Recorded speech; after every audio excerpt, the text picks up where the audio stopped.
I am in Qiugu village. This morning, we have received a lot of life necessities. And in this settlement, it is home to not just the locals from Qiugu village, and also to the large piles of relief materials. In our camera, you can find some village cages arriving this morning in this settlement. And for those just arriving materials, they are loaded onto the trucks and will be delivered to different villages of Mangu Township to ensure the life of those affected people to weather through the winter time. Let's check what has been sent.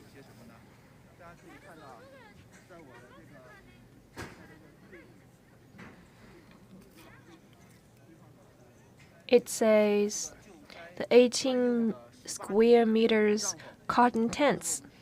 This morning we talked with the executive vice county chief in the Laz County. And according to him, the tents are most urgently needed. And on the open ground, there are about 20 tents lying down. And behind the tents, these bags are also very important relief items. They are the stoves for heating, and those are some components for the stoves. They would be paired with the tents. For every tent, there would also be an accompany of one stove in order to offer warmth for the hit population during the night.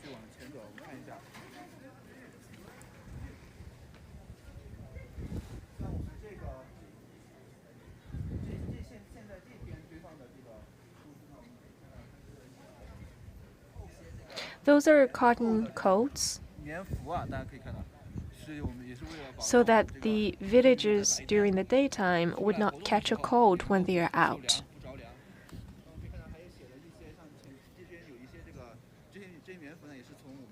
The social forces donated those cotton coats, some from Shigas, some from Xizang Autonomous Region, and some have the writings like the soldiers and officers' coats.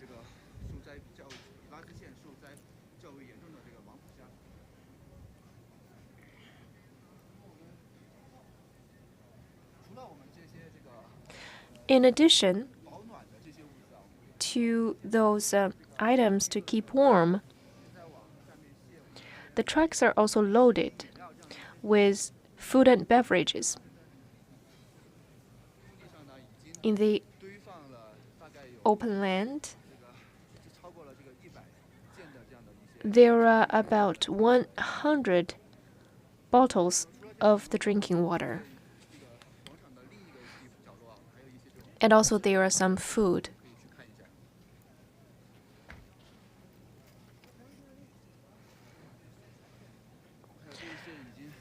They're already unpacked. It's pretty cold outdoor. As you see, some of the water in the bottles has been frozen. So those items came in time to help the affected population.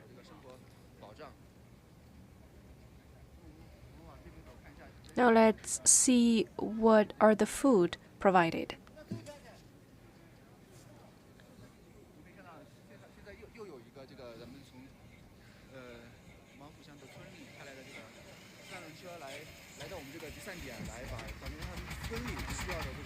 Some trucks are parking here to carry those items needed by the villages.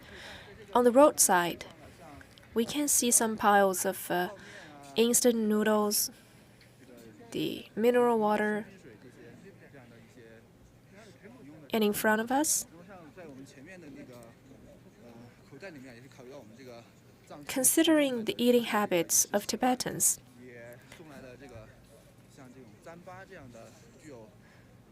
we also have received some special food in Xizang, like zamba.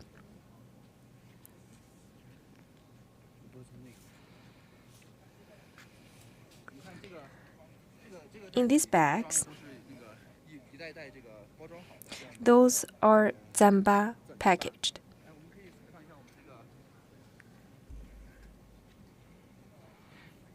This is one of the staff on site.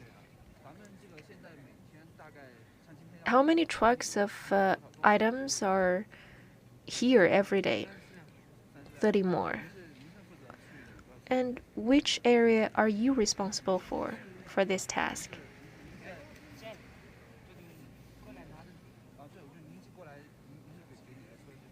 I'm here to carry some items for my village.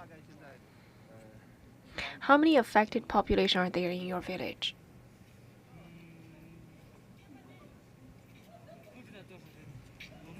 We have about 60 households in the village.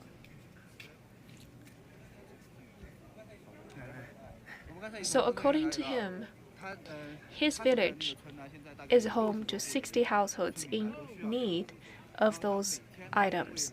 And today, he comes to this center at least 3 times a day to acquire those necessities needed by his villagers.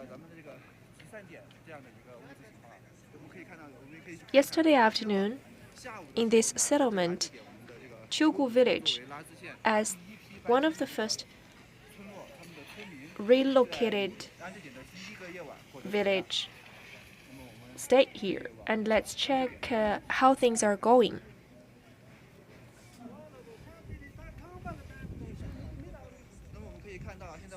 Through our camera, you may find some green bags holding some of the fuels for the settlement. For example, for the burning stoves, they would rely on the fuel to keep our villagers warm in the winter time. In Maogu Township, the temperature is pretty low, especially during the night time with very heavy wind. Yesterday, our armed police, public security officers put up the tents for the villagers and tried to press the ropes with some heavy stones in order to stabilize the tents and to fend off the strong wind. In the tents, there are already some items stacked. For example, those are bags of zamba,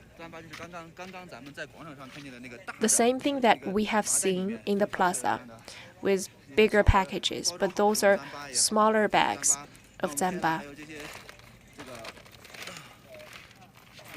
This is rice and cooking oil.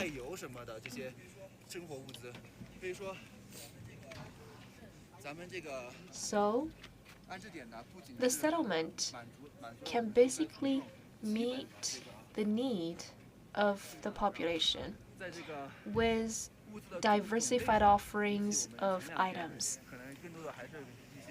In the first 2 days, in the wake of the earthquake, there were like instant noodles and some basic necessities, but now the items provided are more diversified. For example, zamba and other staple food.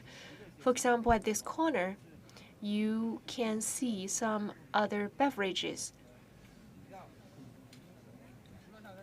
In addition to mineral water, instant noodles, we can also find some other beverages like Coca-Cola, milk tea,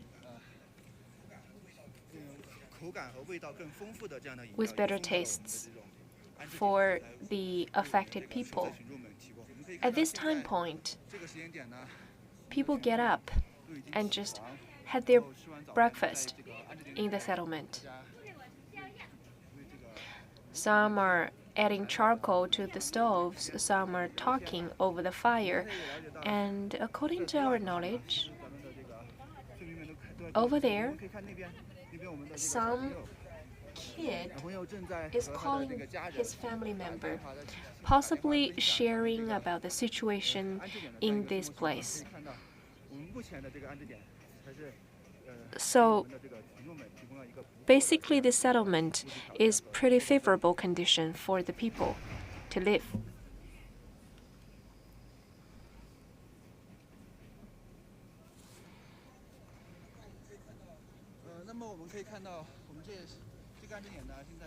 There are 12 tents in total in the settlement, with 5 beds included in each of the tents. And for the relocated population from Qiugu village, there are about 50 people, and 60 beds in 12 tents are sufficient to accommodate all the population.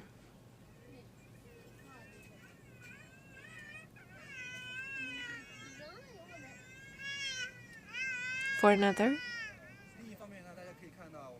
the tents are right now basically for the purpose of emergency response. And this settlement is located on the campus of a primary school. Some power staff in the night will come to the site and help to drag the wire from the campus to the tents so that the tents could have access to lighting. So that's about the situation in Maogu Township settlement.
Settlement in Gurong village.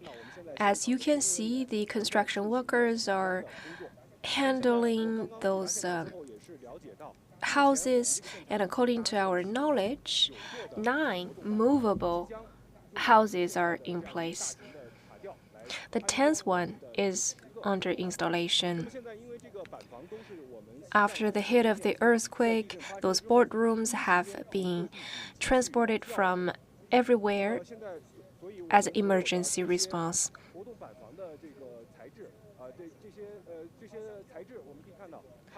Compared to those tents in the interior settlements, those boardrooms are more stable because this area has been tested by the cold weather. So let's check on the quality of those boardrooms. pretty solid. And according to the meteorological forecast, the strongest wind would be about grade 8 in the affected area. In some places, the wind would be as strong as grade 9. And not far in the distance, you could still see the blue tents. They're just in terrarium. So now, the boardrooms are already completed in construction. They are pretty solid, and there will be some lights, but the wires are not laid down yet.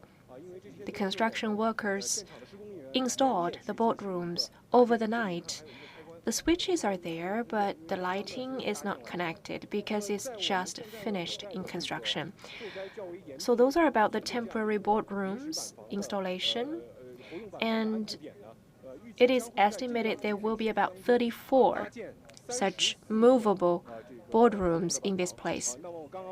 According to some responsible person, the 34 boardrooms are enough to accommodate the affected population in Gurong village.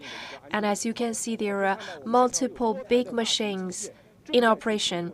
And not far, you can also see the yellow-colored rig working. And the relocation of those affected population is incumbent upon us. So we will pay continuous attention to the boardroom installation. And up till now, as far as we know, the SOEs are shouldering their social responsibilities from everywhere.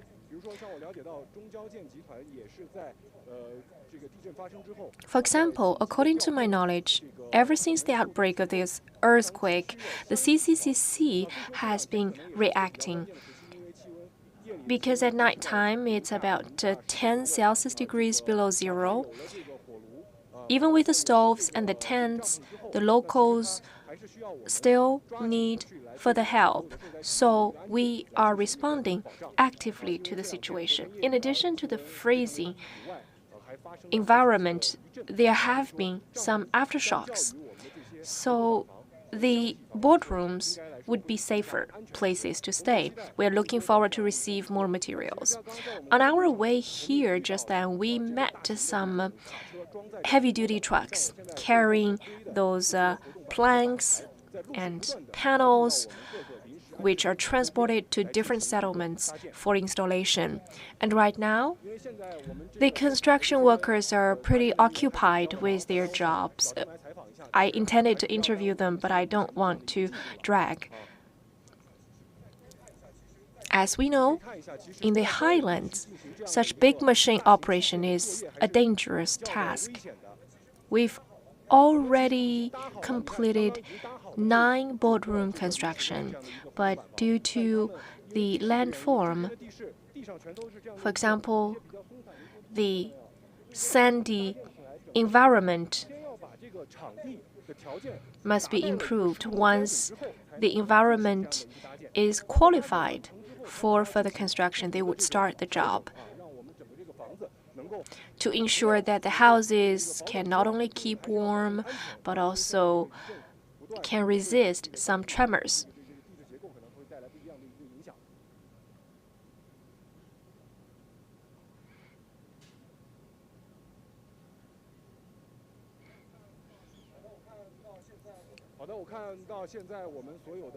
The boardrooms are still under construction, and we will pay further attention to the updates.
We are now in Cuoguo Township of Dingri County.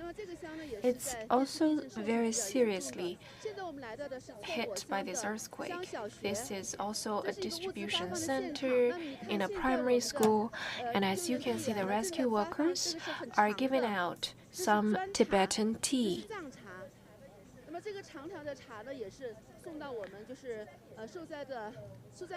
The tea is provided to the affected population.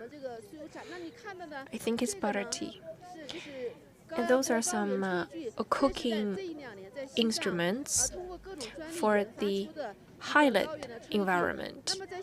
Because of the high pressure, the boiling degree is only 80 Celsius degrees. So to cook some food like noodles, they need the high pressurized pots in order for the soft and warm meals could be enjoyed by the population. Hello, Mr. Zhu. Could you introduce more about those cooking pots?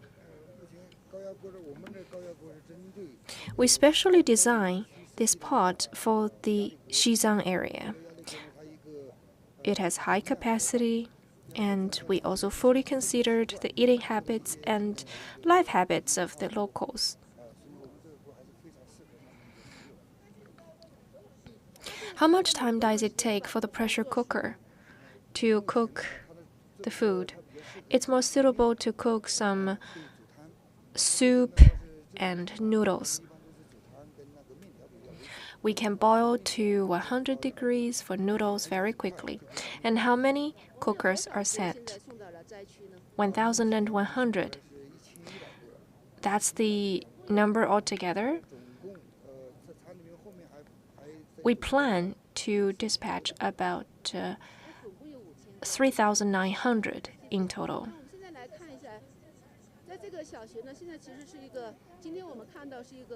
It's a busy scene. Many things are dispatched, including the butter tea. And what is contained inside these bags? Zamba. And where are they transported to? Different villages. We are like a transfer station. All of those materials would first be unloaded here in this station, and then we further dispatch those materials to different villages. So what's your task? I'm from the Public Security Bureau. We are responsible for the transfer of items. So you are the added forces. How many people do you have? We dispatched 30 people, responsible for road transport with 10 people stationed, and also our colleagues are now coordinating with different villages to dispatch those items. How many bags of zamba must be sent to each village? It's based on that number of households in each village. For one household, how many bags will they get? One bag for one household for now. What about the tea? Also one item. And those are some instant noodles and water. Yes. So you dispatch all of those items based on the unit of households? Yes, based on the units of households and the number of population in one household. Where are those items heading to? Jiri village. Is Jiri village severely hit by the earthquake? Yes. What are those contained? Quilts. Where did they come from? I see it says Lhasa. And were they donated? Yes. Did they arrive yesterday? Exactly. All of those arrived yesterday, and we are unloading them. These are the peach-flavored water, quilts again. So in Dingri County Primary School, it is taking a lot of items. What about the butter tea? Some firemen are getting ready.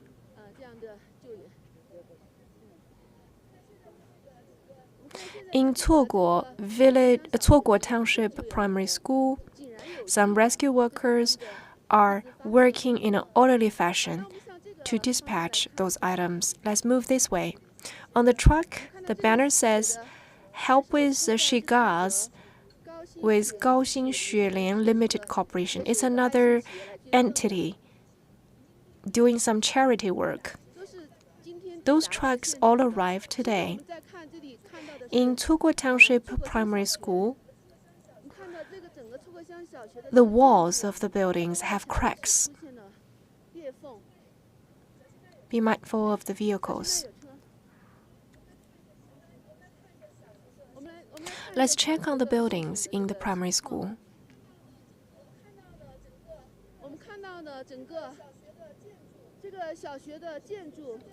This is the dorm building for the boys, and this is the dorm building for the girls. If you look at the outer walls, they are cracked. For the magnitude of 6.8 of an earthquake, the reconstruction work was initiated immediately after, today included, and this is the station for many rescue workers, including firemen, and also the rescue forces from nationwide gather here in order to contribute to the reconstruction work of Dingri County, including the hospitals and primary schools. And I'm convinced that such reconstruction work would enable our affected population to go through a warm winter as early as possible. That's all for now.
You're looking at the feed from CMG China Central Television. They're right now in Xizang, bringing you live updates and live feed of the rescue mission.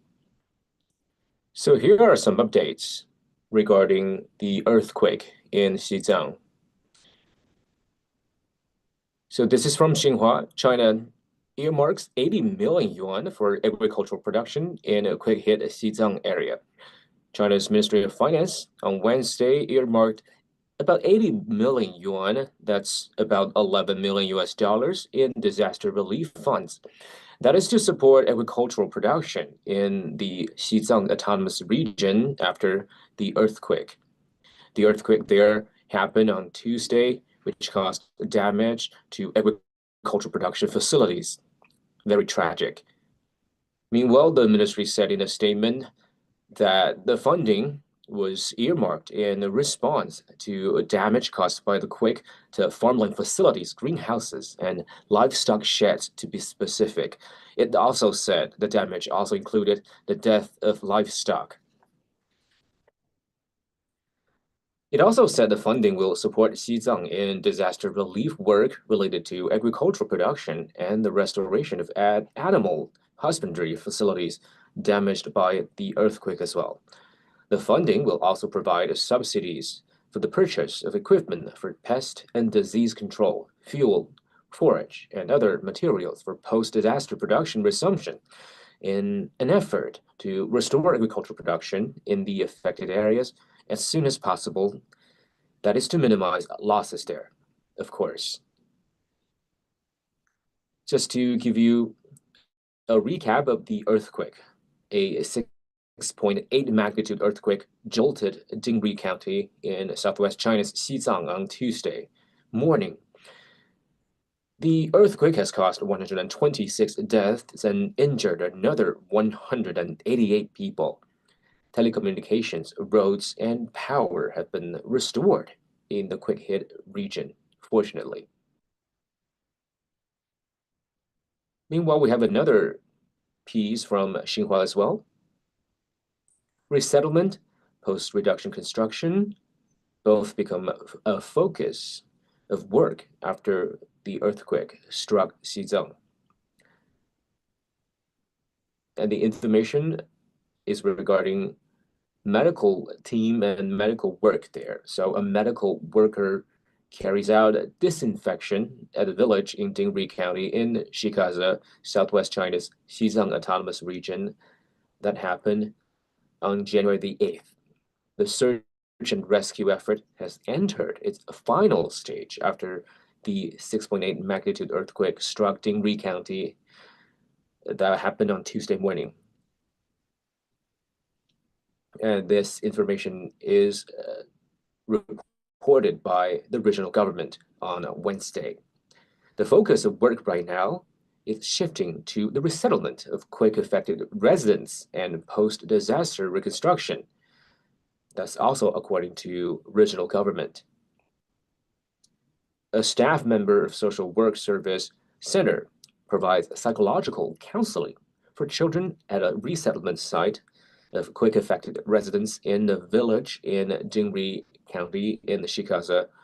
That's southwest China's Xizang Autonomous Regions, one of the counties there, which is the epicenter of the deadly earthquake. The search and rescue effort has entered its final stage after the 6.8 magnitude earthquake struck Dingri County in southwest China's Xizang Autonomous Region on Tuesday morning.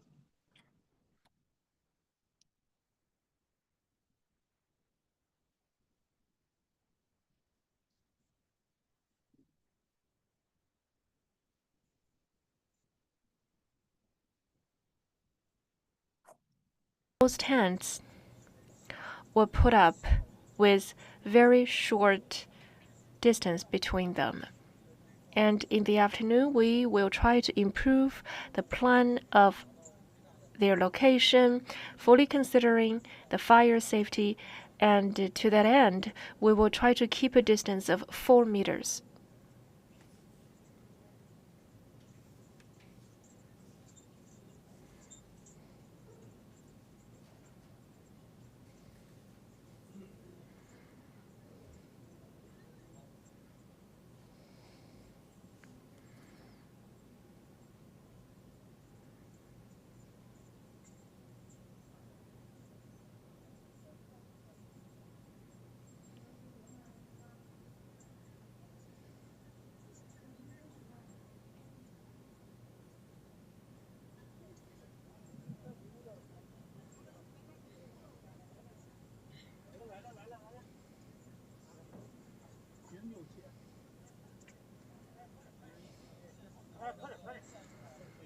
In the future, we will work together with the firefighters to conduct the fire inspection and the touring.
The government doesn't ask us to use the gas tank.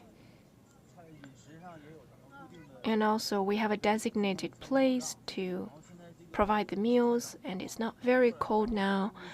Electricity will not be a problem, just like heating, so please be reassured.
Today, we conducted an inspection and replanning of the tents in the temporary settlement. In the future, according to the requirement of a fireproof, as well as the layout of the tents, we will do more. And we will take continuous tours to eradicate those potential risks. Meanwhile, we will educate the population about fire safety knowledge and comfort them so that in the future, in face of any difficulties, they would stay calm and do not panic. It will be a tough time for them, but we hope they could be aware about fire safety by setting up their awareness.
the rescue mission in Xizang. Battling biting cold, rescuers raced against time to search for survivors and speed up the resettlement of affected residents on Wednesday after a 6.8 magnitude earthquake struck southwest China's Xizang Autonomous Region on Tuesday morning. The quake struck Dingri County in the city of Shikaza at 9:05 a.m. on Tuesday, leaving 126 people dead and 188 others injured. It also toppled over 3,600 houses. After more than 10,000 rescuers have combed through all the areas of the rubble, the search and rescue work has basically ended. That's according to Wang Fenghong, mayor of Shikaza. He announced at a press briefing on Wednesday afternoon. A total of 407 trapped people have been rescued. Rescuers assembled beds for quake-affected residents at a resettlement site in a village in Dingri County in Shikaza, southwest China's Xizang Autonomous Region. The focus of work is now shifted to the resettlement of the affected people and post-disaster reconstruction. That's according to Hong Li, chief of the Xizang Emergency Management Department. In the next step, local authorities will continue to strengthen earthquake early warning, spare no effort in the search and rescue effort to ensure no one is unaccounted for, and go all out to treat the injured. That's also according to Hong Li, chief of the Xizang Emergency Management Department. Meanwhile, authorities will ensure the proper resettlement of affected residents, make sure they have warm shelters in which to spend winter nights, prevent secondary disasters, and speed up disaster verification and post-disaster reconstruction. With an average altitude of 4,500 meters, Dingri County is home to the northern base camp of Mount Chomalama, the world's highest peak. With a population of over 60,000, the county is one of the most populous border counties in the Xizang area. There are 27 villages and about 6,900 people within a 20-kilometer radius of the epicenter. Of course, the epicenter of the earthquake. More than 14,600 people, including firefighters, soldiers, police officers, and professional rescuers, joined the rescue mission. According to the Shikaza city government, over 46,500 affected residents have been relocated to 187 resettlement sites, with 3,705 tents set up there. A total of 484 tourists in Dingri County, including 13 foreigners, have returned to the urban areas of Shikaza, with no casualty among them. Rescue officials briefed us the news on Wednesday. Children raise hands to answer questions during a psychological class given by a social work service center at a resettlement site. That is a photo that we saw yesterday, which is very touching. And of course, this is an all-out rescue mission because the area is very vast and the temperature is very low, so the mission is very difficult and challenging. Armed with the flashlights and aided by sniffer dogs, the rescuers worked non-stop through the night after the quake, hoping to save as many people as they could. In Sogo Township, at the epicenter as well, and Chemco Township, the worst hit area, rescuers combed through the areas in hope of finding more survivors. So when Polden, an officer with the Lhasa Fire Brigade, told us that we will seize the golden rescue period, strive for one more minute, search one more inch of land, and there might be more hope. He led other firefighters in the night search for signs of life, while villagers helped with flashlights. As well as searching for survivors, they were also helping villagers save property and livestock. Rescuers conduct rescue work at a village in Chemco Township of Dingri County in Shikaza. And they say as long as they can help, they'll do their best. In Guram village in Chemco Township, Wang Kai-en, commander of a rescue team from the Shikaza Fire Brigade, led a rescue dog to come through the rubble on Wednesday morning, searching for trapped people and livestock. He said that they often have to rescue with their bare hands. He added that the local low adobe houses were more likely to collapse after being cracked by the quake, and it was difficult to clear the site using shovels and pickaxes. Meanwhile, local health authorities have dispatched 26 medical teams consisting of 500 and 81 medical staff with 107 ambulances to the quake region. Medical workers treat people injured in the earthquake at the People's Hospital of Dingri County in Shikaza. And providing decent board and lodging to quake victims is a top priority right now. Chen Mingxiang, party chief of Dingri County, told us that starting from the first night, no one should be left to starve or freeze. The affected residents have been moved into makeshift tents at the relocation sites with stoves, heaters, and hot food to protect them from the freezing temperatures, which are forecast to drop to as low as minus 17 degrees Celsius within 3 days after the quake. In Guram village, 40 tents have been erected in 2 resettlement sites with stoves lit inside to keep the evacuees warm. Each resident has received more than 2 quilts and a mattress. Migmar, 57, whose family shares a tent with another family, said there are people in charge of cooking for them. They had hot food last night. She also received bottled water and snacks after supper.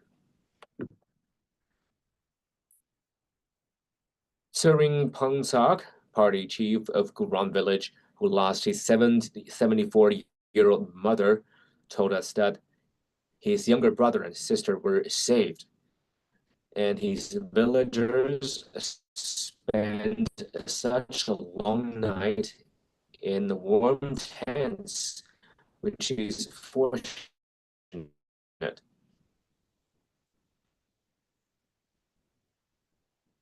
Said that all the houses in the village were damaged. And the tents were brightly lit. Inside the tents, many people lit butter lamps to pray for their loved ones and fellow villagers who had died in the earthquake. Health posts have been set up around the area to provide medical support. Additional stoves have been installed to help villagers prepare butter tea and tempeh. Staples balancing Xizang has been raised to level 1, the highest level. The region's emergency command center announced this decision on Tuesday. To ensure the lives of affected residents, 428,000 urgently needed items, including cotton tents, folding beds, quilts, blankets, cotton coats, cold-resistant shoes, heaters, generators, stoves, emergency lighting, food, and medicine, as well as 81 vehicles of fuel, have been rushed to the quake-hit region. A local volunteer is providing free food for children at a temporary relocation site in the village of the Chenko Township in Dingri County as well. That's a very heartwarming moment. The Ministry of Finance and the Ministry of Emergency Management have allocated 100 million yuan, that's about 14 million US dollars, to support disaster relief efforts in Xizang. The National Development and Reform Commission have also allocated 100 million yuan to support post-disaster emergency recovery. As rescue sped up, roads, telecommunications, and power have been basically restored in the quake-hit area. By 6 a.m. Wednesday, 3 national and provincial level roads had been repaired and two-way traffic had resumed, according to the Ministry of Transport. As of 6:08 p.m. on Tuesday, telecommunications had resumed in the 3 hard-hit townships near the epicenter. That's according to China Mobile's Xizang branch. As of 10 p.m. Tuesday, power had been restored in the country's seat and 7 townships.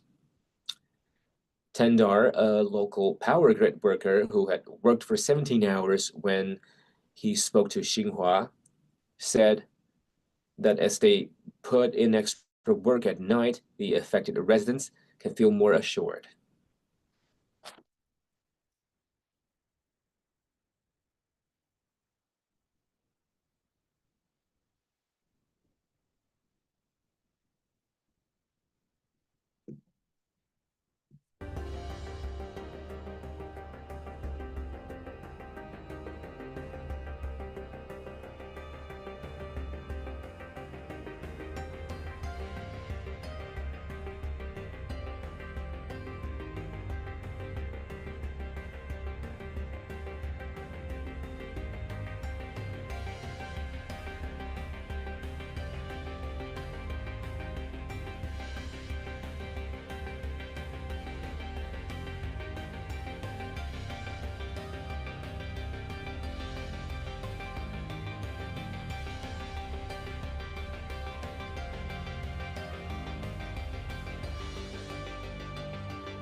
And rescue work 2 days after powerful earthquake hit the city of Xizang. The death toll from the magnitude 6.8 earthquake remains at 126, with over 180 people injured. Over 820 aftershocks have been detected, with the largest at magnitude 4.4. Telecoms and power have been restored and roads have been cleared. Work has shifted to the resettlement of over 46,500 people affected by the tremor.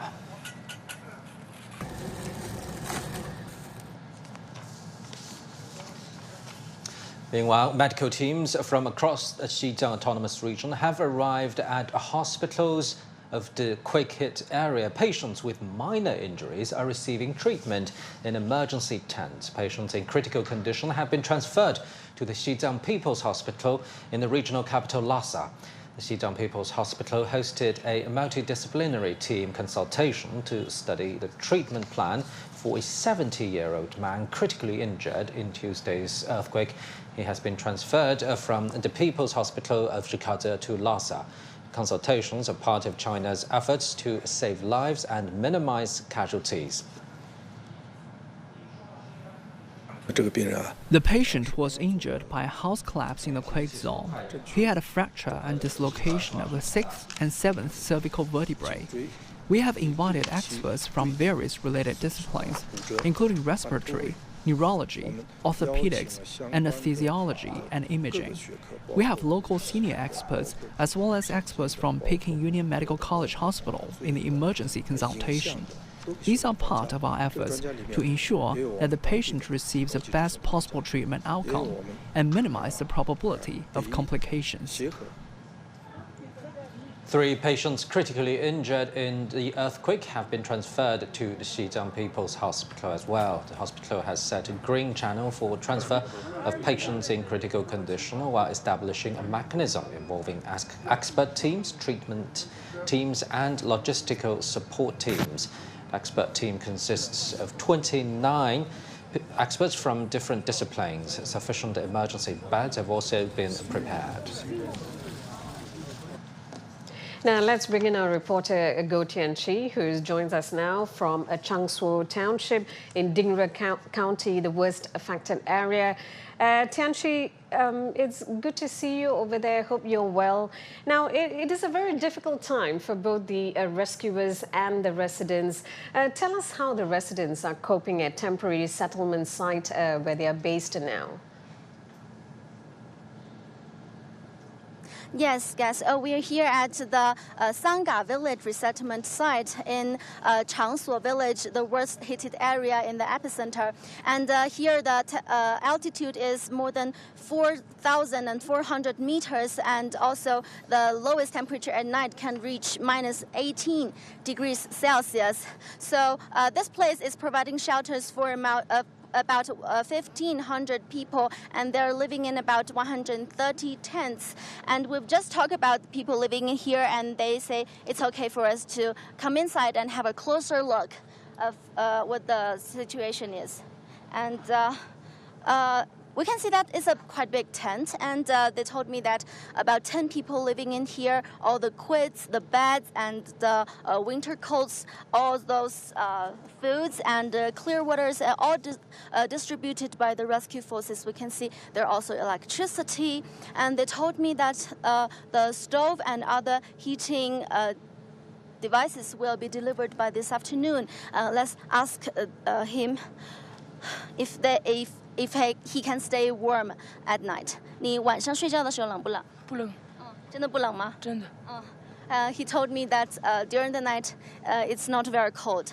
And let's go outside to have a look of the outside of the tent. We can see that's a very cold tent, and you can see the electricity wire is all linked to the generator because most of the electricity in the resettlement site have already restored.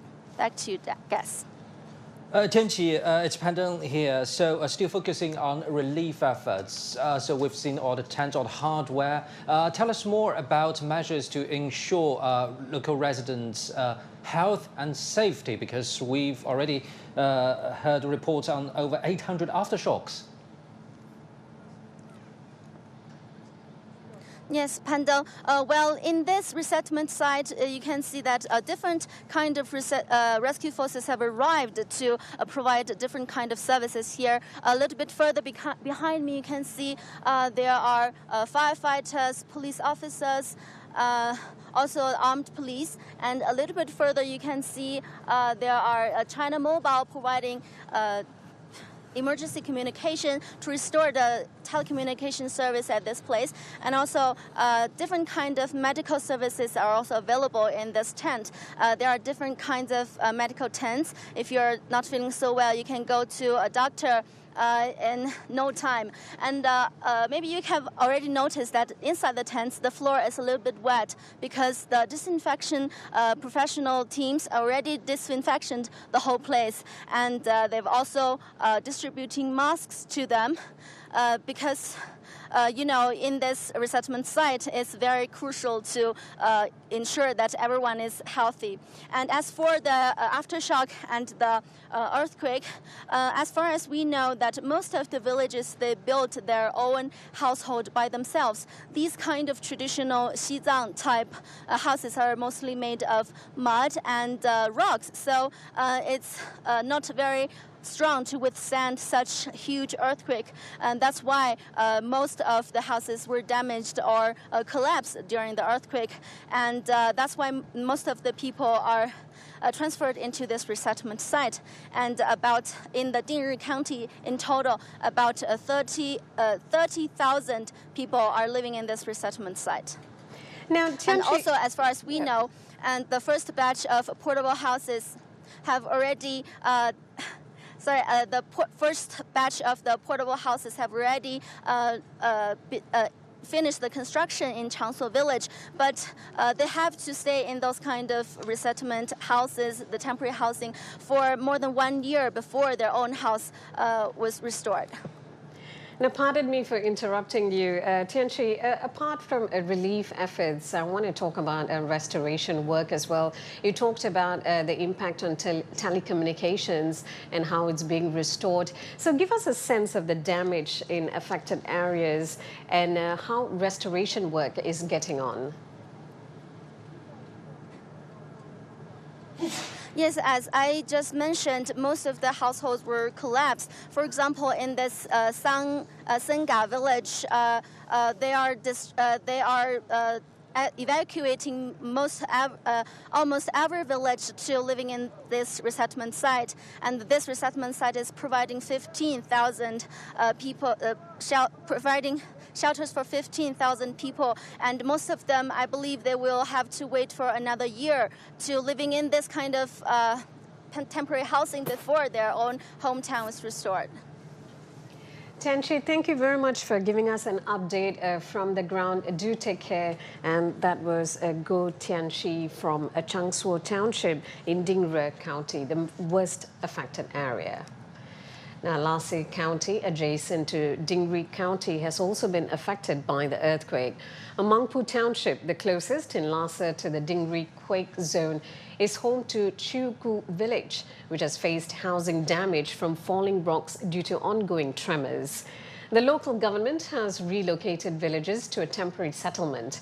The first group resettled yesterday afternoon. 5 townships in our area have been significantly affected, with Mangpu Township being the hardest hit. As a result, we've prioritised resettlement efforts. As of Wednesday, 19 households totalling over 30 people from Chugu village were successfully relocated to the first temporary settlement site. The resettlement site has been set up with 12 tents. Each is equipped with 5 simple beds to meet the needs of over 50 villagers. Additionally, a new batch of supplies, including food, drinking water, blankets, and heating stoves, have been delivered from Shikase to provide basic living conditions and winter necessities for those affected. Local authorities will also deploy professionals to conduct safety inspections on houses in Chuku village, working to help the affected villagers return to normal life as soon as possible. Meanwhile, rescuers from across China are racing to the quake zone for relief and rescue efforts. 8 trucks with equipment and medical supplies are lining up along the route towards the epicenter. Gathering for the same goal. China Media Group reporters have witnessed rescue forces coming from various parts of the country. Among them are rescuers from the National Emergency Medical Response Team who are arriving at Lhasa. This is my first aid backpack. It contains the automated external defibrillator, some chest straps, a box containing sharp instruments, thermal blankets and breathing masks. Our team members are mainly surgeons, including doctors from orthopaedic, neurosurgery and emergency departments. They're suitable for treating the injured people at this stage. Captain Zhu Wei said the main challenges for the rescue operation include the high altitude, cold weather and thin air. The first batch of rescue team involves 5 members and more are on their way. They have brought medical supplies for the injured and also medicine for rescuers. We have prepared the first aid medicine as some people may have altitude sickness. They're quite useful in low temperature occasions. At a parking lot outside the airport, we have come across a rescue team from China Annan from neighboring Sichuan province. The first batch of more than 50 rescuers have arrived in the quake zone on day 1 of the quake. Now, reinforced teams with more than 100 people are arriving with live detectors, laser radar, drones and other rescue equipment. Along the route from Lhasa to the epicenter, we have seen lines of supply trucks coming toward the same direction. It's 9 p.m. At a roadside restaurant, we saw many drivers taking a break before continuing the journey. It's my first meal of the day. We went to the quake zone yesterday with mineral water. This is our second trip. Many restaurants along the route are no longer open.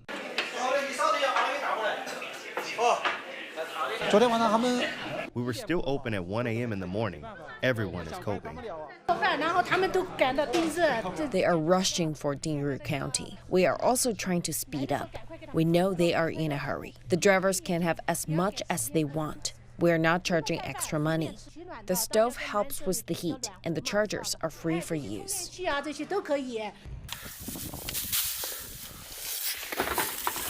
Over 4,000 rescuers are working in harsh conditions, enduring -10-degree temperatures at an average altitude of 4,500 meters.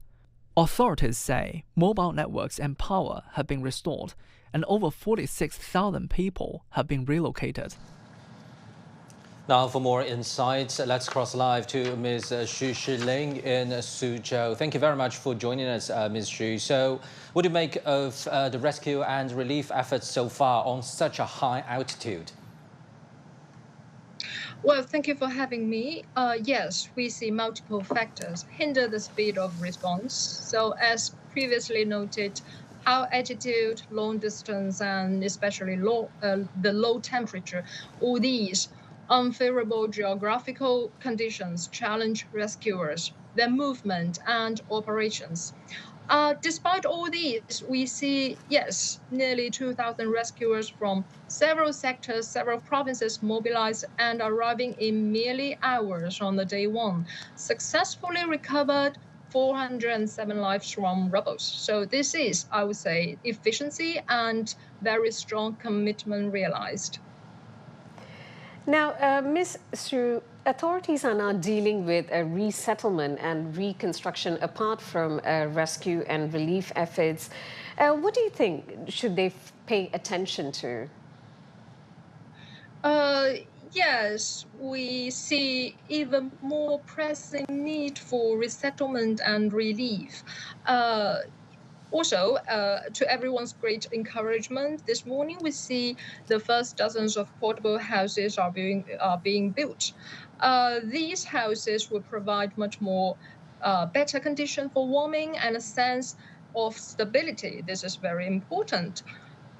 We see, although later the challenge we say would be the reconstructing a makeshift life and livelihood for the affected people in every dimension. Another important thing to note is in longer term, perhaps sustainable and environment-friendly sanitation and energy supply. This will be key. Ms. Xu, as we just reported, there have been help from across the country. So talking about resettlement and even reconstruction, considering the rigid temperature and even aftershocks at this moment, what do you think are the supplies that is most needed for the local people?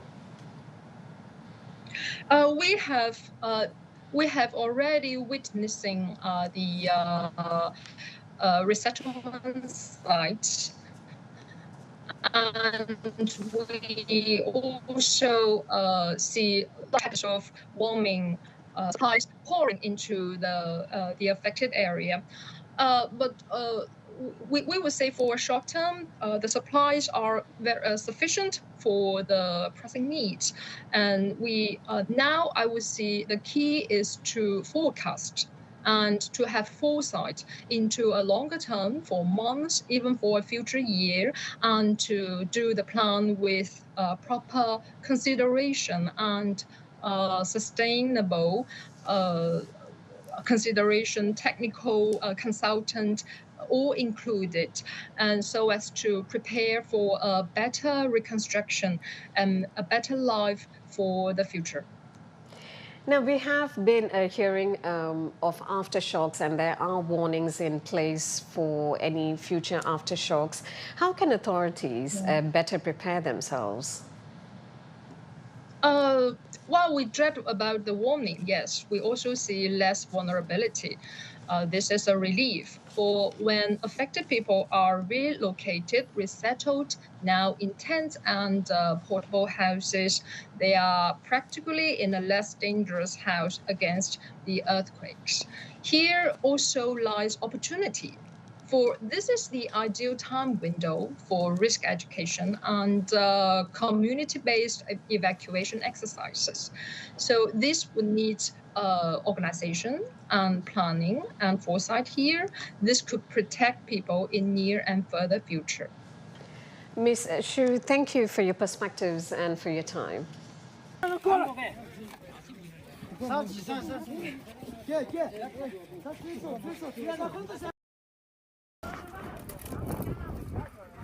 报告，被困人员已救出。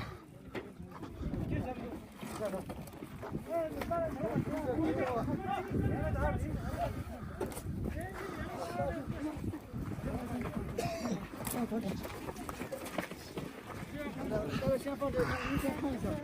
好，放，上面对上。平坦的地方。马上带着过去了。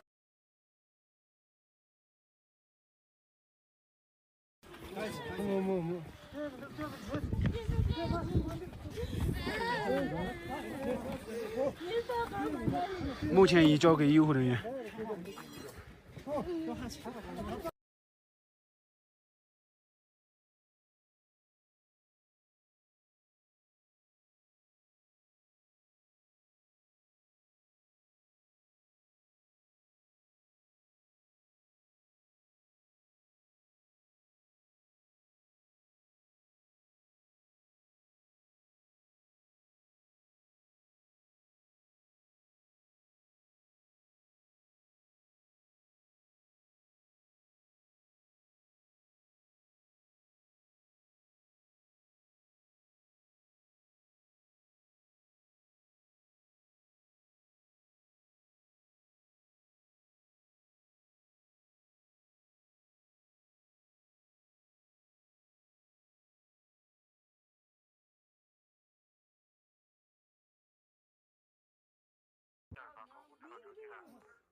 我们现在正在场所向着出来一次。这边拿碟子对着的。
Hello, welcome back.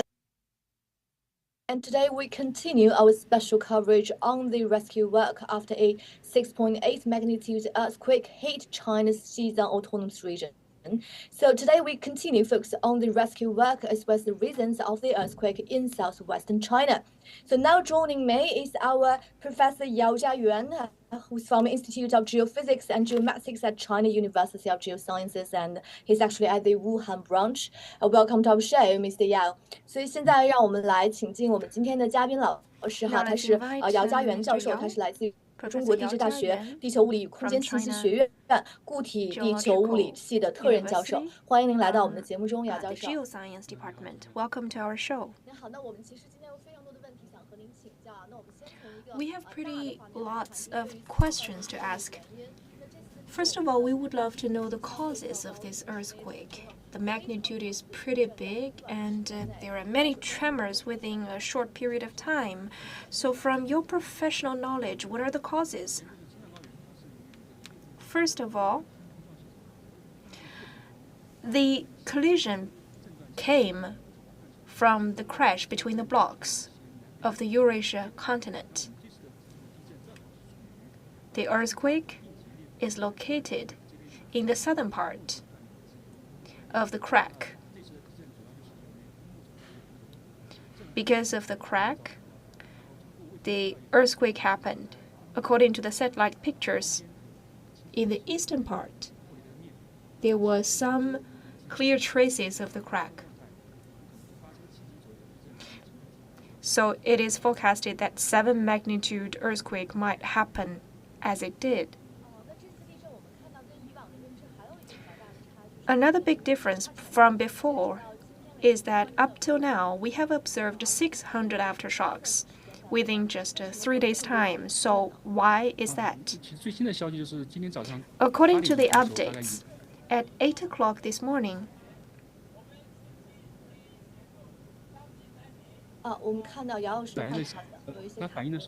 sorry, poor signal. Because of the deformation of the Earth's crust, the tremors happen. But with time passing by, the frequency will be lower. So, will the tremors be an obstacle for the reconstruction and rescue work? After all, according to our knowledge, the blocks where earthquake happened might be changed after the earthquake. So will there be more risks coming up?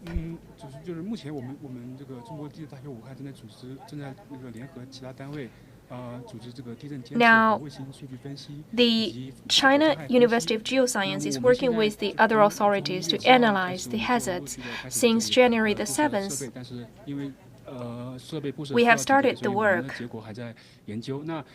We are still studying the results. Now we have so many tremors. In the future, the aftershocks will continue for some while.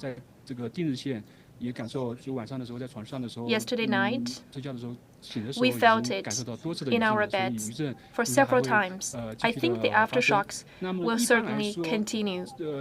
In general, after the main earthquake, there might be a more moderate aftershock, maybe with 1 less magnitude. So we forecast there might be an aftershock with the magnitude of 5.8, but we need continuous monitoring to check if the 5.8 magnitude earthquake will happen. You said that you were already on the site, Dingri County? Yes, I am in a village of Dingri County. After this interview, I will have to run to the front line. We're only 50 kilometers away from the Chumulangma. So could you please bring us more updates about the sites? For example, the local damage and rescue situation. You are so close to the sites. Many people are very worried about some secondary disasters. For example, there might be the hazard of avalanche. In Lazi, County, the houses were damaged to different levels of degree. In general, the situation is pretty steady. There was not very severe damage. I could see some cracks on the walls of the village committee. After the main earthquake, avalanche is a possibility in general. According to our observation, we started some arrangement. It's just the beginning. Later on, we will keep a close monitor on the satellite information to check if there will be some secondary disasters. What's your plan? As you said, you're about 50 kilometers from the Chumulama, so what's your work plan in the next few days? We were not coming for Chumulama. The aftershocks started from Dingri County, and it's about 80 kilometers difference. So we hope to have a clearer picture from the geoscience perspective. In the region of the aftershocks, we hope to have close monitoring. That's why we have to work around the areas suffering from the aftershocks. This morning, we started from Dingri County and climbed over a 5,000-meter high mountain and arrived at this village. We started to deploy some earthquake monitoring stations, and then we will go eastward after today to have more arrangement. That is to say, people are all concerned about rescue, and some armed police and people from elsewhere came to the sites, and also the rescue workers arrived instantly to have some reliable judgment and assistance. As you said, you would deploy the seismic stations in multiple sites. What are the functions of those stations in monitoring or anything else?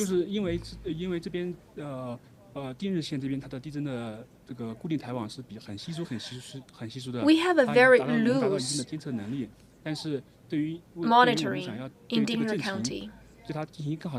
So for us to have better judgment about the situation, we have to have a higher density of stations to monitor the seismic conditions in Dingri County. With higher density of the stations of monitoring, we can have a better localization of the earthquake and also have a close monitoring about the evolvement, and emergency response would be faster. We would use technologies like satellite, GPS. Altogether, with this assistance, we would have continuous judgment about the situation after the shock. As we said before, in this region, it's located in the southern part of the Xizang Plateau. It's very complicated as it's located in Himalaya seismic belt. In 2015, in Nepal, there was such a very severe earthquake causing severe damage to Shikas. So what will be the influence over this seismic belt?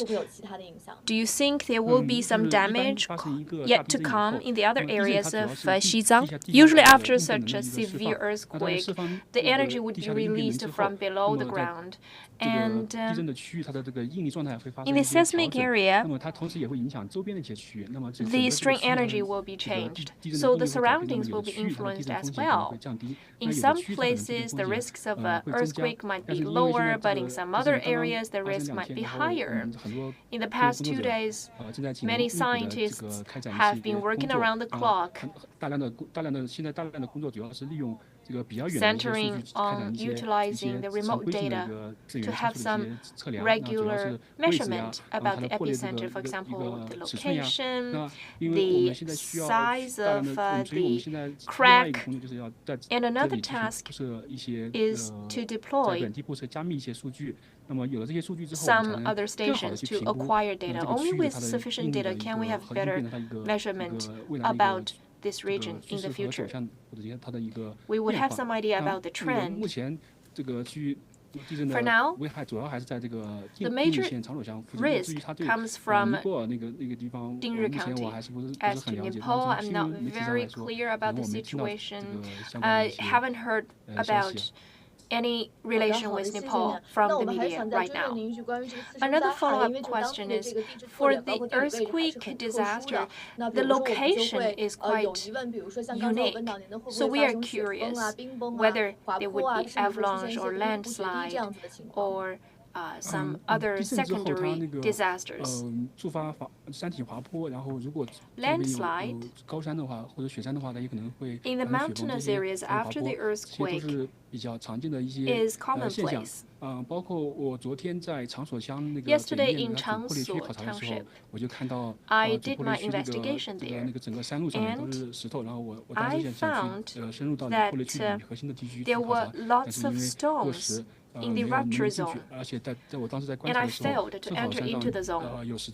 And when I was there, some stones were falling from the mountains. So we left immediately. So in such unstable places with mountains, such falling stones or landslides are highly possible. With snow in the mountains, there might be avalanche. That's for sure. So many people came here instantly to install some remote sensing technologies or seismic monitoring stations. But before the installation, we must have a clear judgment about the possible risks in order to check if such risks would be materialized in the future, to pave the way for our real construction of those technologies.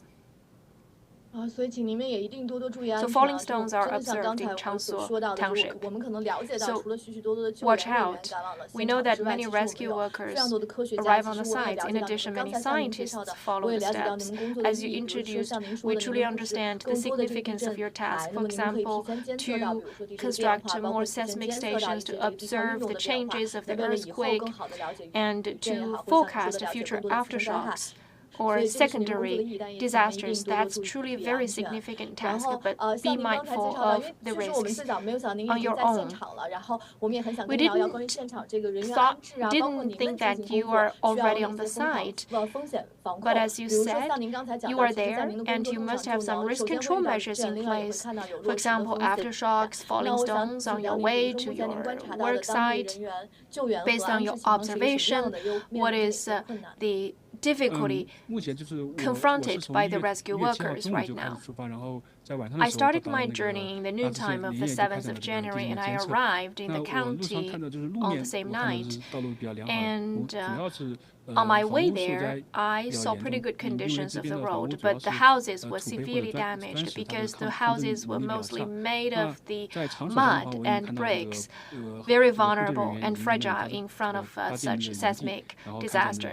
And I saw the rescue work started already on that day, and many rescue workers were staying there on the sites. And we also started our monitoring work.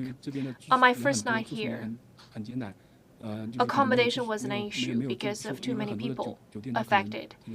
And the hotels and motels are also located in the dangerous places, damaged themselves. So I slept in the mountains. It's about 10 Celsius degrees below zero, so low temperature was a big challenge for us, whether for the residents or the rescue workers or for us. So kind reminder about the clothes. And if you stay in the tents, wear thick layers. Maybe you need sleeping bags, especially when the temperature hit down to below 10 Celsius degrees below zero. So be very careful about the low temperature. For the other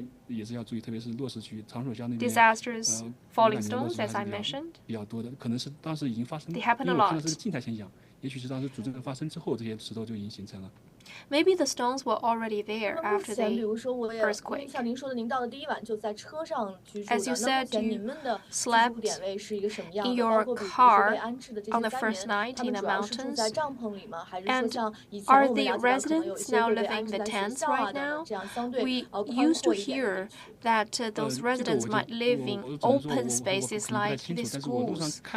I'm not very sure exactly, But based on my observation, many residents, like in Xizang County, they put up some tents in front of their houses. Some others might live in the supermarkets. The boss may just take them in. I see some people sitting in the chair of the supermarket when we buy something there. We didn't go very deep into the villages. We just saw some soldiers settling down with many tents. I do believe that the residents are living in the tents right now because the houses were severely damaged. You mentioned about the low temperature. We know that now in January, the environment is harsh. Will those elements be an obstacle for your scientific work and rescue work? Of course, for the rescue workers, they're a bottleneck.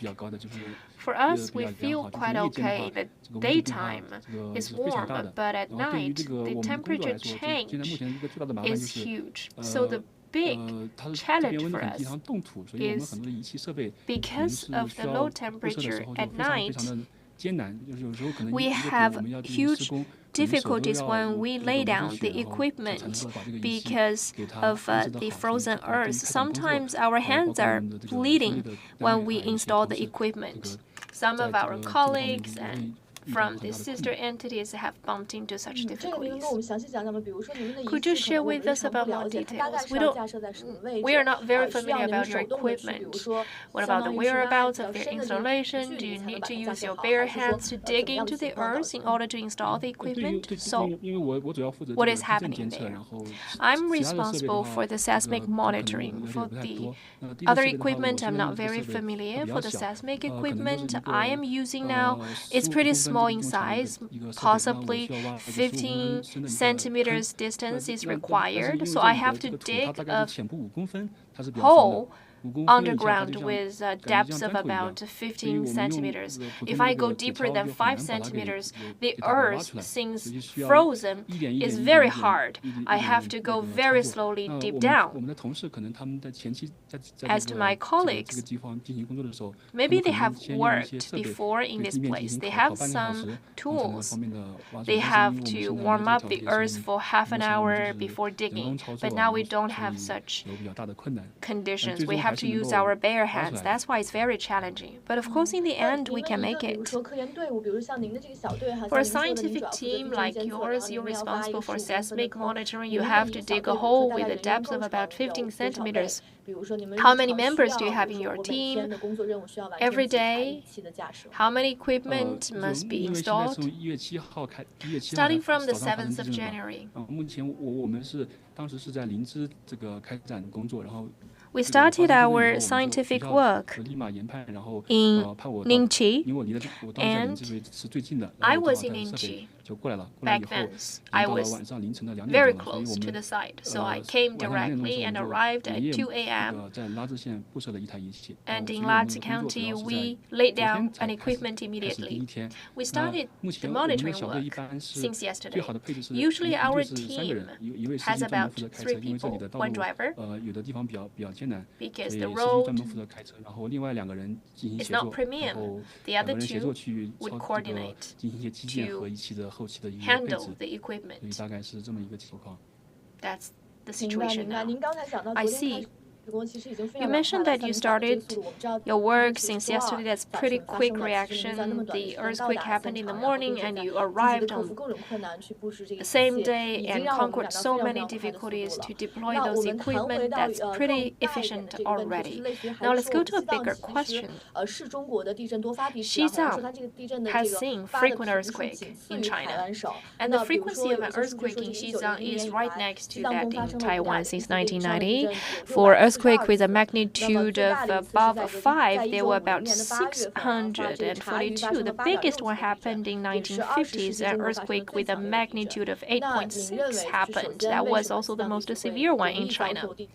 So Xizang is prone to the shocks of earthquake, and the Tibetans usually have to be prepared for the disaster relief. How can they be prepared? According to my knowledge, Xizang is the area of a collision of Eurasia continent. There are many voltages in that place. For example, in 2012 during the Nepal earthquake. And also, this area is in the Rift Valley. To be cautious of an earthquake, usually our emergency response is very quick. The CPC Central Committee and Xizang Autonomous Region started the relief measures very quickly in the wake. And all the relief measures were carried out orderly. For the earthquake prevention and response, before the earthquake in Xizang,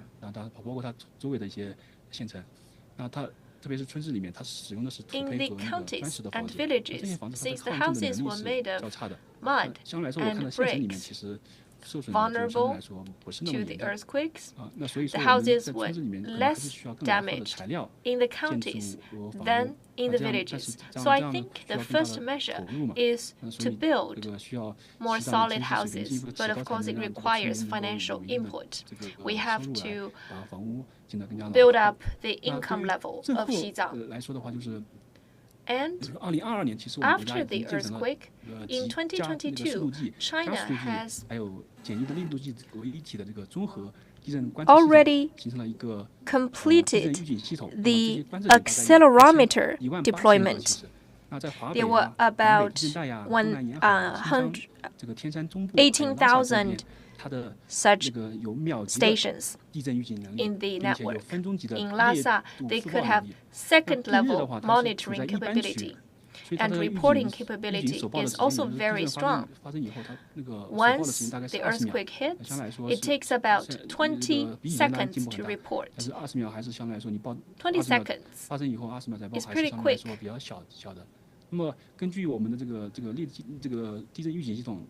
According to the early warning system, from Changsuo village, where is the epicenter, the degree is about 9. And Changsuo village is the epicenter. Now this seismic system proves to be efficient. But in Dingri County and other surrounding areas, we still need to step up the efforts in installing higher density of equipment. And also, we need to assist the civilians to download some early warning softwares in their cell phones in order to receive the warning information early. That's a very important step, downloading the app. The next question is also about the early warning system. During the earthquake in Sichuan, people saw on the TV about the countdown of notification, like the last 30 seconds before the earthquake. So our technology has been developing, but still we have some difficulties. For example, we deliver the notification through cell phones or television 30 seconds or 1 minute ahead of time. Now, for the forecast of earthquake, what are the challenges right now? Two concepts. Forecast and early warning are two different definitions. After the earthquake hit, we will judge when the seismic wave will arrive. And in Lhasa, there was an early warning of about 86 seconds ahead of time, so we could respond with sufficient time. But as to forecast, it means we have to predict when the earthquake will happen and what will be the magnitude of that earthquake. That's very difficult. For now, we have a better capacity of early warning to control the damage after the quake. But as to forecast, we have to consider 3 factors: the time point, the place and the magnitude of earthquake. That's very difficult. And for now, the forecast technologies and capacity are still under study, but we don't have very significant progress in that. So what are the reasons for the difficulty of forecast? Collecting data or the difficulty of the movement of the crust? Earthquake happens under the earth, but our equipment are all above ground. So our capacity to probing to underground is very limited. For the structure under the ground, we have a very limited knowledge. If we could have a 3D knowledge and monitoring of the underground situation, it will be possible for us to have a clear idea in order to predict the future earthquake. It's very difficult to have some in situ monitoring. We have to lay down some equipment underground and we have to dig. It's costly. Of course, I'm not saying that we don't have any idea. There have been some studies from the Southern University of Science and Technology. To predict the 3 factors, it's very challenging, but we can start from 2 factors. For example, in certain area, there might be a certain magnitude of earthquake. We might not know the exact time points, but according to the study, we might know that there have been some data about the voltage, and we can predict that there might be a magnitude of 7 in this region. If there will be such a major earthquake, we could try to solidify the houses and lay down higher density of equipment to do better early warning job. With better economic conditions, maybe such locations will have higher quality houses to prevent the earthquake. Thank you for your time. Professor Yao, as I know, you still have some other tasks on the sides, so we would love to briefly understand what's your work plan later on, because we are approaching the Spring Festival. Will you stay there until after the Spring Festival?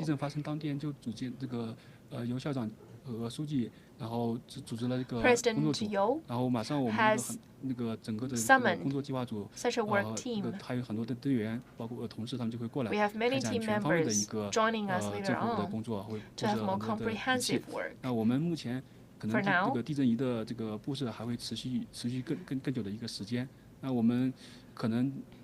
we will work longer to lay down those equipment, possibly after Spring Festival. And after the Spring Festival, we will have to lay the data back for analysis. And also reconstruction work need us. My colleagues will stay here for a pretty long time. Respect to the scientists. Thank you very much for your tough job. And we never know that in the daily disaster relief work, many scientists have arrived instantly after the earthquake. And as has been said, your work will continue for a pretty long time to make better judgments about aftershocks and reconstruction work. So thank you again for your time. I know you have some other important jobs this afternoon. Please be careful and take good care of yourself. I hope everything goes well with your work. Thank you, Professor Yao. And we're looking forward to our future connection with you in our show if you have time. Thank you.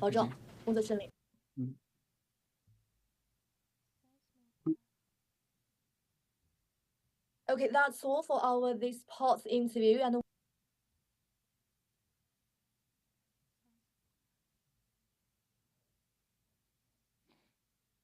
geomagnetic study, and he has studied for the reason of the earthquake happened in southwestern China's Xizang Autonomous Region, and he also briefed us how they launched their studies in the local areas and how to predict the future aftershocks. It's very precious work, and actually they have arrived in the region in just some hours after the earthquake on Tuesday happened in the morning, and he told me he just arrived in the region at about 2 a.m. the day after the earthquake happened. So we need to pay our tribute to their hard work, especially for the scientists currently working in that area, and they also participate in the rescue work, of course, in the aftershocks control works, of course, in the future prediction of the earthquake there. So that's really shocked me a lot, because that's the first time for me, as I know the scientists also arrived in the disaster-stricken area at such a fast time. So later we will also have another interview, and that's the Deputy Director of IHL and Humanitarian Policy and at International Academy of the Red Cross, Suzhou University, and she will joining us in about 10 minutes. And as you can see, she's also in charge of the IHL and of course the humanitarian policy studies. So we will also ask her about some rescue questions, especially the current rescue work, as well as the difficulties facing by the rescue efforts, as well as the aftershocks, the impacts of the aftershocks in the future. So stay with us, and let's come back in about 10 minutes.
coverage on the rescue work after a 6.8 magnitude earthquake hit China's southwestern Xizang Autonomous Region.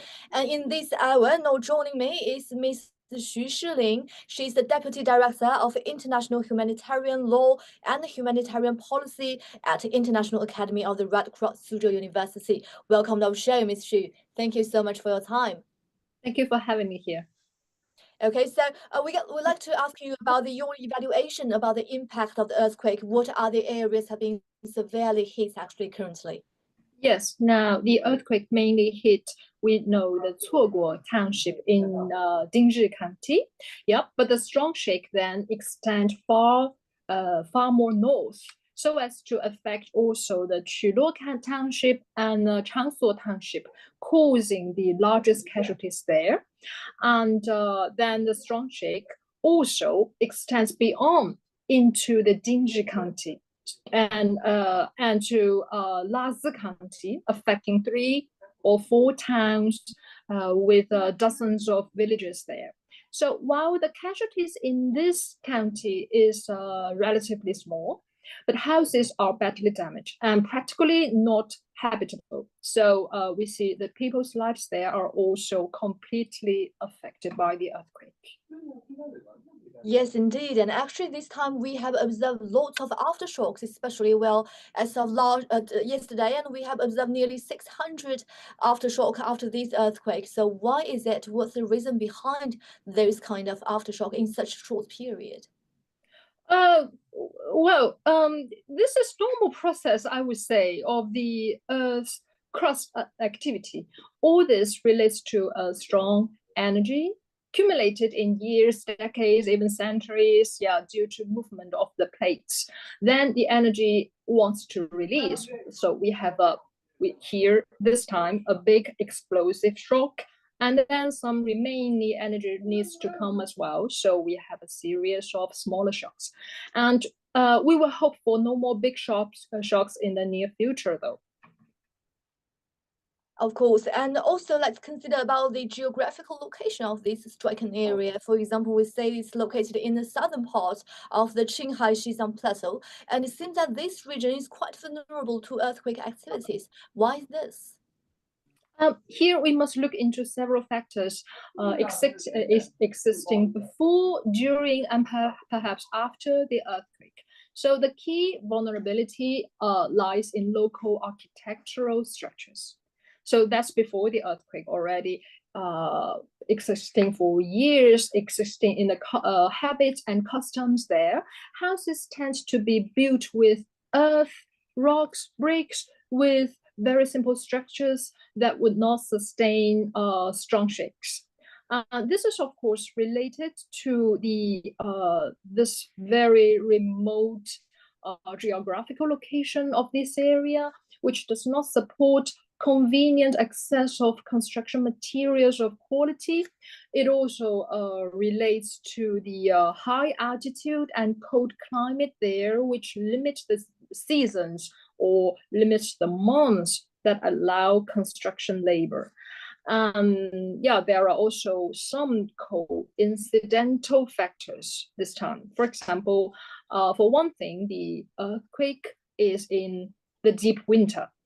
For another, it hits in early morning when people were still in houses, even in bed, and these all add on the casualties we have seen now.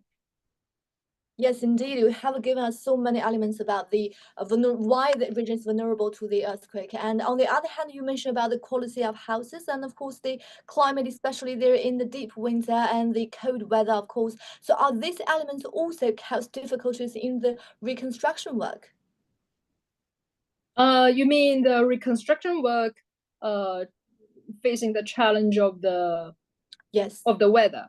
Yes. Well, reconstruction.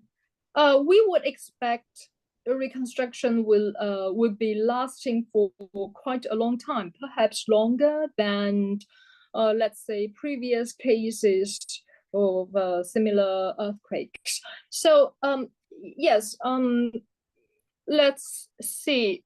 Reconstruction, we would expect it last for perhaps more than 1 year, even 2, and we see if we are just talking about residential houses reconstruction, in past cases, for example, let's say after the recent Xizang earthquake back in 2023, it took about 6 months to 10 months to rebuild houses.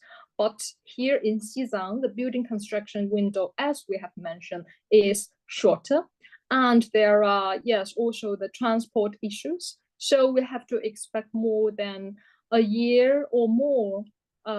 Yes, and also in reconstruction, we want to achieve build back better. So that would require a prudent design against the code, but also against perhaps future earthquake risks.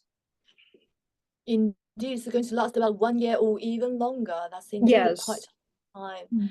And actually, I have another question, especially currently we are still in the golden 72 hours of rescue because the earthquake happened on Tuesday morning. But actually yesterday, the local authorities say they are going to change their focus of work currently from the rescue work into the reconstruction work. So why is it? Why they change the focus of the work? Yeah, we usually say 72 hours, but this is a general advice. Sorry, I have to challenge this preposition here.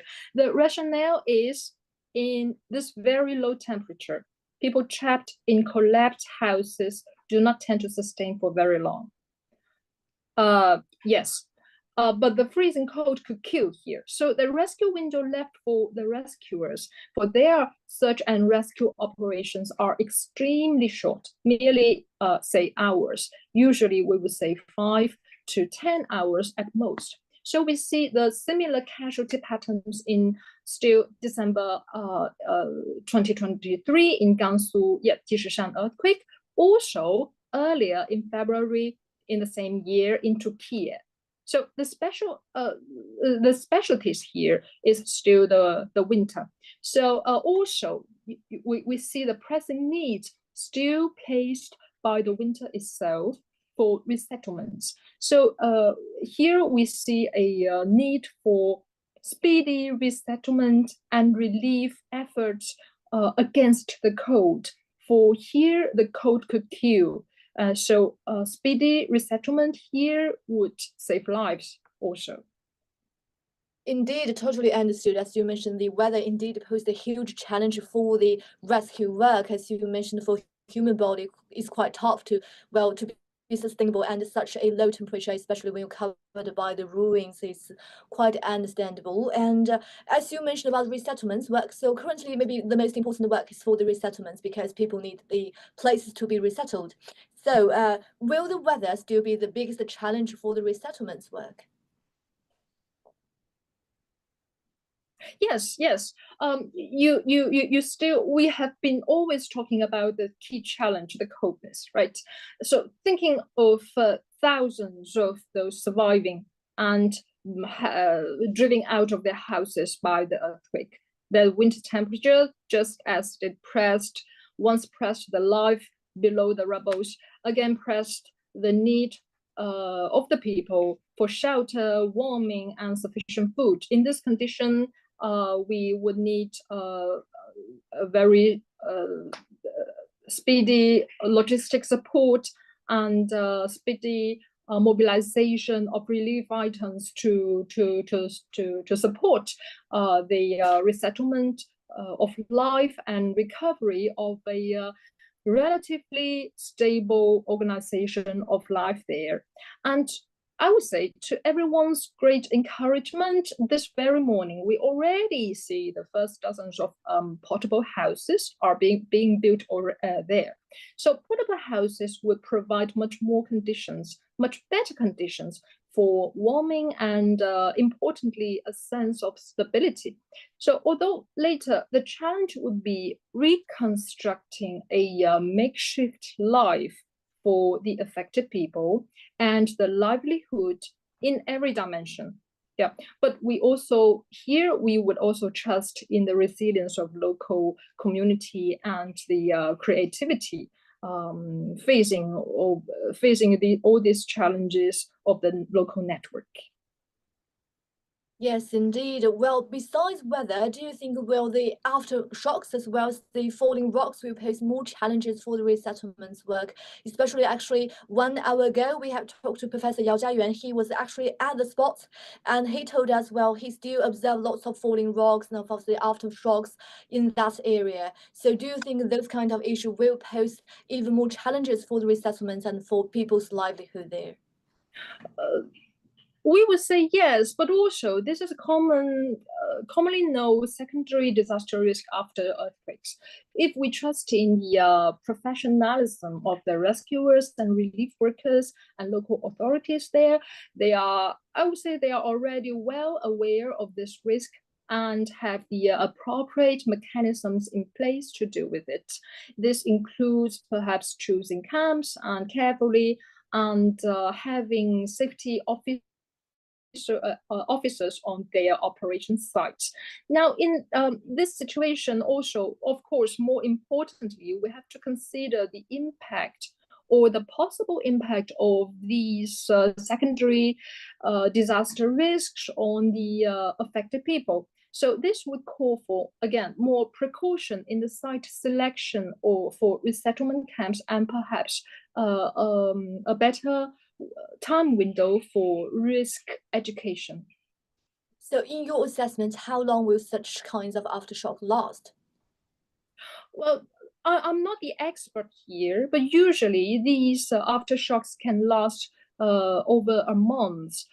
In a bigger earthquake like famously known late in our deep memory, the Wenchuan earthquake, the aftershocks last for almost a year. So yes, but people will have to get used to it and learn the risk and learn the addressing approach. Definitely. And as you mentioned, especially is well, people should pay attention to the site when they select the resettlement site, and they need to pay attention, especially for this kind of aftershocks, especially that's why important it is. And also, let's also keep this on topic. We also talk about the aftershocks, as you mentioned, and it's actually also in Laz County and Dingri County have also observed lots of aftershocks. So, well, because regarding to its special geographical location, so will the surrounding mountains become more unstable and such a influence of earthquakes, and will it increase the risk of geographical disasters such as the landslide and rockfalls in the future? Yes, that's also a common, again, the secondary disasters. But we have precautions, and we can also expect the relevant technical department will send experts in a very short time to look into the risks, especially after the earthquake change the stratigraphic conditions. Okay, so well, still let's talk about the unique geographical location of this area, and it's actually located in the southern part of the Qinghai Xizang Plateau. And do you think the earthquake will future trigger the secondary disasters such as avalanche, especially it's quite near the Mount Chumulongma actually? Well, I'm not the expert here to say, but yes, some scientists have already raised the prospect of this risk. And similarly, we would expect relative technical experts here to look into it. But we can also expect the group of experts to set up relevant risk monitoring mechanisms. So on the other hand, here also lies opportunity. So we have been here for several minutes, been talking about the future disaster risk perhaps during resettlement and which extending into recovery and reconstruction. So here also lies the opportunities, not only in experts, but even more importantly, in the local community. This would be the ideal time window for, as I mentioned before, the risk education, community-based monitoring approach, and perhaps evacuation exercises.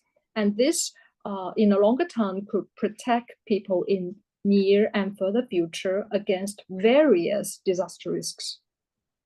Yeah, if we look at a bigger picture, actually, the Xizang Autonomous Region is a kind of earthquake-prone area in China. We have some data here. So since 1900, there have been over 600 earthquakes happened in Xizang, and especially on August 15, 1950, and 8.6 magnitude earthquake occurs in, well, Chayu, which was the strongest earthquake to occur in China in the 20th century. So, well, regarding to this area, what do you think? Well, how to take some precaution measures, well, to prevent earthquake disasters in this region? We cannot prevent disasters. We cannot prevent earthquakes. We can only prevent the damage caused by earthquakes and do our best to mitigate the probability of the damage. So this is the philosophy of DRR, or disaster risk reduction. And so in the formula, let me develop on this a bit. In the formula of natural disaster risk, we have a threefold structure. So the natural hazard, the exposure of people, buildings, and the societies to the hazard, and thirdly, the vulnerability of people, buildings, and societies to such hazard. So one option to mitigate the impact, the negative impact, is to remove exposure. But this usually means the relocation of the entire communities or even entire society out of the high-risk areas, with very complex side effects that often could often damage community networks and cultures.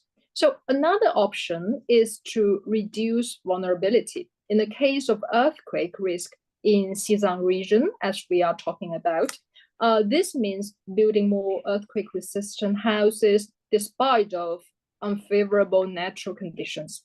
And accompanying these measures are earthquake early warning systems and the preparation of rescue teams and supplies after in the event of an earthquake. So I should be glad to say Chinese scientists and teams are ahead of the curve in these sectors. Definitely, I totally understood what you mentioned about it, especially how we can't prevent the disasters. So what we can do is to reduce, well, or increase the, well, how to people when facing this kind of disaster, and we are even more stronger to face this kind of disaster. So like you mentioned, we can't prevent disasters, but we can at least predict some disasters. For example, like you mentioned, for example, the early warning systems. So still, we can see that the earthquake happened since 1900 or even earlier, but currently we can still not kind of like very precisely predict the earthquakes. So why is it, and what's the big difficulties for people to predict an earthquake?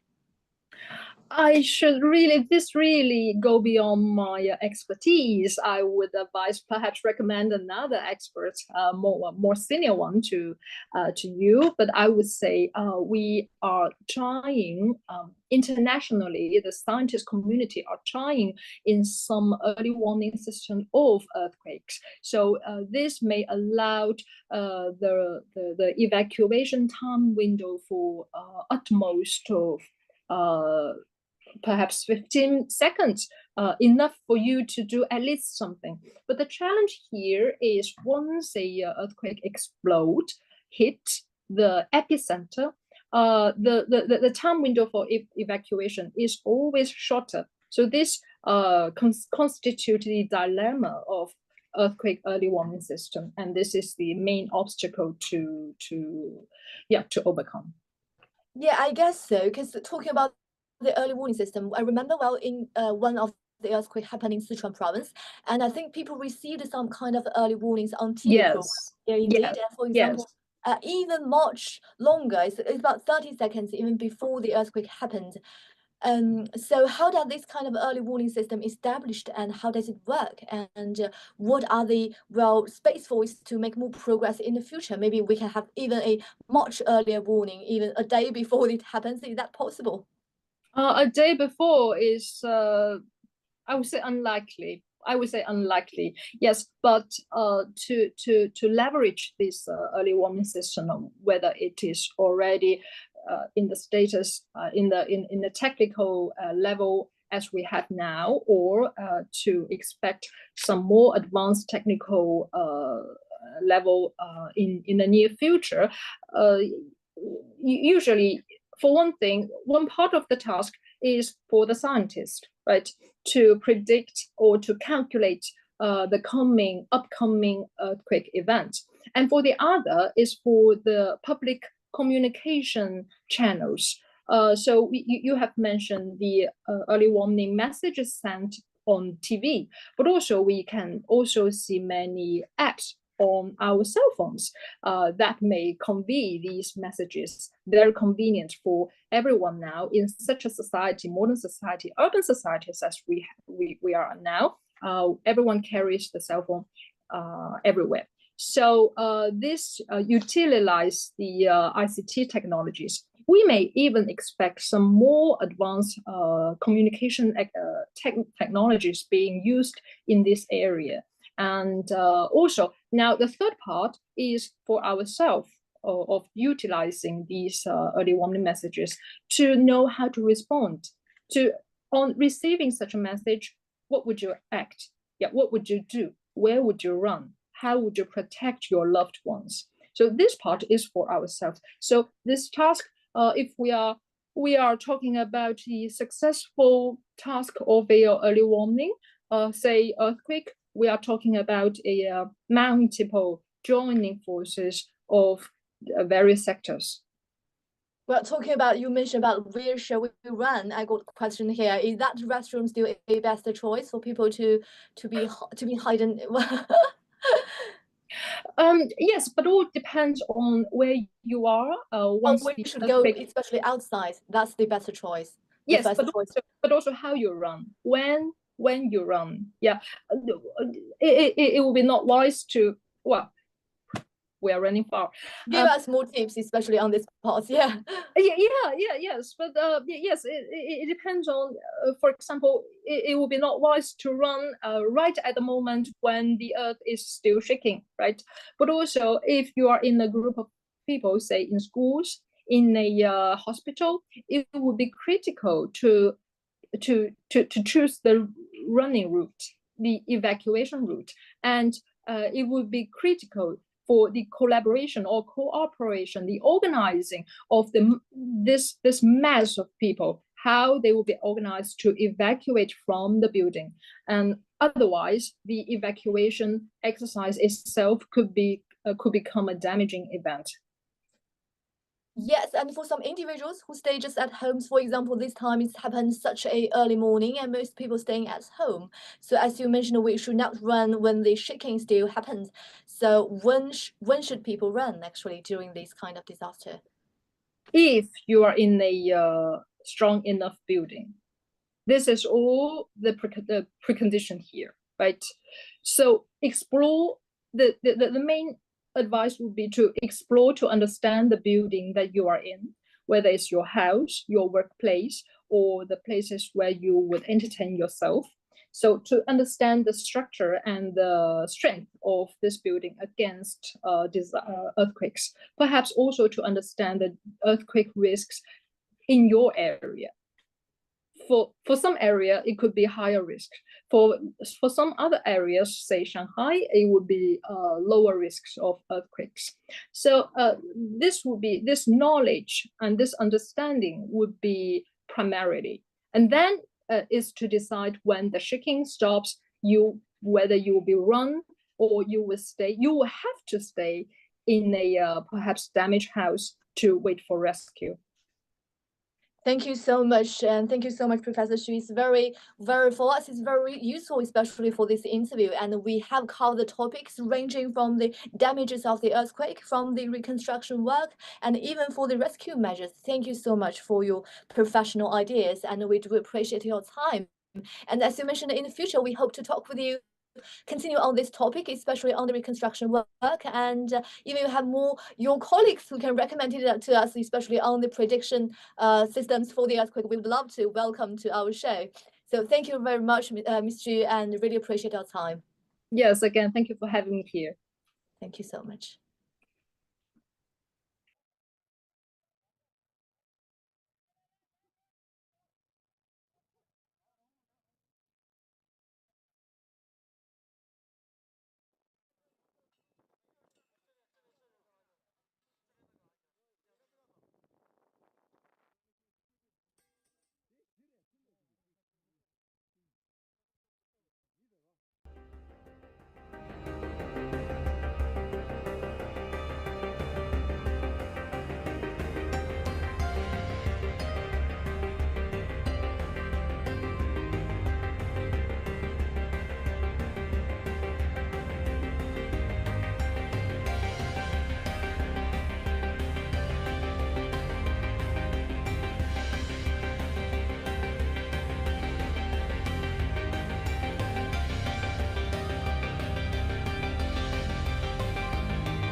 The death toll from the magnitude 6.8 earthquake remains at 126, with over 180 injured, and over 1,000 aftershocks have been detected, with the largest at magnitude 4.4.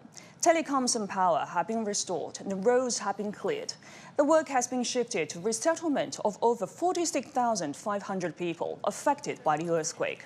Our reporter Guo Tianqi has more from Changshuo Township in Dingri County, the worst affected area.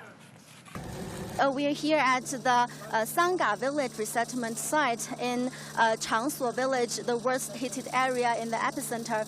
And here the altitude is more than 4,400 meters, and also the lowest temperature at night can reach minus 18 degrees Celsius. So this place is providing shelters for about 1,500 people, and they're living in about 130 tents. And we've just talked about people living in here, and they say it's okay for us to come inside and have a closer look of what the situation is.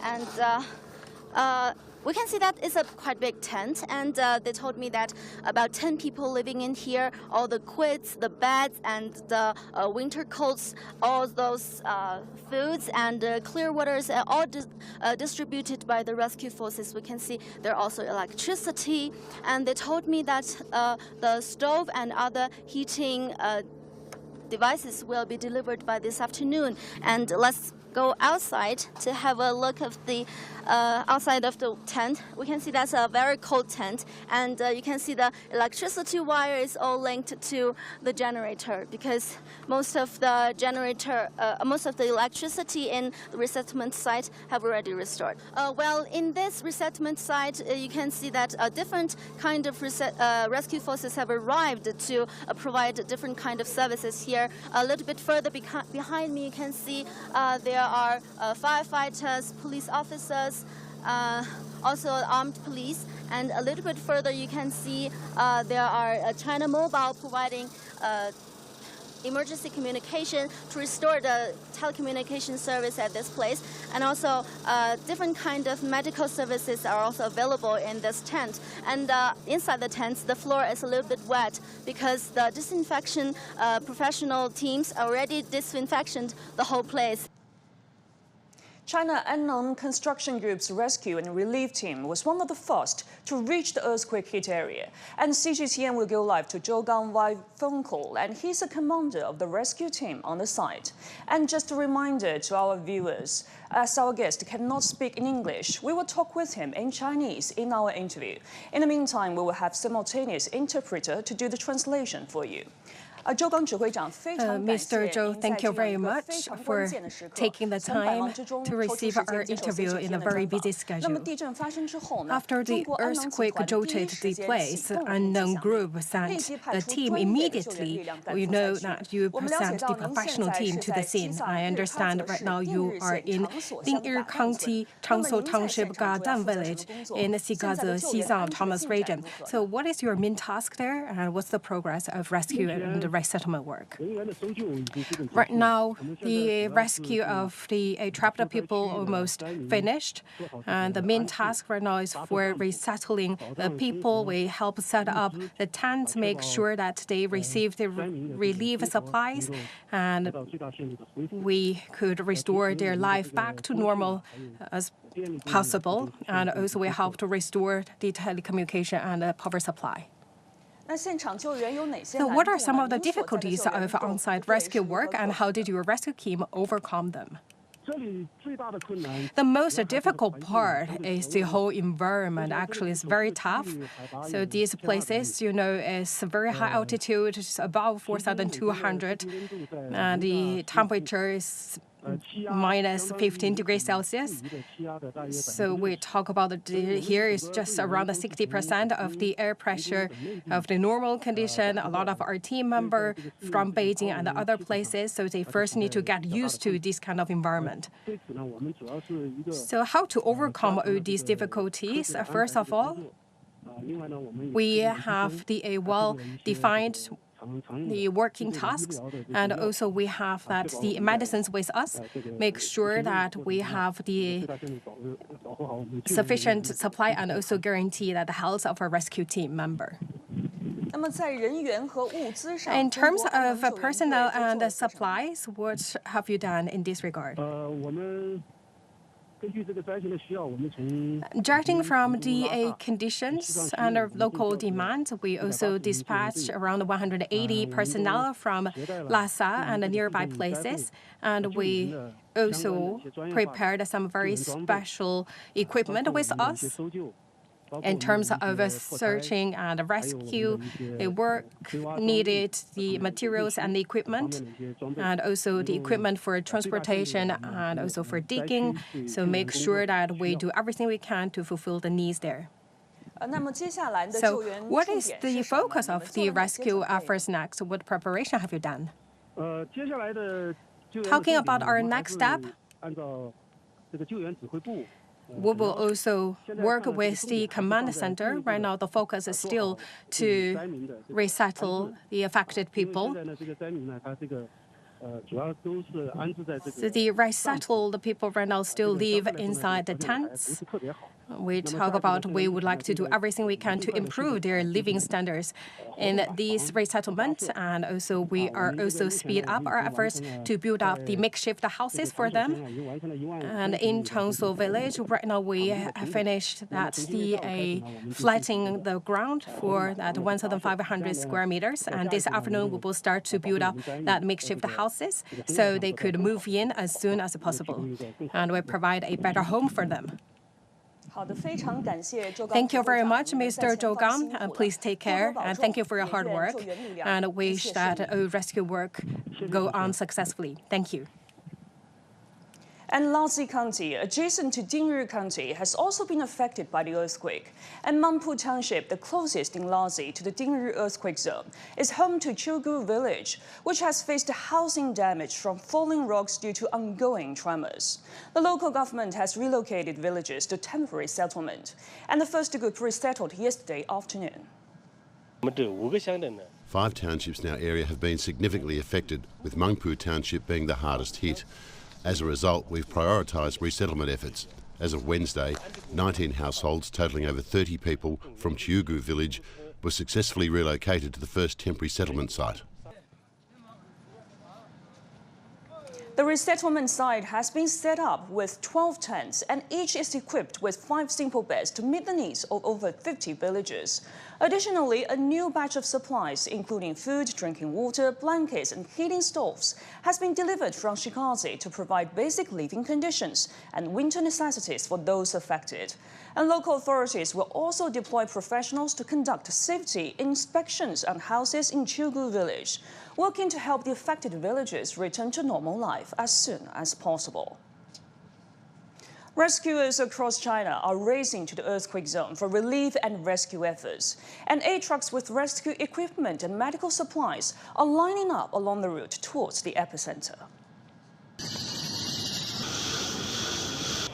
Gathering for the same goal.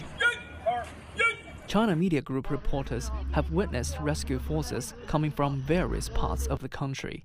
Among them are rescuers from the National Emergency Medical Response Team who are arriving at Lhasa. This is my first aid backpack. It contains the automated external defibrillator, some chest straps, a box containing sharp instruments, thermal blankets and breathing masks. Our team members are mainly surgeons, including doctors from orthopaedic, neurosurgery and emergency departments. They're suitable for treating the injured people at this stage. Captain Zhu Wei said the main challenges for the rescue operation include the high altitude, cold weather and thin air. The first batch of rescue team involves 5 members and more are on their way. They have brought medical supplies for the injured and also medicine for rescuers. We have prepared the first aid medicine as some people may have altitude sickness. They're quite useful in low temperature occasions. At a parking lot outside the airport, we have come across a rescue team from China Annan from neighboring Sichuan province. The first batch of more than 50 rescuers have arrived in the quake zone on day 1 of the quake. Now, reinforced teams with more than 100 people are arriving with live detectors, laser radar, drones, and other rescue equipment. Along the route from Lhasa to the epicenter, we have seen lines of supply trucks coming toward the same direction. It's 9 p.m. At a roadside restaurant, we saw many drivers taking a break before continuing the journey. It's my first meal of the day. We went to the quake zone yesterday with mineral water. This is our second trip. Many restaurants along the route are no longer open.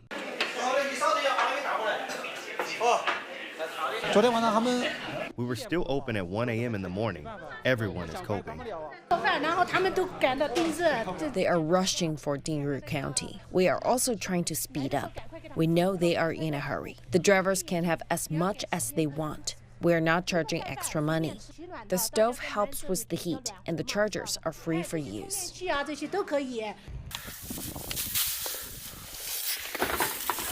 Over 4,000 rescuers are working in harsh conditions, enduring -10-degree temperatures at an average altitude of 4,500 meters. Authorities say mobile networks and power have been restored, and over 46,000 people have been relocated. Medical teams from across the Xizang Autonomous Region have arrived at hospitals of the quake-hit area, and patients with minor injuries are receiving treatment in emergency tents. Patients in critical condition have been transferred to Xizang People's Hospital in the capital, Lhasa.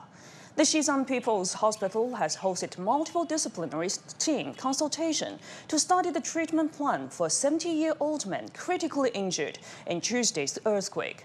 And he has been transferred from the People's Hospital of Xizang to Lhasa. The consultations are part of China's efforts to save lives and minimize casualties. The patient was injured by a house collapse in the quake zone. He had a fracture and dislocation of the 6th and 7th cervical vertebrae. We have invited experts from various related disciplines, including respiratory, neurology, orthopedics, anesthesiology, and imaging. We have local senior experts as well as experts from Peking Union Medical College Hospital in the emergency consultation. These are part of our efforts to ensure that the patient receives the best possible treatment outcome and minimize the probability of complications. 3 patients critically injured in the earthquake have been transferred to Xizang People's Hospital, and the hospital has set a green channel for transfer of patients in critical condition, while establishing a mechanism involving expert teams, treatment teams, and logistical support teams. The expert team consists of 29 experts from different disciplines, and sufficient emergency beds have also been prepared. Medical teams and supplies from other Chinese provinces and regions have been dispatched to Xizang, the first emergency medical rescue team deployed by the Ministry of Emergency Management has arrived. Urumqi in Xinjiang region has raised over $1 million of $150,000 in medicines, and Shanghai has deployed a team of 13 medical experts to Lhasa. Our aid efforts mainly focus on the rescue of critically ill patients. We have some with traumatic brain injuries, some in intensive care unit, and some in need of cardiac dialysis, but we are mainly responsible for those in critical condition.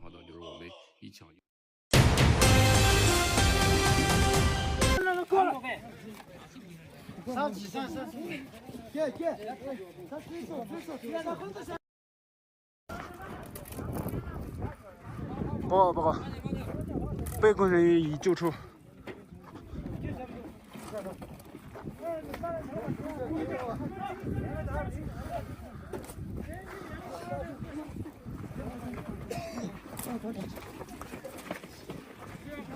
先放这，您先看一下。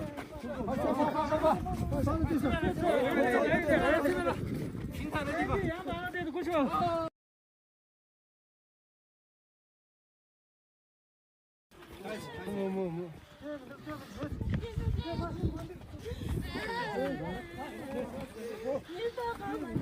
目前已交给医护人员。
Hi, everyone. Now I'm actually in Yubai village in the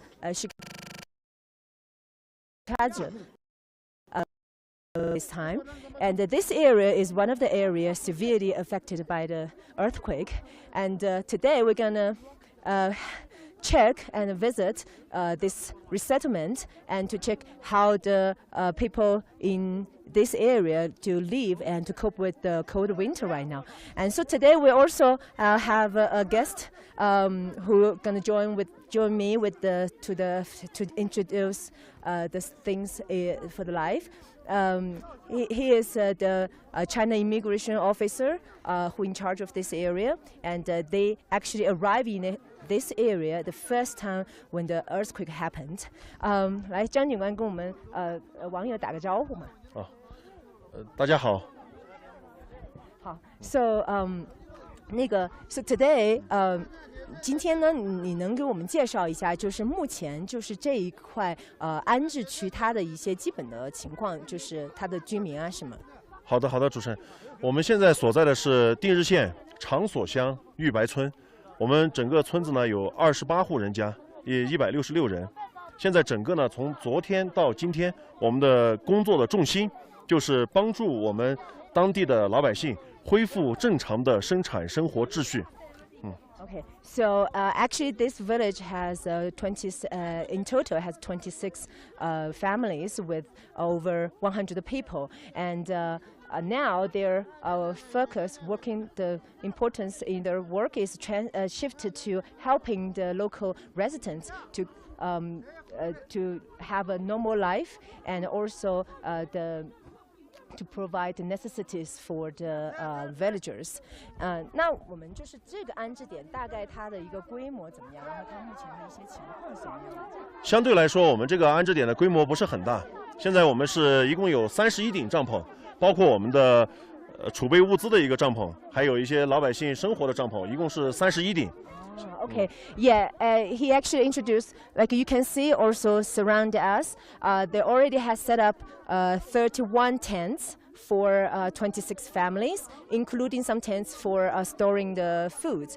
And also actually you can see here the new goods keep coming out, and actually the people just trying to, now we can see actually from the truck there are some rice going to deliver to the local residents. Okay, let's go. Actually, let's follow the Officer Zhang and to check the situation in the resettlement and how the people's living conditions. Okay, 那我们现在就往里面看一下哈，看一下这个地方的一些情况。可以。好，这边呢，我们的右手边是我们的一面国旗，这个也是我们来的时候，因为我们搞这个仪式教育的时候我们带来，然后在这儿安置点的时候，我们就把它插在了我们的安置点。Okay, we can see a flag also flying over here, and we can see some heating equipment here. 就这个应该是他们取暖的设备是吧？这个是我们暖炉的一个备用的一个烟管，因为是现在是暖炉的话，现在我们每天都要烧，每天生火的话，就怕它这个有损耗和消耗，就是放在这里，我们后面方便后期更换。Okay, so these are some equipment for the heating services. Because here, actually at night, it could be very cold. The temperature could be. Here we can see some waters and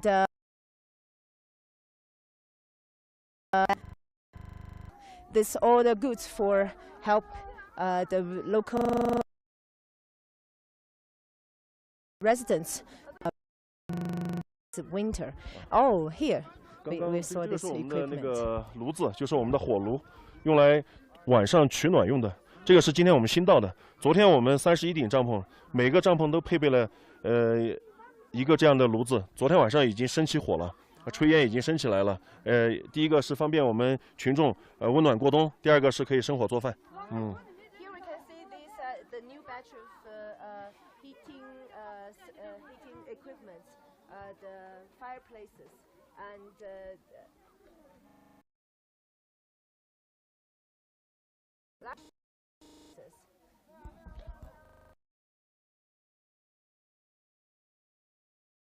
刚刚发到物资，我们也会到了以后，我们会立马组织发放到群众手里。Yeah, so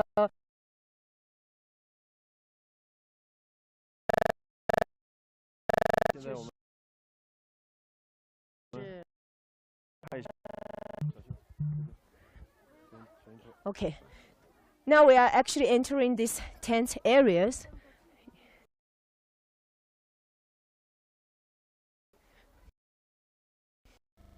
我们也会派专人来进行对帐篷周围进行一个消杀，就是这个是消杀，就是对这个灾后的一些卫生进行一个防疫的一个措施啊。然后我们每天也配备了垃圾桶，到时候垃圾会放在这里。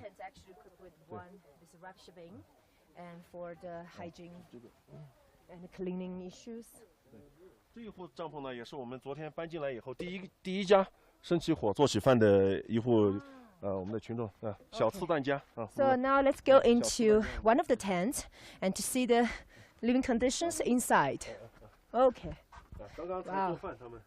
Wow. So, yeah. 刚刚做饭，这个我们这个百姓家。Oh, so this. 新鲜的这个蔬菜。啊。刚刚都是才是做好饭。所以这个相当于既可以取暖，它也是他们生火做饭的一个，对。所以说我们昨天的任务就是把帐篷和暖炉全部安装好，安装完毕，方便大家就是在第一个晚上我们温暖的过冬，然后生火做饭。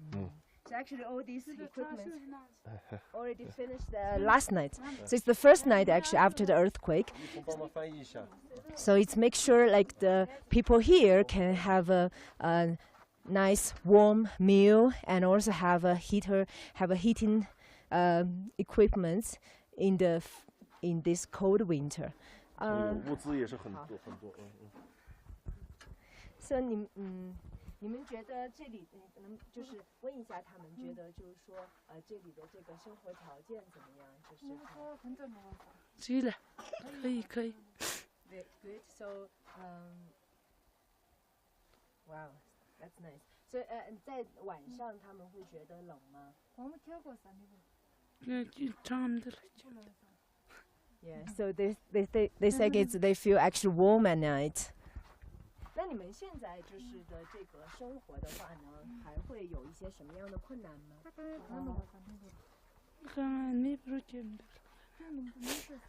没什么问题。没什么问题，就是还需要一些什么东西吗？觉得还有。它是有需要插线板上。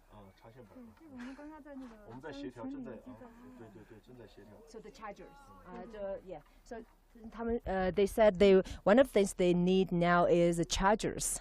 So they need to recharge for their other electric equipment. 插线板也是一个必备品。对，我们看we can see actually here in each tent. The electricity is also going normal right now. Okay. Okay, thank you. Okay. So,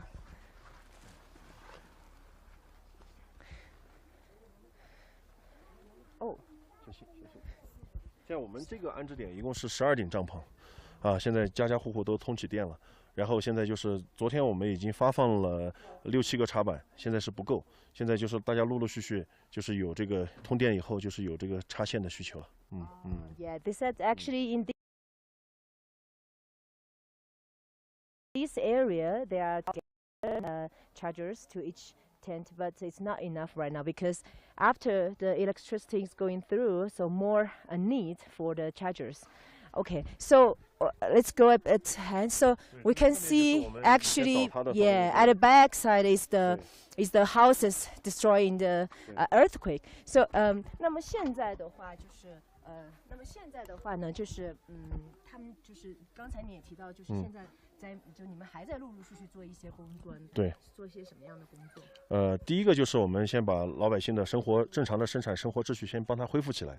第二个呢，就是我们要对他们的一些困难和一些现实的一些需求进行一个搜集和整理和汇总。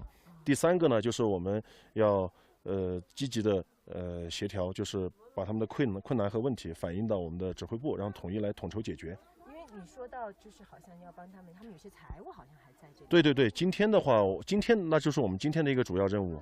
今天的主要任务呢，第一个就是我们把这些倒塌的房屋的一些危险隐患给它排除掉。排除掉了以后呢，我们的人陆续进去帮助老百姓，每家每户我们派人帮助他把里边的财物，就是值钱的东西，我们给它转移出来，然后转移到自己的帐篷里。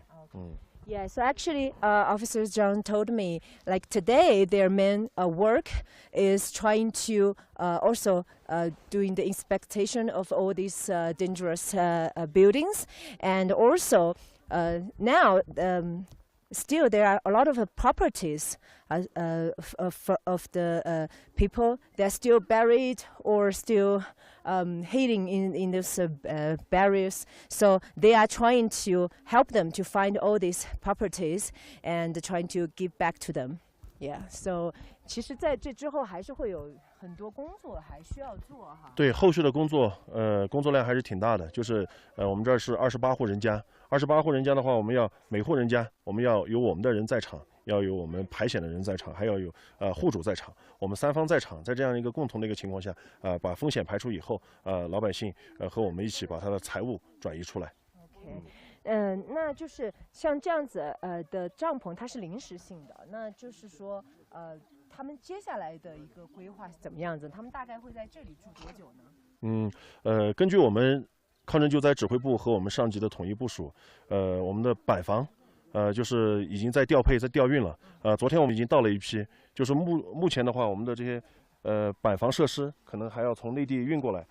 运过来主要是时间是在路途上，时间会耽误几天时间。我相信，通过运过来以后，我们会立马投入到这个搭建当中。现在选址已经选好了，现在选址选好了以后的话，我们就会板房到位以后，立马进会把这个板房搭建起来。搭建起来以后，把老百姓从这个临时性的一个安置点转移到暂时过渡性的一个安置点。Yeah, so actually the tents that we see here is just temporary shelters for the local residents. Now, the first batch of the portable houses are already on the way, and some of them are already under construction.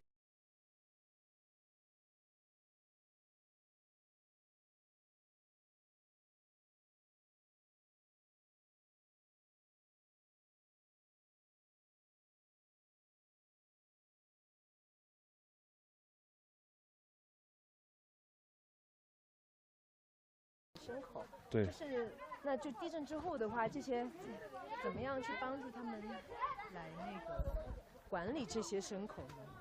现在我们目前就是把我们在这里，这是因为有很多的老百姓的羊圈是已经倒塌的，倒塌的话，它就是存活的羊就没地方去安放。那我们就在这里就把它的牛羊就进行一个集中的安放和管理，其他的像有一些村民家的羊圈没有倒塌，我们还可以临时性使用的，我们就是暂时还是在使用。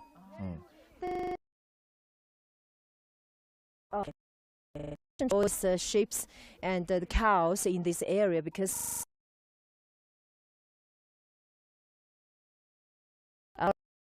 destroyed it. So for them, the 这些食物什么的，就是提供给这些。稻草，我们今天上午已经运了2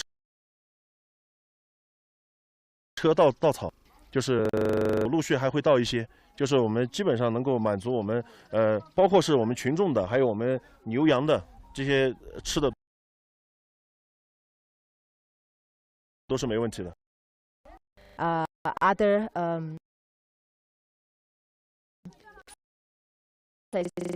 so the foods that the animals need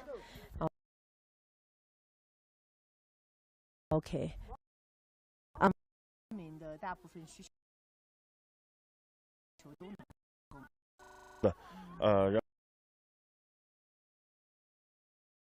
然后就是现在就是帮。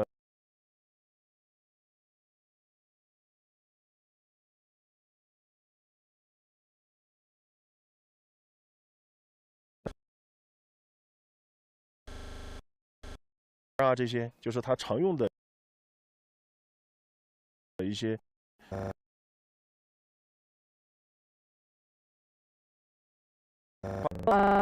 actually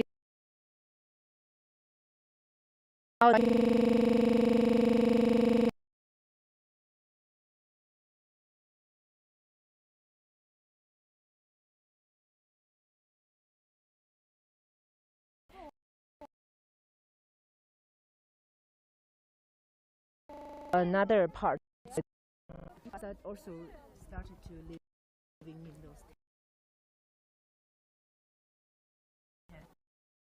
就是这边这个村子和这边我们这个村子都是一个整体，全部都住进去了的。是我们在搭建一个那边平整出来这块场地，我们是搭建一个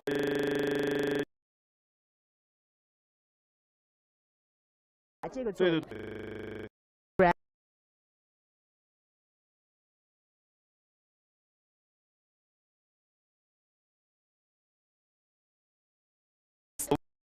那边那个场地平整出来，嗯。So they also kind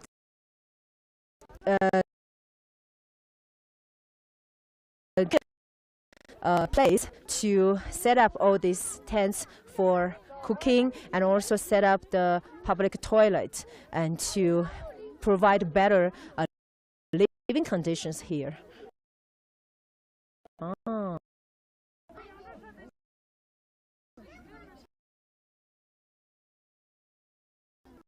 还是陆陆续续这几天，还是会陆续的情况，So now, 他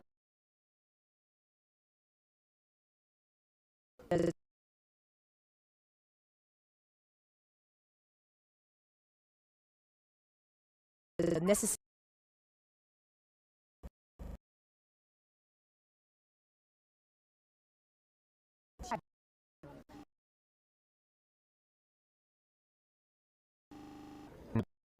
了一下，去了解了一下这个情况，得到了大部分的正向反馈。就是发生的那一天，他们就是心还是有点沮丧。然后从昨天我们把所有东西安置好，让他们住进了这个我们临时性的这样一个安置点。 帐篷还有火炉都升起以后，他就觉得很激动、很开心，然后，对我看，我也能感觉到他们今天很多笑容。对对对。So Officer Zhang told me actually he talked to some of the people here, and when the earthquake happened the first day, and most of the people actually feel very depressed, but after they already after all these resettlements have been set up, and also they get what they need. So now actually today when I'm walking around this area, I can feel like people have these smiles on their face, and they also you can feel like their strong will and their yes to actually to cope with this overcome these difficulties. 那我们想能不能跟他们谁你认识谁，我们跟他们聊几句呢？他这个普通话都不是很好啊。翻译的也是。他现在村民都在忙。这有。 这个就是生活用品嘛，像方便面啊、棉被那些都有，它就是生活物资陆续就在到达。行 ，OK。我看村民能找一个不？对。现在这个村民普通话普遍都不是很好。好的，好的，行。OK, so today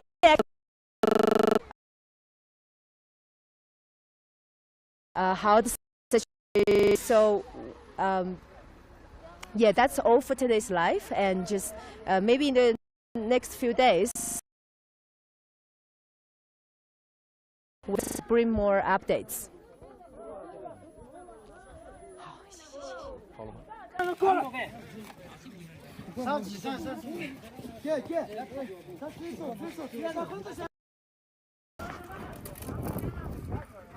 报告，被困人员已救出。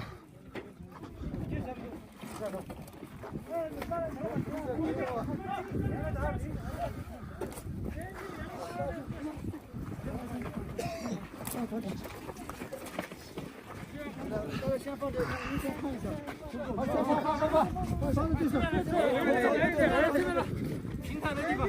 带着过去吧。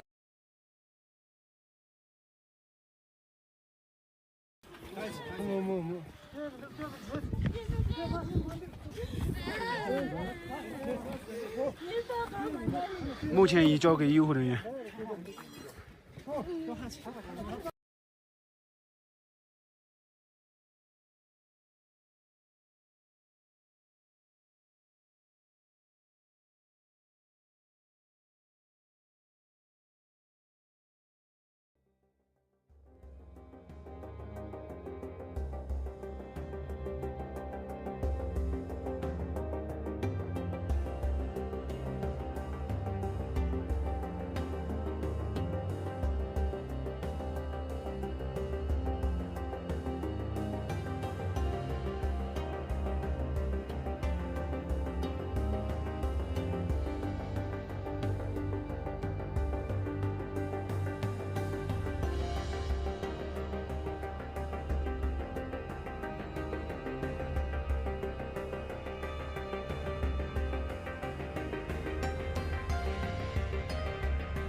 So the lowest temperature at night can reach minus 18 degrees Celsius.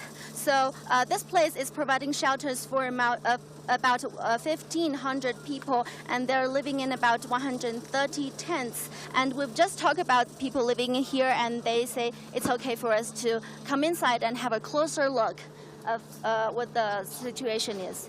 And we can see that it's a quite big tent, and they told me that about 10 people living in here, all the quits, the beds, and the winter coats, all those foods and clear waters are all distributed by the rescue forces. We can see there are also electricity, and they told me that the stove and other heating devices will be delivered by this afternoon. And let's go outside to have a look of the outside of the tent. We can see that's a very cold tent, and you can see the electricity wire is all linked to the generator, because most of the electricity in the resettlement site have already restored. Well, in this resettlement site, you can see that different kind of rescue forces have arrived to provide different kind of services here. A little bit further behind me, you can see there are firefighters, police officers,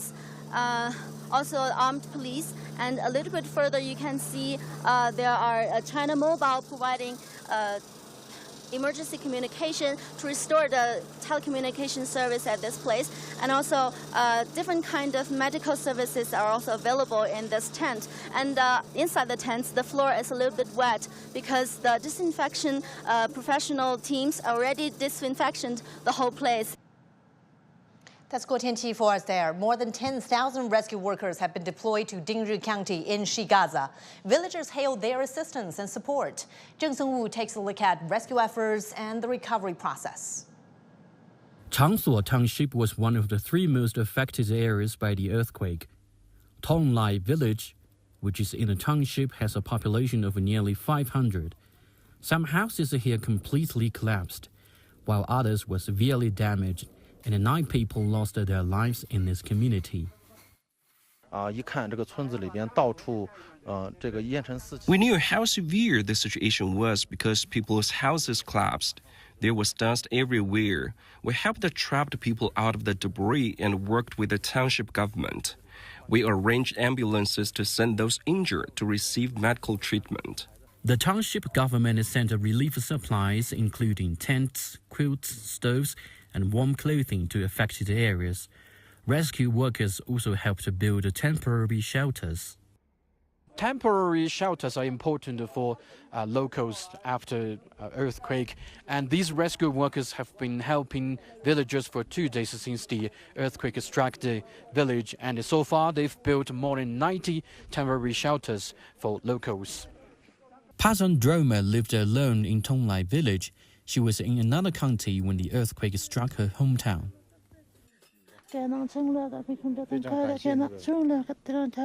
I am disabled. It's difficult for me to walk because of my legs. My house collapsed because of the earthquake. I am heartbroken. But these rescue workers have helped me a lot, building a tent for me. I am so grateful. More than 12,000 people, including firefighters, military forces, and policemen, have carried out the rescue operations.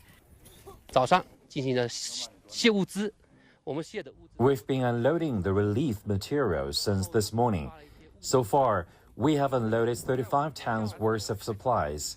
In the afternoon, we helped build the tents. There were 26 tents in this area, sheltering 260 people. We'll also monitor aftershocks this evening. As of Wednesday, 187 resettlement sites have been set up, accommodating almost 47,000 people. Zheng Sengwu, CGTN, Dingri County, Xizang Autonomous Region. Emergency management personnel and aid trucks from different parts of the Chinese mainland continue to arrive to assist in disaster recovery operations. Gathering for the same goal. China Media Group reporters have witnessed rescue forces coming from various parts of the country. Among them are rescuers from the National Emergency Medical Response Team who are arriving at Lhasa. This is my first aid backpack. It contains the automated external defibrillator, some chest straps, a box containing sharp instruments, thermal blankets and breathing masks. Our team members are mainly surgeons, including doctors from orthopaedic, neurosurgery and emergency departments. They're suitable for treating the injured people at this stage. Captain Zhu Wei said the main challenges for the rescue operation include the high altitude, cold weather and thin air. The first batch of rescue team involves 5 members, and more are on their way. They have brought medical supplies for the injured and also medicine for rescuers. We have prepared the first aid medicine, as some people may have altitude sickness. They're quite useful in low temperature occasions. At a parking lot outside the airport, we have come across a rescue team from China Annan from neighboring Sichuan province. The first batch of more than 50 rescuers have arrived in the quake zone on day 1 of the quake. Now, reinforced teams with more than 100 people are arriving with life detectors, laser radar, drones and other rescue equipment. Along the route from Lhasa to the epicenter, we have seen lines of supply trucks coming toward the same direction. It's 9 p.m. At a roadside restaurant, we saw many drivers taking a break before continuing the journey. It's my first meal of the day. We went to the quake zone yesterday with mineral water. This is our second trip. Many restaurants along the route are no longer open.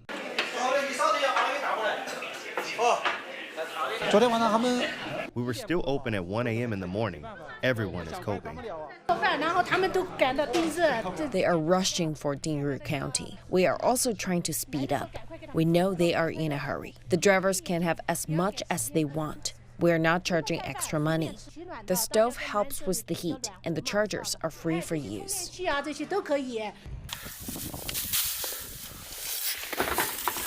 Over 4,000 rescuers are working in harsh conditions, enduring -10-degree temperatures at an average altitude of 4,500 meters.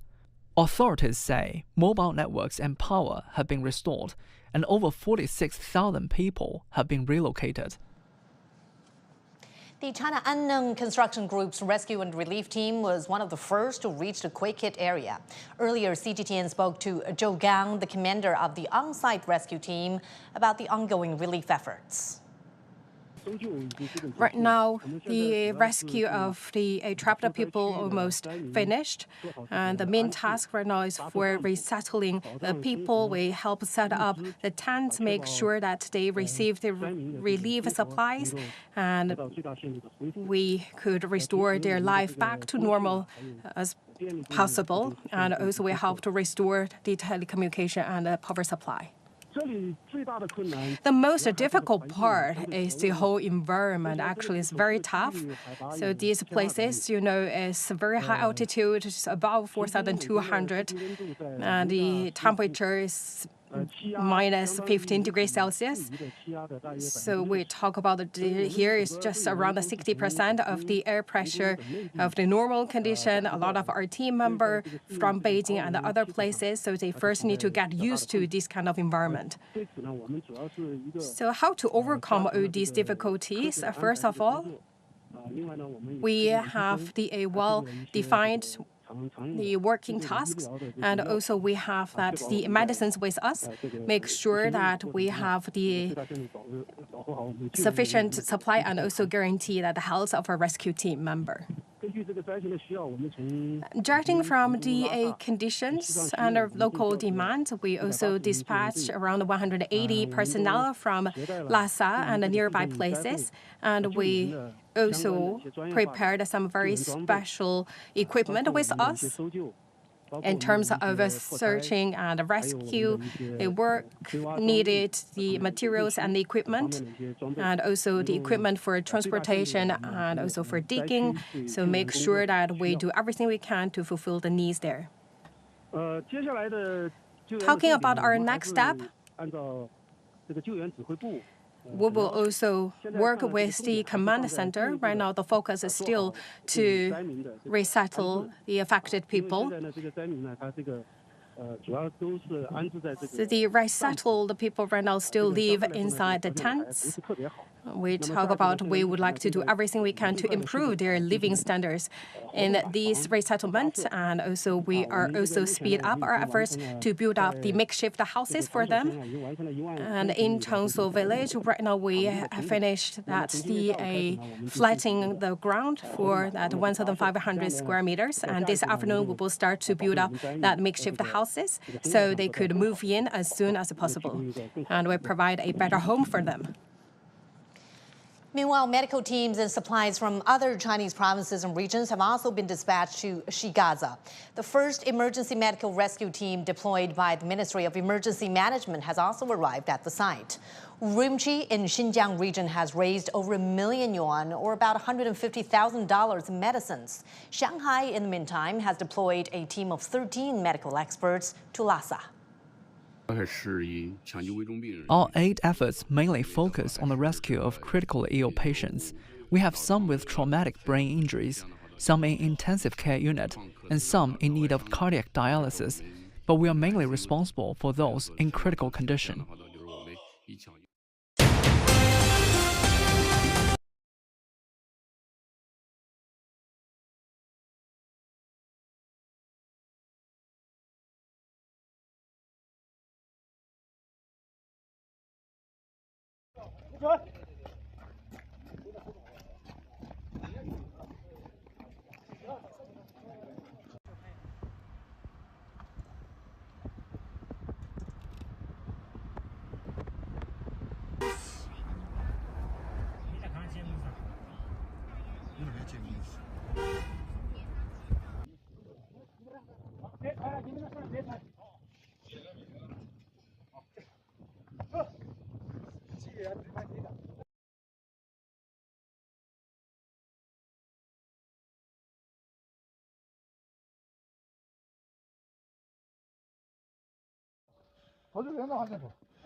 Unstable and such a influence of earthquakes, and will it increase the risk of geographical disasters such as the landslide and rockfalls in the future? Yes, that's also a common again, the secondary disasters. But we have precautions, and we can also expect the relevant technical department will send experts in a very short time to look into the risks, especially after the earthquake change the stratigraphic conditions. Okay, so well, still let's talk about the unique geographical location of this area, and it's actually located in the southern part of the Qinghai Xizang Plateau. And do you think the earthquake will future trigger the secondary disasters such as avalanche, especially it's quite near the Mount Chumulongma actually? Well, I'm not the expert here to say, but yes, some scientists have already raised the prospect of this risk, and similarly, we would expect relative technical experts here to look into it, but we can also expect a group of experts to set up relevant risk monitoring mechanisms. So on the other hand, here also lies opportunity. So we have been here for several minutes, been talking about the future disaster risk perhaps during this resettlement, and which extending into recovery and reconstruction. So here also lies the opportunities, not only in experts, but even more importantly, in the local community. This would be the ideal time window for, as I mentioned before, the risk education, community-based monitoring approach, and perhaps evacuation exercises. And this in a longer time could protect people in near and further future against various disaster risks. Yeah, if we look at a bigger picture, actually the Xizang Autonomous Region is a kind of earthquake-prone area in China. We have some data here. So since 1900, there have been over 600 earthquakes happened in Xizang, and especially on August 15, 1950, and 8.6 magnitude earthquake occurs in, well, Chayu, which was the strongest earthquake to occur in China in the 20th century. So, well, regarding to this area, what do you think, well, how to take some precaution measures, well, to prevent earthquake disasters in this region? We cannot prevent disasters. We cannot prevent earthquakes. We can only prevent the damage caused by earthquakes and do our best to mitigate the probability of the damage. So this is the philosophy of DRR, or disaster risk reduction. And so in the formula, let me develop on this a bit. In the formula of natural disaster risk, we have a threefold structure. So the natural hazard, the exposure of people, buildings, and the societies to the hazard, and thirdly, the vulnerability of people, buildings, and societies to such hazard. So one option to mitigate the impact, the negative impact, is to remove exposure. But this usually means the relocation of the entire communities or even entire society out of the high-risk areas with very complex side effects that often could often damage community networks and cultures. So another option is to reduce vulnerability. In the case of earthquake risk in Xizang region, as we are talking about, this means building more earthquake-resistant houses despite of unfavorable natural conditions. And accompanying these measures are earthquake early warning systems and the preparation of rescue teams and supplies after in the event of an earthquake. So I should be glad to say Chinese scientists and teams are ahead of the curve in these sectors. Definitely, I totally understood what you mentioned about it, especially how we can't prevent the disasters. So what we can do is to reduce, or increase the, how to people when facing this kind of disaster, and we are even more stronger to face this kind of disaster. So like you mentioned, we can't prevent disasters, but we can at least predict some disasters. For example, like you mentioned, for example, the early warning systems. So still, we can see that the earthquake happened since 1900 or even earlier, but currently we can still not kind of like very precisely predict the earthquakes. So why is it, and what's the big difficulties for people to predict an earthquake? This really go beyond my expertise. I would perhaps recommend another expert, more senior one to you. But I would say we are trying internationally. The scientist community are trying in some early warning system of earthquakes. So this may allow the evacuation time window for utmost of perhaps 15 seconds, enough for you to do at least something. But the challenge here is once a earthquake hit the epicenter, the time window for evacuation is always shorter. So this constitutes the dilemma of earthquake early warning system, and this is the main obstacle to overcome.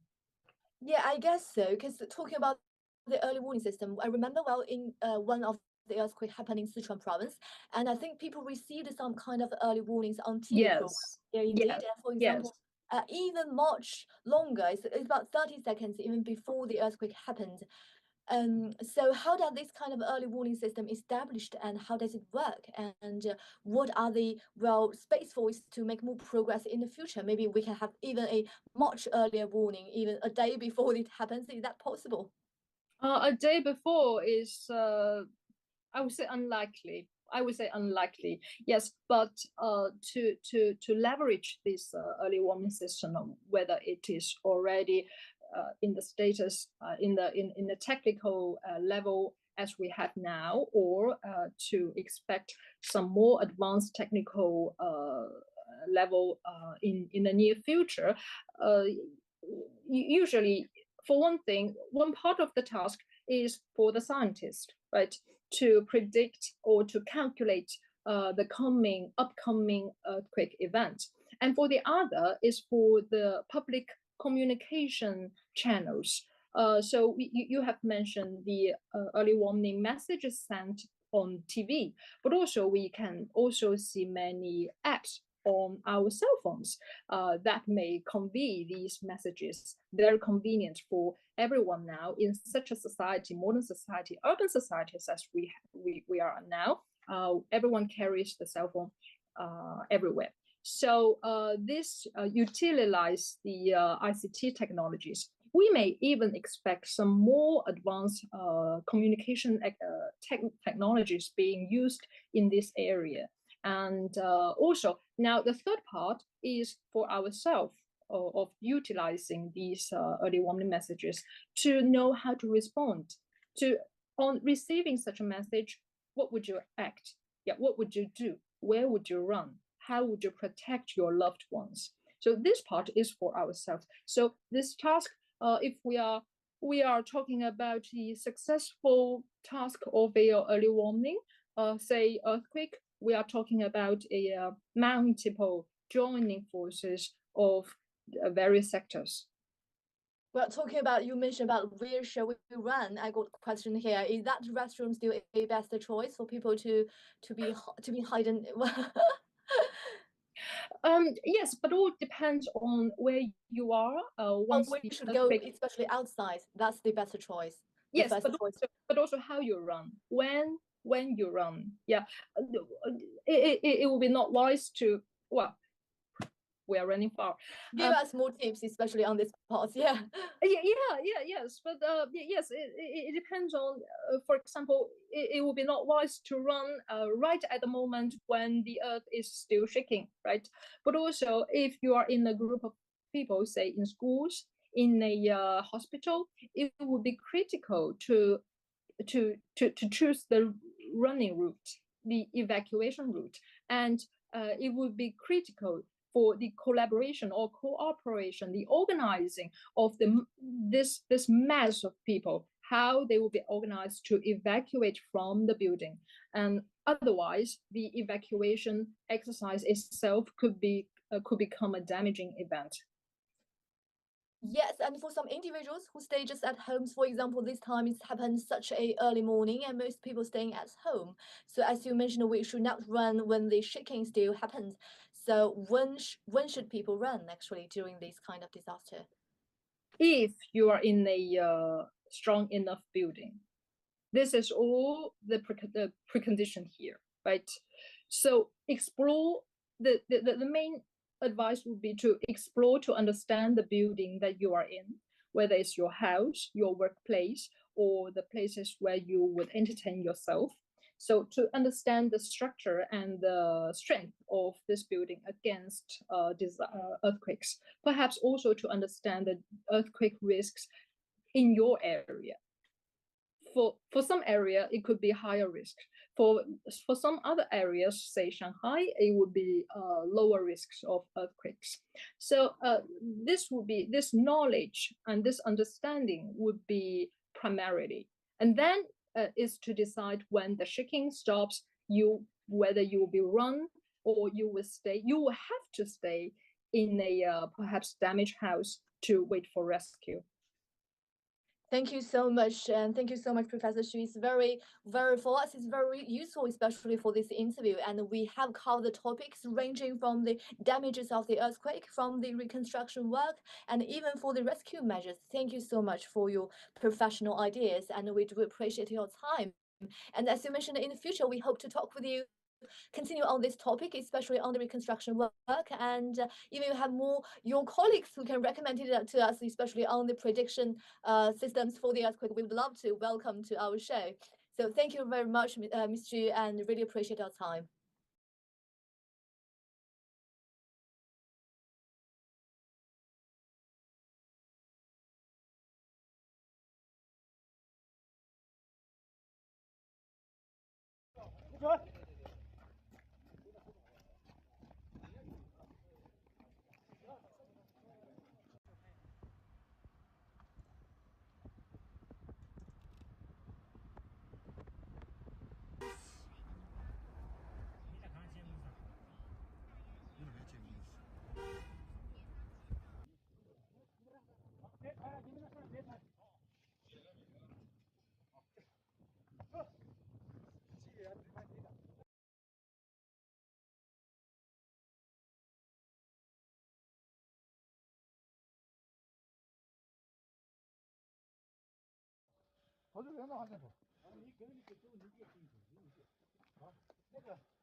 长期生存。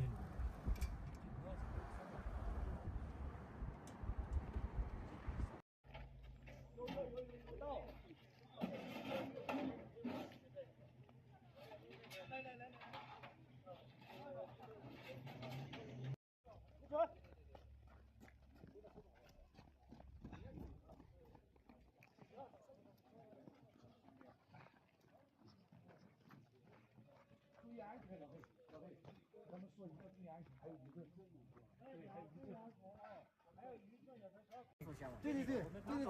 在另一个乡救援就行不行？那我们这个我们的这个什么，还有我们现在的情况，我们必须要通过这个乡的乡政府，对呀，他们来跟我们说呀，大多数的。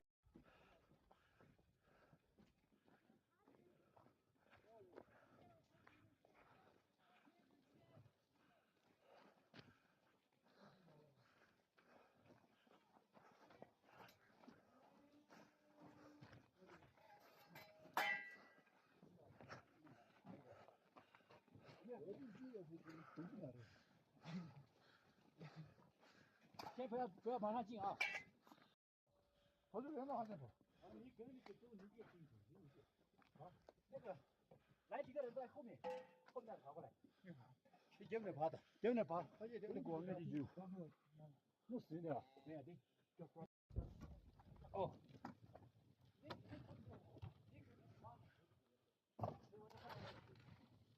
他们这些男家不能搬不上，对。别踩，你们那上别踩。好，走。这个拍这个。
哪个乡？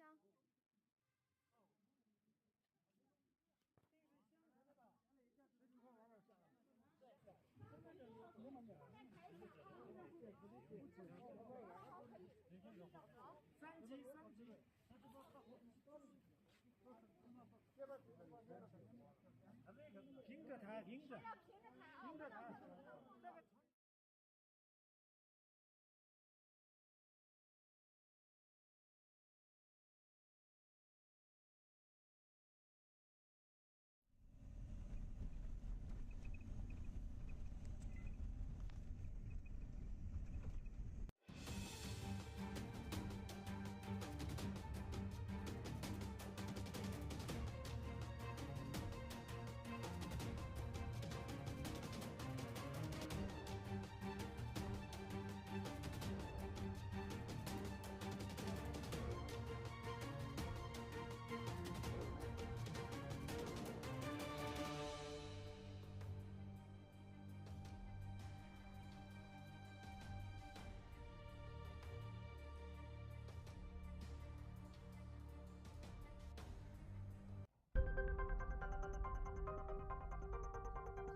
跑这边的话再跑。你跟着走，你别停住，你别。好，那个，你们那上别踩。好，记得慢点的。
那刚几十年。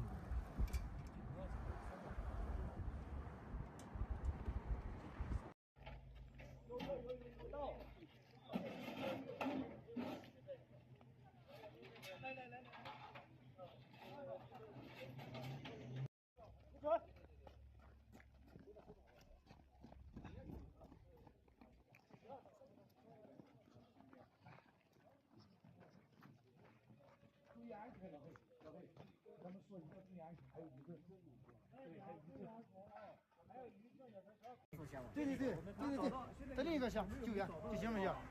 那我们这个我们的这个什么，还有我们现在情况，我们必须要通过这个乡镇对，他们来跟我们说呀。大多数的。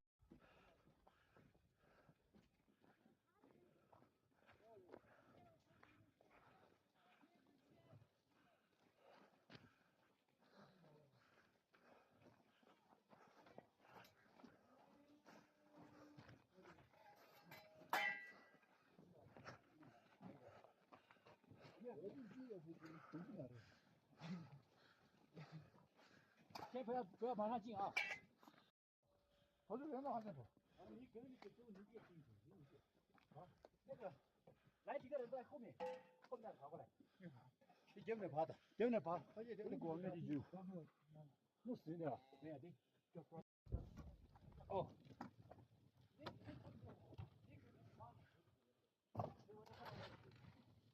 他们这些男家不能搬不上，对。别踩，你们那上别踩。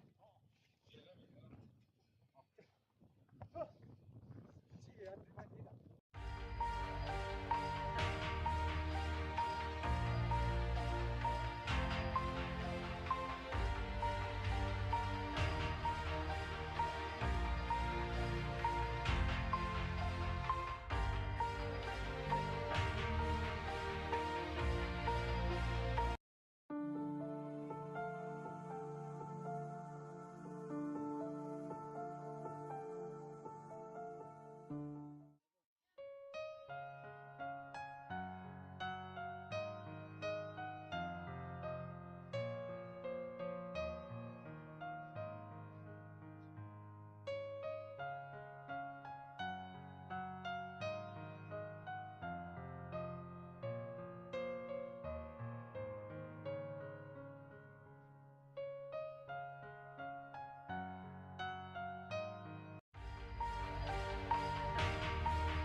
平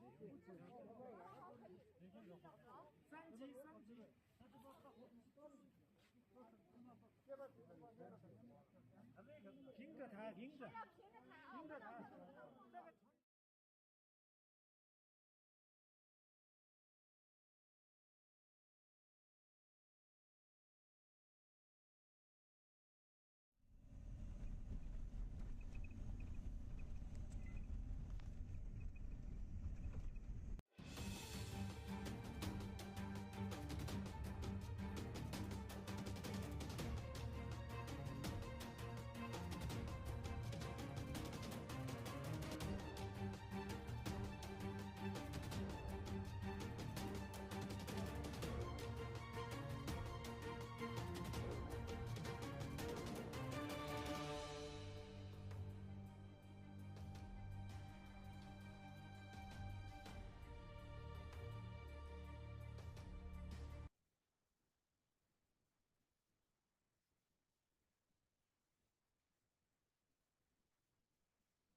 Okay, welcome back and welcome to our special coverage on the aftermath of the 6.8 magnitude earthquake hitting southwestern China's Xizang Autonomous Region. And now let's take a look at some upgrades.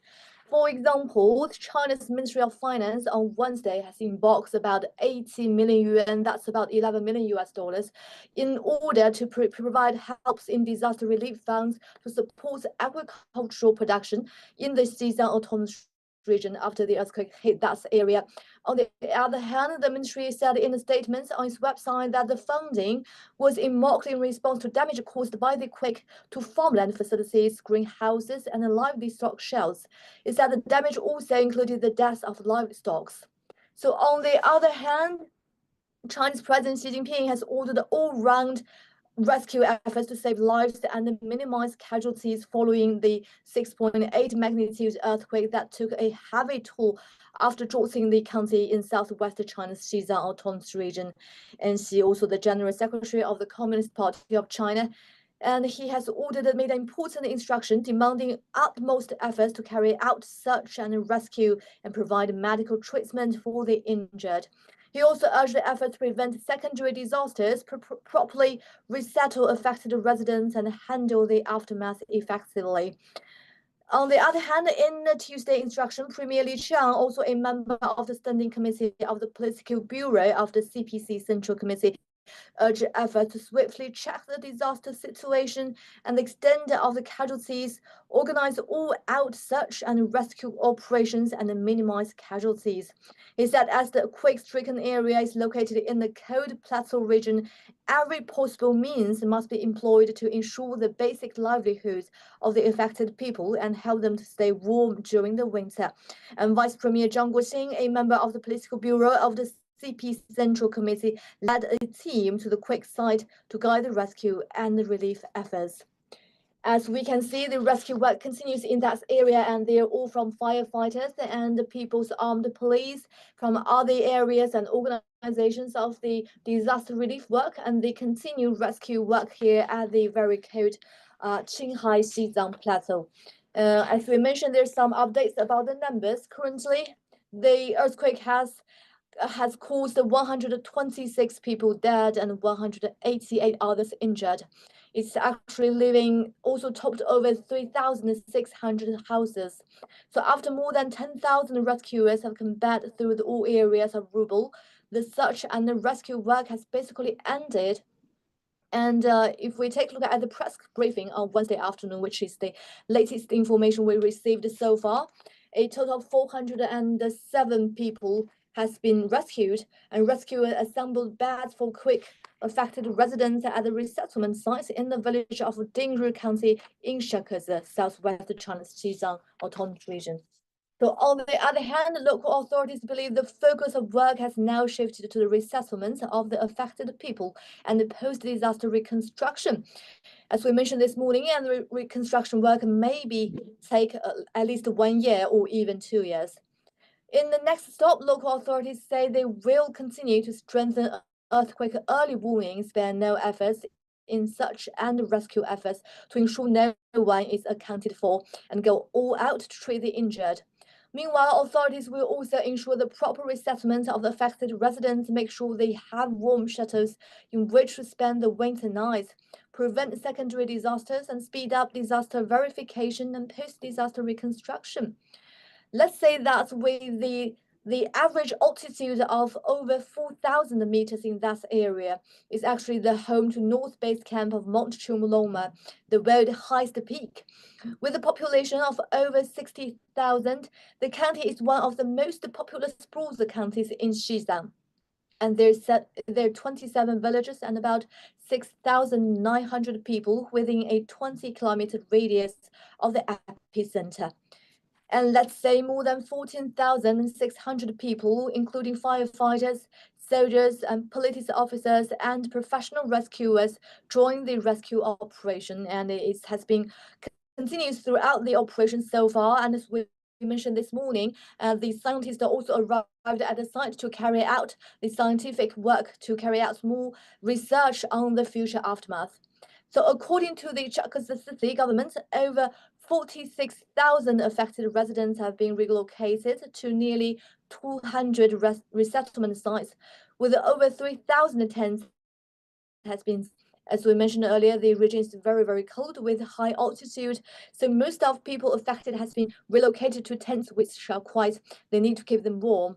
And let's mention that a total of 484 tourists in that county, including 13 foreigners, have returned to the urban area of Jakarta safely. And in terms of those travelers, and no casualties among them, that's according to the rescue officials on Wednesday. On the other hand, let's mention about, the other side of the rescue work. For example, the armed with flashlights and aided by the sniffer dogs, the rescuers worked on non-stop through the night after the quake, hoping to save as many people as they could. And currently, over 400 people has been saved.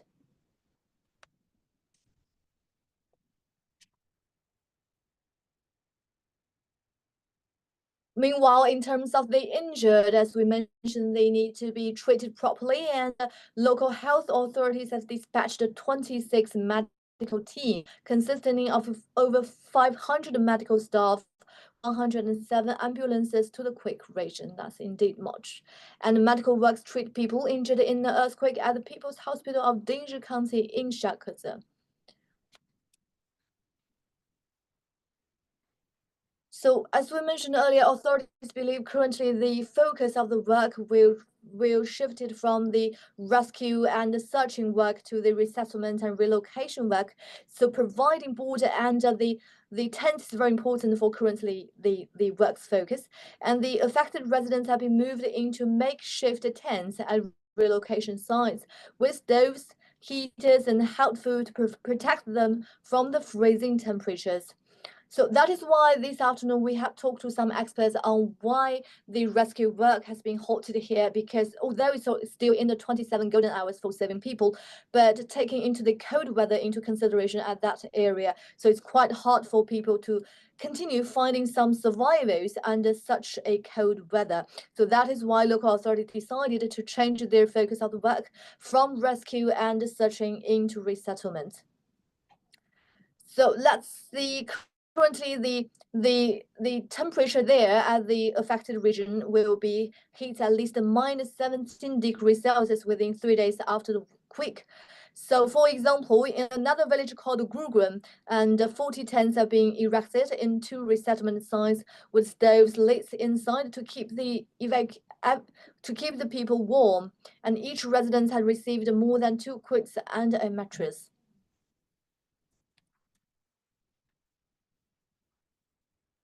So on the picture, you can see that the rescuers are fight against the time to set up tents. That is very important for current rescue work because the people affected needs to be relocated to this area and taken into the cold weather into consideration. The tents are very important to make people keep warm in that cold weather.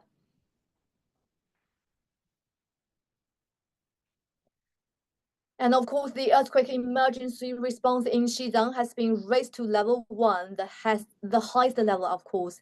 And the region's emergency command center announced on Tuesday to ensure the lives of affected residents.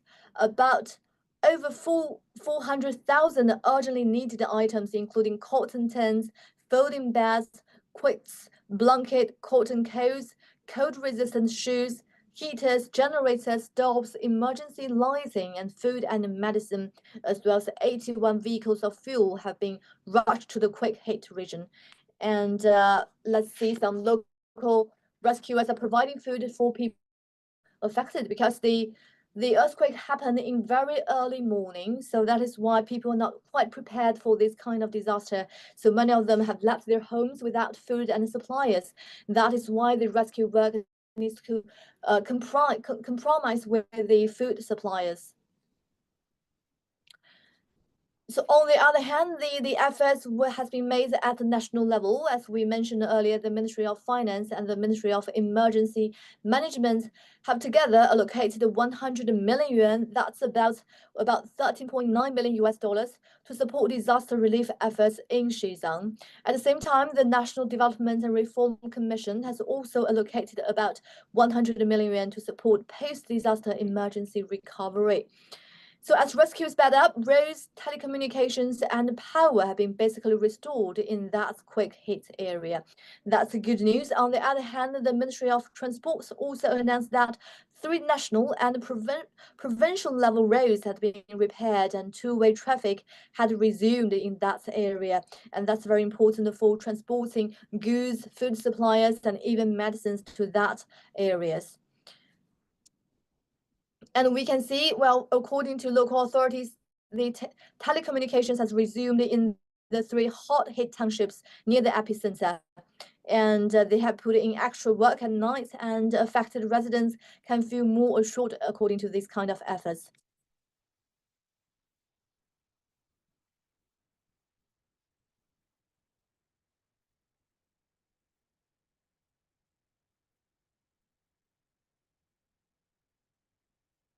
So as we mentioned earlier, authorities believe the search and rescue efforts has entered its final stage after this kind of 6.8 magnitude earthquake struck Dingri County in southwest China's Xizang Autonomous Region on Tuesday morning.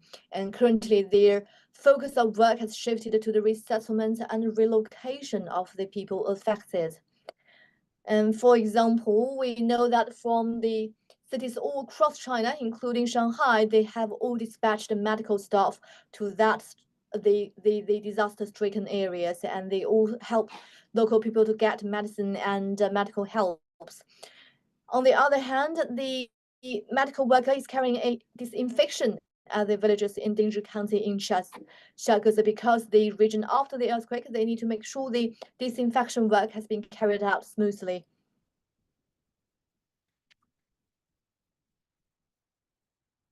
So talking about the aftermath, all the ministries are working in their full swing. For example, China's Ministry of Water Resources also launched a 4th level emergency response, which is the lowest level, but continue regarding to this kind of magnitude on the local conditions. And they also called for the immediate mobilization of professional and technical teams to conduct a thorough investigation and risk assessment of water conservation projects in the earthquake-affected area. As we know, this area located in the southern part of the Qinghai-Xizang High Plateau, so it's very important taking into the consideration of the local water resources. So the Ministry of Water Resources also evaluated the potential secondary disasters and instructed relevant departments to issue early warnings for residents in dangerous areas and to facilitate relocation to ensure their safety. So, well, modern technology also being implemented in these parts in rescue work. For example, the Water Resource Ministry also used satellite remote sensing image to analyze the impact of the earthquake on water conservancy projects in the region. And currently, no burial lakes or the dikes were found in rivers near the epicenter as of Tuesday. And let's mention that the local water resources department in Xizang has dispatched work teams to investigate and monitor possible risks on water conservation projects in Dingri County. And so far, no major danger have been reported, according to the ministry.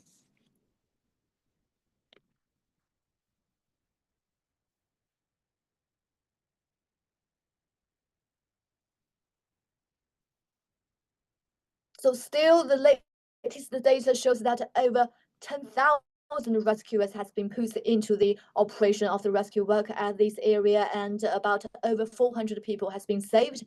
And as we mentioned earlier, the Dingri County is actually one of the most populous county, a border county in Xizang Autonomous Region, and so it's actually included 27 villages, about over nearly 7,000 people within a 20-kilometer radius of the epicenter. So, well, official data show that Dingri County has a population of over 61,000. And if we take a look at all the people affected, and actually over 340 medical workers have been sent into the quake hit area, according to a press conference of the earthquake. And let's say if we take a look at the weather forecast of the Dingri County in the upcoming days, well, the most important thing is about the cold weather, actually. As we mentioned, the minimum temperature ranging between -18 and -14 degrees Celsius. That's indeed pose a huge challenge for the rescue work and the future reconstruction work.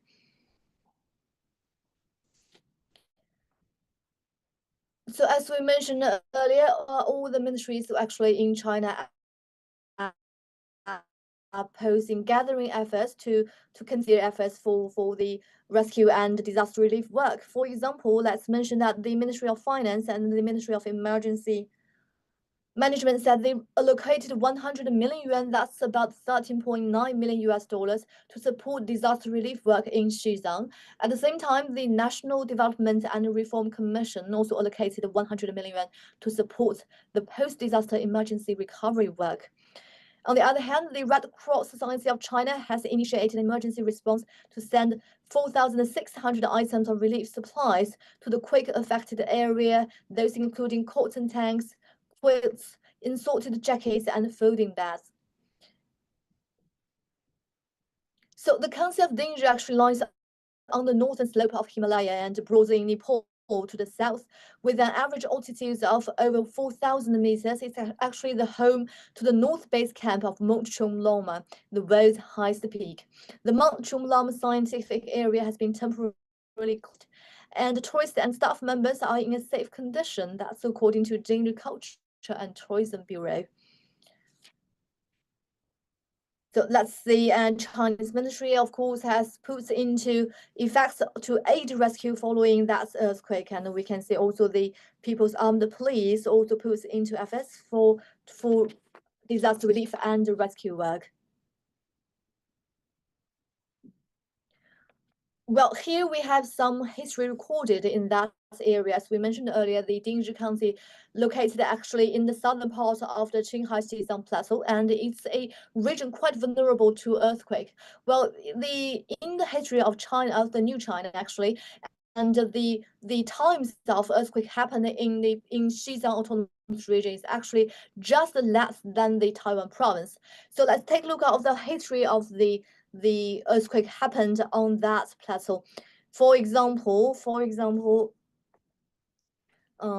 in that actually, let's mention that in the year of 2015, an earthquake happened in Nepal, has strongly affected the Dingri County and the Xizang city. That is why it's quite near the two sides, and they all located on that kind of seismic line. So that is why both sides have been feeling a strong sense of the quake.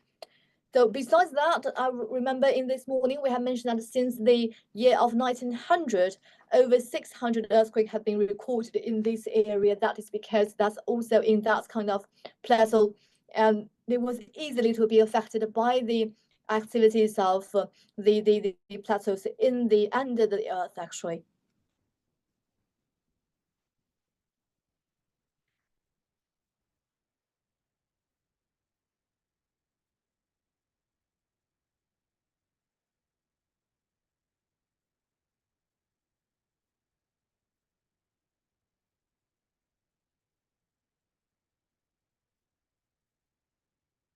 So still on the footage, we can see that the rescuers are also launched their efforts to finding more survivors. And however, as we mentioned earlier, currently the focus of the work has been shifted to the resettlement and reconstruction of the local area. That is because the low temperature of the area has caused that much difficult to find more survivors under such cold weather. So as we mentioned earlier, they have changed their work focus, and currently most of searching and rescue work has been stopped here, and local authorities will continue to strengthen earthquake early warning to spare no efforts in the search and rescue efforts to ensure no one is unaccounted for, and go all out to treat the injured.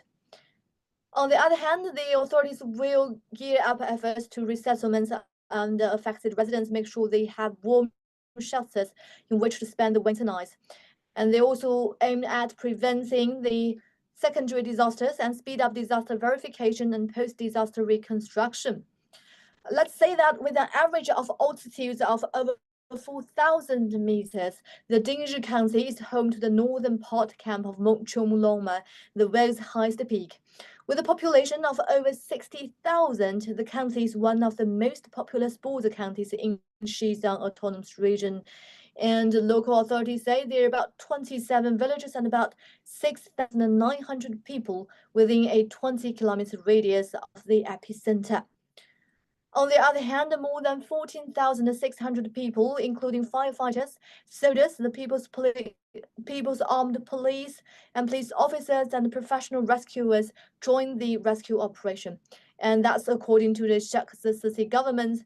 Over 46,500 affected residents have been relocated to 187 resettlement sites. That's with over 3,000 tents has been set up. Other information included a total of 484 visitors in Dingri County at that moment, and including 13 foreigners returned to the urban area of Shakhsa, which with no casualties among them, and rescue officials said that on Wednesday.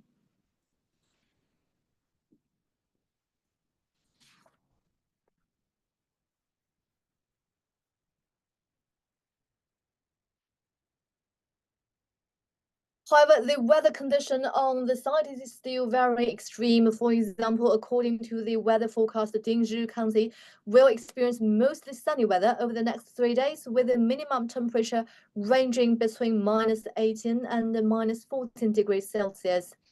And China's central authorities have dispatched some 20,000 disaster relief items to the quake-hit region, including cotton tents, winter coats, quilts and folding beds, together with special relief materials for high altitude and that area. So, as we mentioned earlier, the Ministry of Finance and the Ministry of Emergency Management said they have allocated 100 million yuan, that's accounted for about $13.9 million to support disaster relief efforts in Xizang. And China's National Development and Reform Commission also allocated 100 million yuan to support the post-disaster emergency recovery. And the Red Cross Society of China, the RCSC, has initiated an emergency response to send 4,600 items of relief supplies to the quake-affected areas, including cotton tents, quilts, insulated jackets, and folding beds. The county of Dingri lies on the northern slope of the Himalayas, bordering Nepal to the south, with an average altitude of 4,500 meters.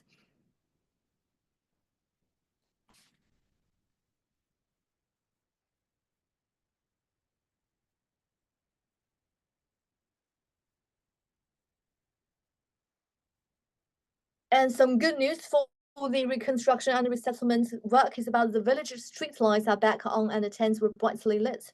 So inside the tents, many say they could have the warm condition and they could have the medicine as well as the food supplies and to make sure their daily lives.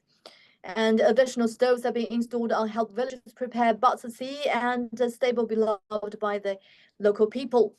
So let's say the earthquake emergency response in Xizang has been raised to level 1, the highest level, and that has been announced at the Emergency Command Center on Tuesday. And to ensure the lives of affected residents, about 4,028 about 428,000 urgently needed items, that including cotton tents and folding beds, quilts, blankets, cotton coats, cold-resistant shoes, heaters, generators, stoves, emergency lighting, and food and medicine, as well as 81 vehicles of fuel have been rushed to the quake-hit area.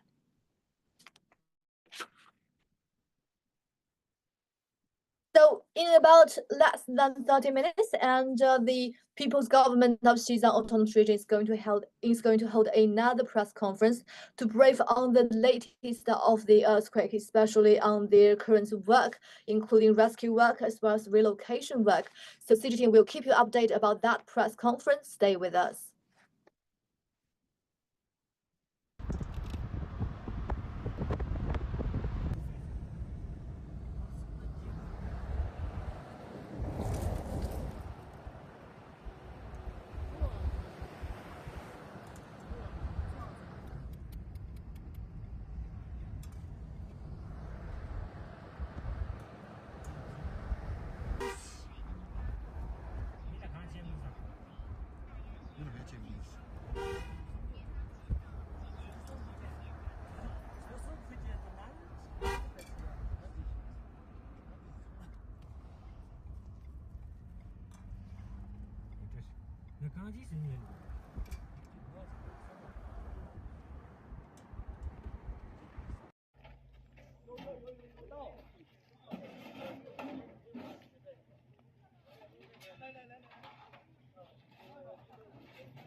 对，在另一个项救援就行不行？那我们的这个什么，还有我们现在的情况，我们必须要通过这个乡镇对，他们来跟我们说呀。大多数的。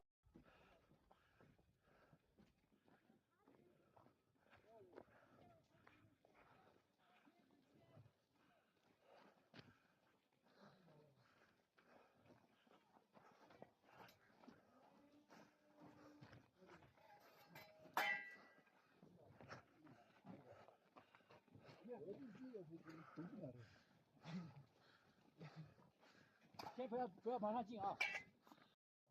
跑这人往上跑。你跟你走，你别进去。好，那个来几个人在后面跑过来。你见不能爬的，见不能爬，而且这个光面的有。我死的了，没有的。哦。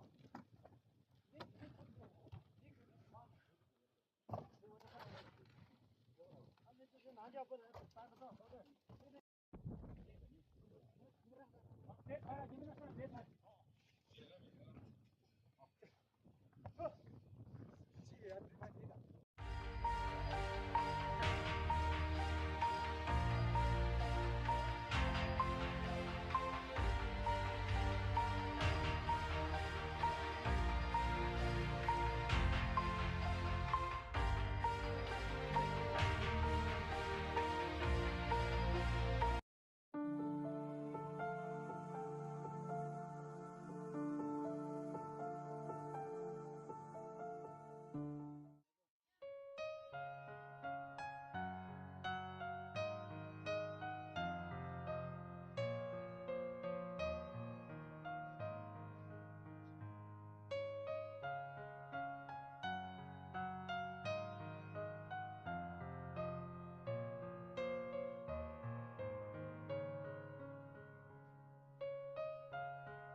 盯着他，盯着，盯着他。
跑这人的往前跑。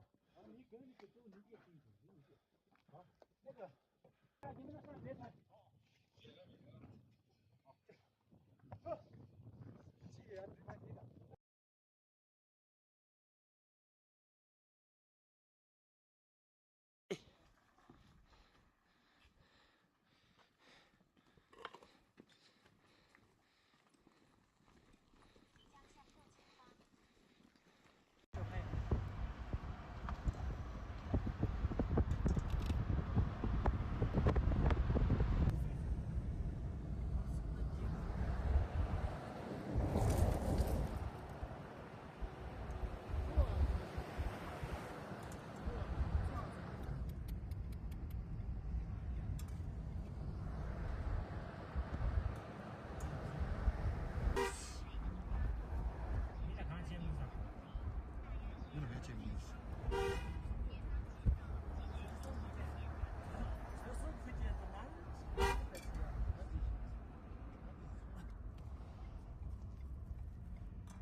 那钢筋是你的。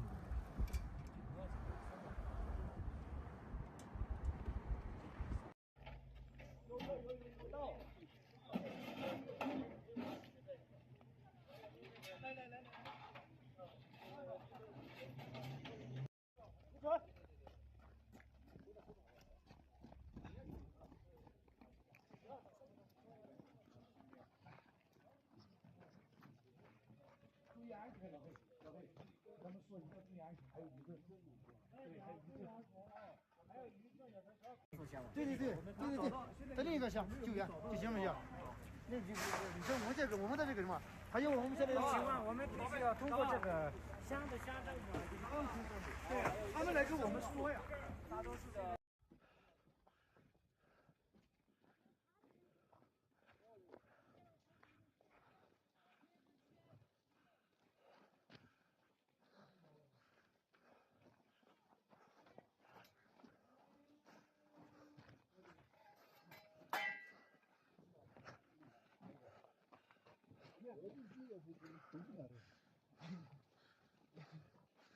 先不要马上进啊，跑这人的话先跑。你跟你走，你别进去。好，那个来几个人在后面跑过来。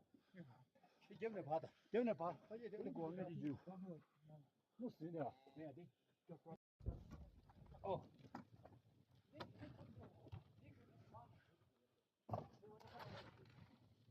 他们这些男的不能搬不上，对不对？别抬，你们上别抬。既然没问题的。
哪个香？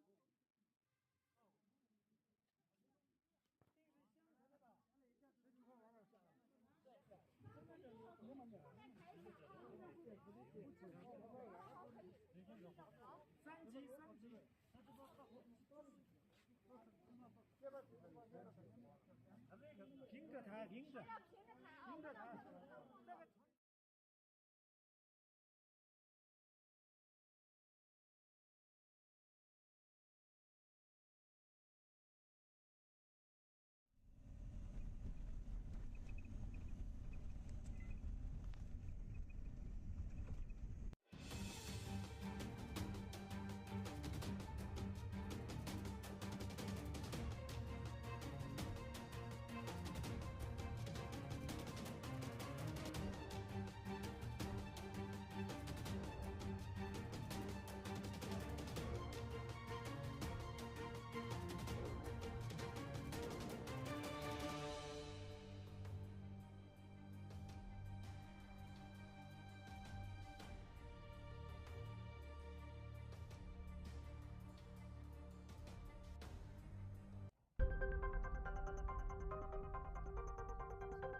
乡里面的话，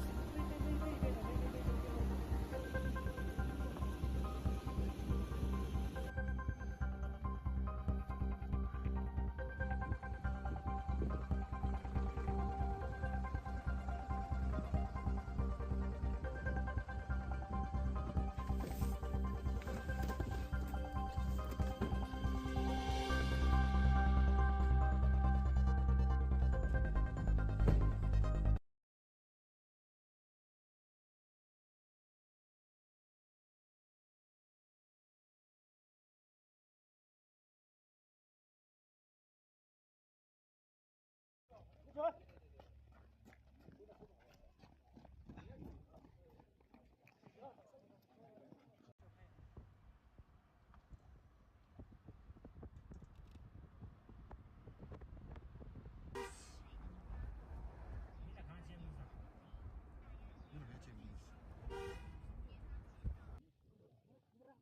别抬，你们上别抬。既然没问题的。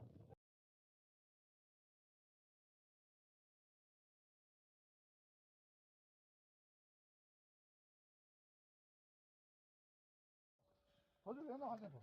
你跟你走，你别停停停停。好，那个，你们那上别踩。好，走。既然对方你的。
那刚几十年。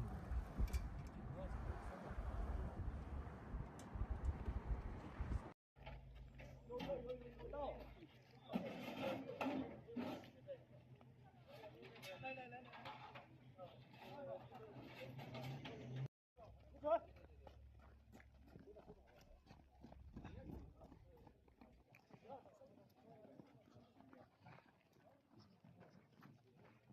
注意安全了，各位，他们说一定要注意安全，还有一个，对，还有一个，还有一个要在烧。对，在另一个乡救援就行不行？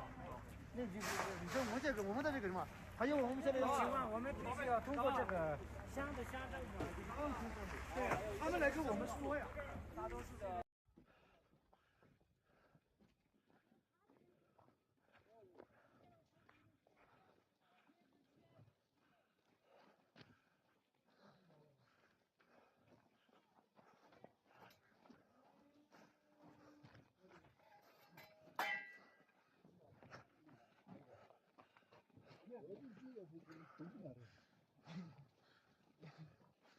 先不要往上进啊！跑这边的话再跑。你跟你走，你别停停停。好，那个来几个人在后面再跑过来。你这边爬的，这边爬，而且这个光的就弄死的了，没有的。哦。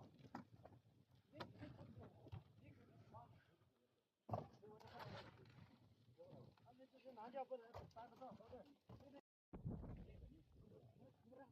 别踩，你们那上别踩。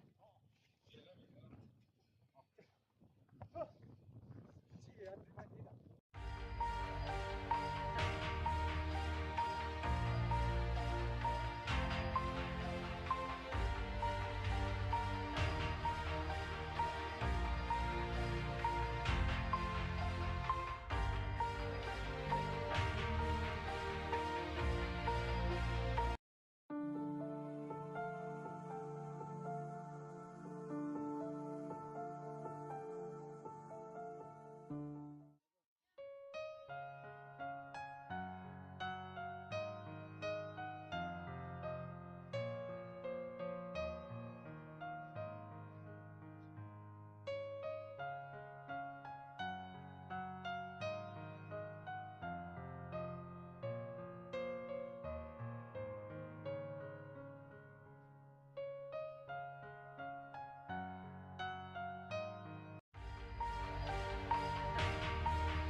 哪个乡？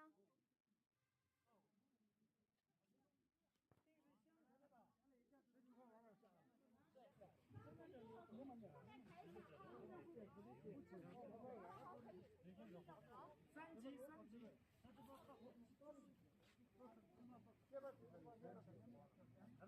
平着抬，平着抬。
跑这边的话再跑。你跟你走，你别进去，进去。好，那个，你们那上别踩。好，走。既然没问题的。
那刚几十年。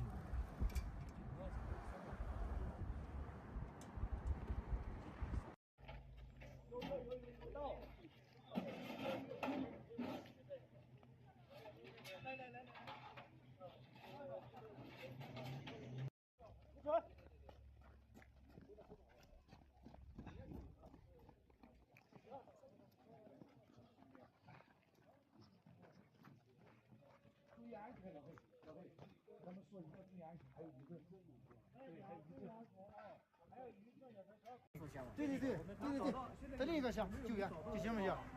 那你像我们的这个什么，还有我们现在的情况，我们必须要通过这个乡镇对，他们来跟我们说呀，大多数的。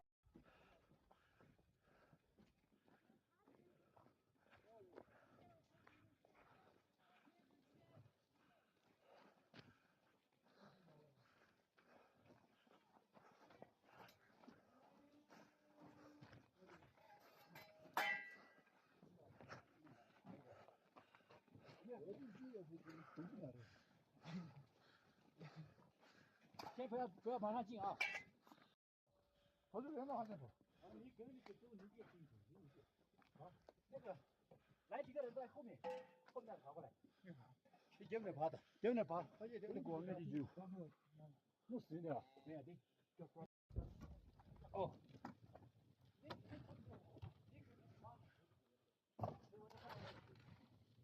他们这些南家不能搬不上，对。别踩，你们那上别踩。好，既然没问题的。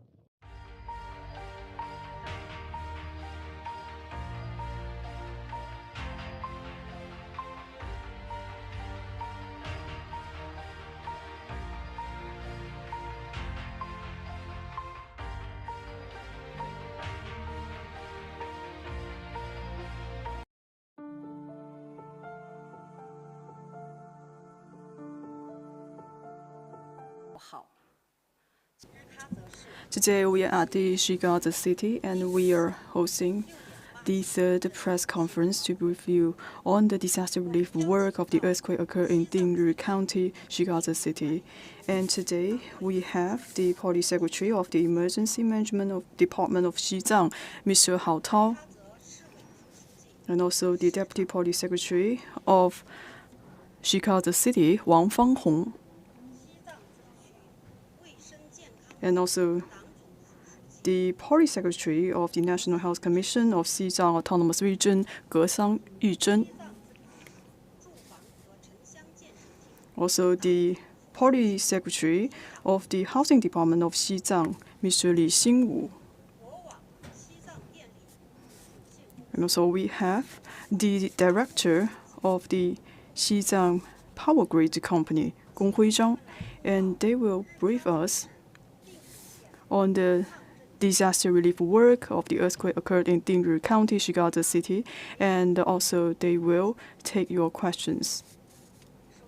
First, I would like to give the floor to Mr. Hao Tao to brief us an update. Friends from the media. In the morning of January 7, 9:05 a.m., a magnitude 6.8 earthquake struck Dingri County in Shigaza City, southwest China's Xizang Autonomous Region. And this time, the earthquake had a very high magnitude.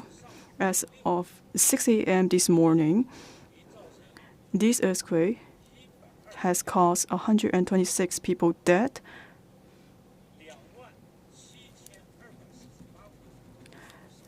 27,248 houses were damaged, among which 3,612 houses were completely collapsed. And for this earthquake has affected 5 counties in total, including the Dingri County, the Lazi County, and also affected over 200 villages, affecting over 60,000 people being affected by the earthquake. So this earthquake has caused huge damages for people's safety and also their properties. We are deeply saddened by this incident, and also we would like to express our condolences to the victims, and also we would like to show our care and the greetings to those who are injured. President Xi Jinping attached great importance to the earthquake, and also he concerned about the livelihood of the affected people. After the earthquake, he immediately made important instructions. He has ordered all-out rescue efforts to save lives and minimize the casualties. And also he urged efforts to prevent secondary disasters and also resettle the affected residents. And also the team has worked to the utmost efforts to handle the aftermath work effectively to ensure safe and warm winter for all the affected people. And also Chinese Premier Zhang Guoqing also emphasized the importance to monitor the disaster, the earthquake situation, and also made deployments and also make important working guidelines to the rescue teams according to the instructions from President Xi Jinping and also the requirement of Chinese Premier Zhang and the Chinese Vice Premier Zhang Guoqing. In the afternoon of January 7, had led a team went to the earthquake site to provide guidance. And also the National Commission for Disaster Reduction and Relief also deployed a task force to provide guidance for the work of the disaster relief work. So relief work is our priority, and also the Party Committee of the Xizang Autonomous Region has earnestly implemented the instructions provided by President Xi Jinping and also fulfill the needs that has been sent by Premier Zhang. And the earthquake emergency response in Xizang has been raised to level 1, which is the highest level. And also the local emergency team also have made deployment to work with the disaster relief work. And also the party secretary also organizing a standing committee meeting to express the important instructions sent by President Xi Jinping and also make arrangements of the disaster relief work. Chinese President Xi Jinping has emphasized the importance to save lives and minimize casualties of the earthquake. And also the local authorities have made a very detailed arrangement of the disaster relief work.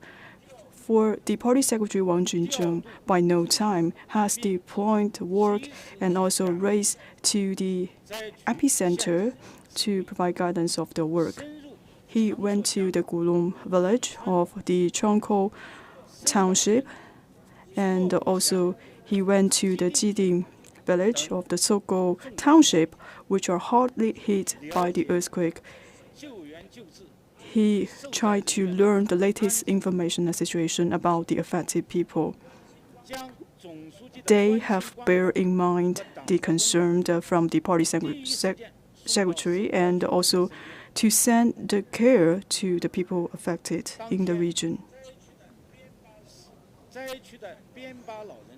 And also we are seeing we have a great number of elderly people that are living in the affected region, and they felt quite touched by the visit of the party secretary of the Xizang Autonomous Region.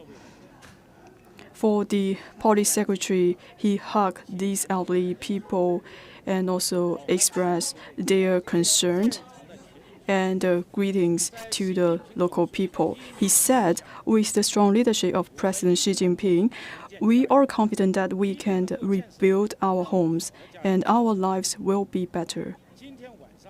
And also, he promised that in the evening, all the people can move to the new tents and to ensure that these people can have a safe and warm winter and their basic living needs can be met.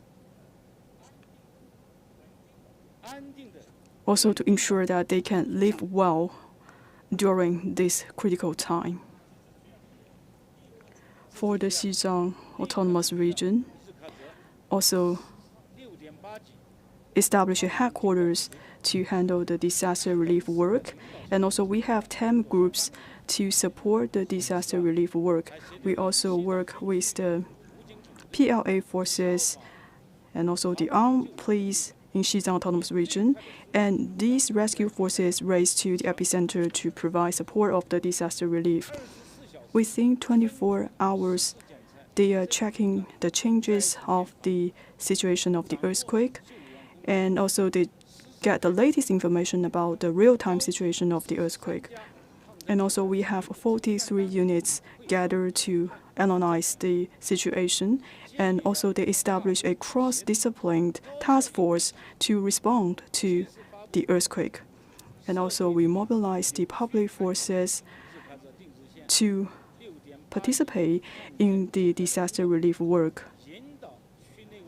We mobilize all the available resources and forces to provide support to the affected region. With the strong support with the CPC Central Committee and the State Council, and also with the help of the PLA forces from the neighboring cities, we stick to the general principle that is proposed by President Xi Jinping, that we have put the people's life and safety as the top priority. We have to seize the golden hours for the rescue work, and also we have to lead the party members and people of all ethnic groups to seize every opportunity to fight against this disaster relief work. We have to spare no efforts to save lives and minimize casualties. We have to do our best to relocate these affected people and minimize the casualties. We have to take a very high effective manner to do the resettlement work, and also we draft a plan for the next steps. And also we have to work together with the PLA and the local forces and form a synergy to do the disaster relief work. So right now, the first 2 rounds of the rescue work has been completed, but we will continue our efforts to have a larger scale of the search and rescue work. We have to make sure that no village and no one will be left behind. We have to make sure we have a comprehensive and thorough rescue and search of the affected region to ensure the safety of people's lives and property. Second, and also we have to make sure to guarantee the basic living needs of the residents. For the affected region, we have 224 makeshift shelters accommodating 46,500 people. We have set up over 2,000 tents, and also we installed over 12,000 heating devices in the tents. We also allocate supply goods such as cotton tents, cotton quilts, folding beds, and coats, etc. Altogether, 612,000 pieces. And also, we have over 3,900 emergency vehicles stand by to transport the emergency goods. With the support of the nation and the general public, we have sufficient supply goods, and also we could meet the basic living needs of the local residents. And also, we have the medical workers to check the condition of the injured people. Also, we have provided tailored plan to treat the injured. And also, we have a task force to come to the affected region to do the disinfection in the affected region. For the emergency response department of Xizang, also work with the neighboring cities such as Sichuan province to bring more supply goods to the affected region. We have to make sure that for the affected people, they can have sufficient coat, they can have a warm quilt, and also they can enjoy the warm meal and get access to clean, drinkable water.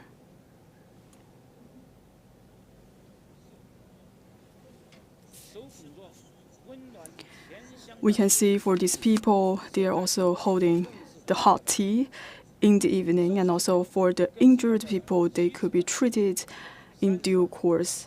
And also, we basically restore all the infrastructures and local facilities. For example, we have worked with Department of Water Service, the housing, etc., and these people will conquer all the difficulties and race to the epicenter and to restore the roads, the power supplies, and also the telecommunication. Meanwhile, we closely follow the situation of the weather change.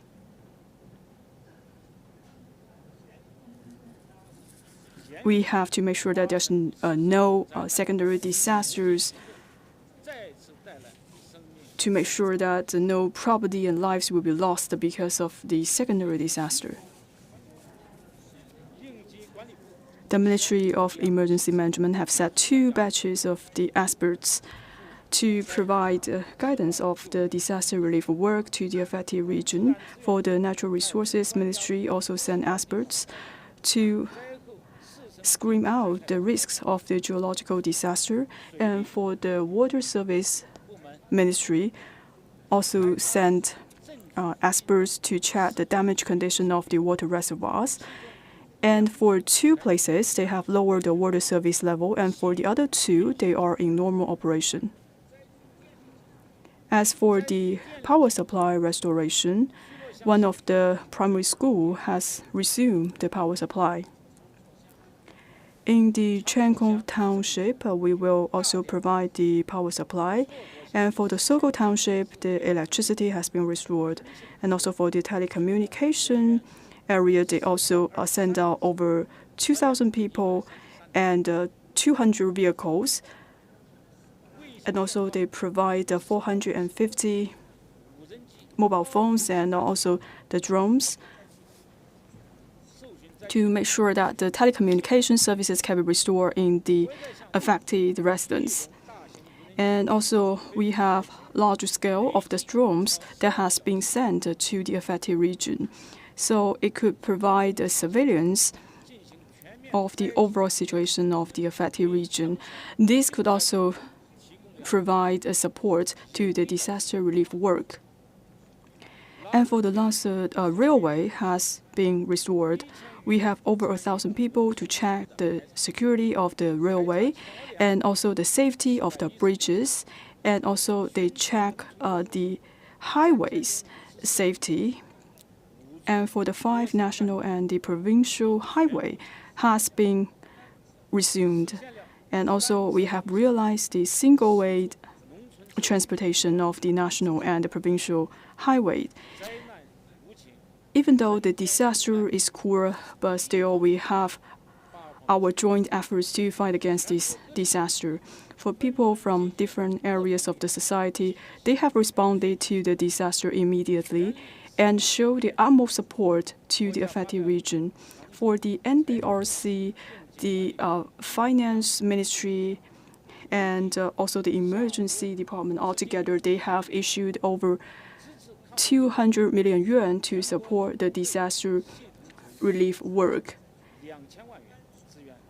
For Gansu, Beijing, Shanghai, Shanxi, all these like brother cities and some of the SOEs also donated over 150 million yuan to the Shigazi city. And also we received over 83 million yuan donated from the society. In Dingri County, we are in a very high altitude, which is 4,300 meters above the sea level. With the leadership of the party secretary Wang Junzheng, he had led his team and worked diligently, and he also worked with the other officials to fight for the disaster relief. And also we have 108 teams that have stationed in different villages. We also have over 600 party members to participate in the disaster relief. And we have saved over 200 trapped residents and also transfer over 7,000 households. And for the PLA forces and the fire service brigade and medical teams and the public security teams, all of these rescue forces, they have followed orders and raced to the affected region immediately. They race with the time and try their best to save lives. And people coming from different sectors of the society will race to the epicenter to save lives. So we could see this is a boundless love and also a relay of love, which provide warmth and hope to the people that has been affected. When facing with the disasters, for the local officials, they have played a key role. And also the party members, they always race at the front line. They have mobilized all the available resources and fought directly with the disasters. We have many CPC members. They bear the responsibilities and take swift actions to save the injured. Once again, they ensure the safety of people's lives and their property. This earthquake happened all of a sudden, and for the military, the government, and the people, we all work together, and we have stayed united, just like the pomegranate seeds. And we use our actions to show our responsibilities. And also, once again, it could show the solidarity of Chinese people.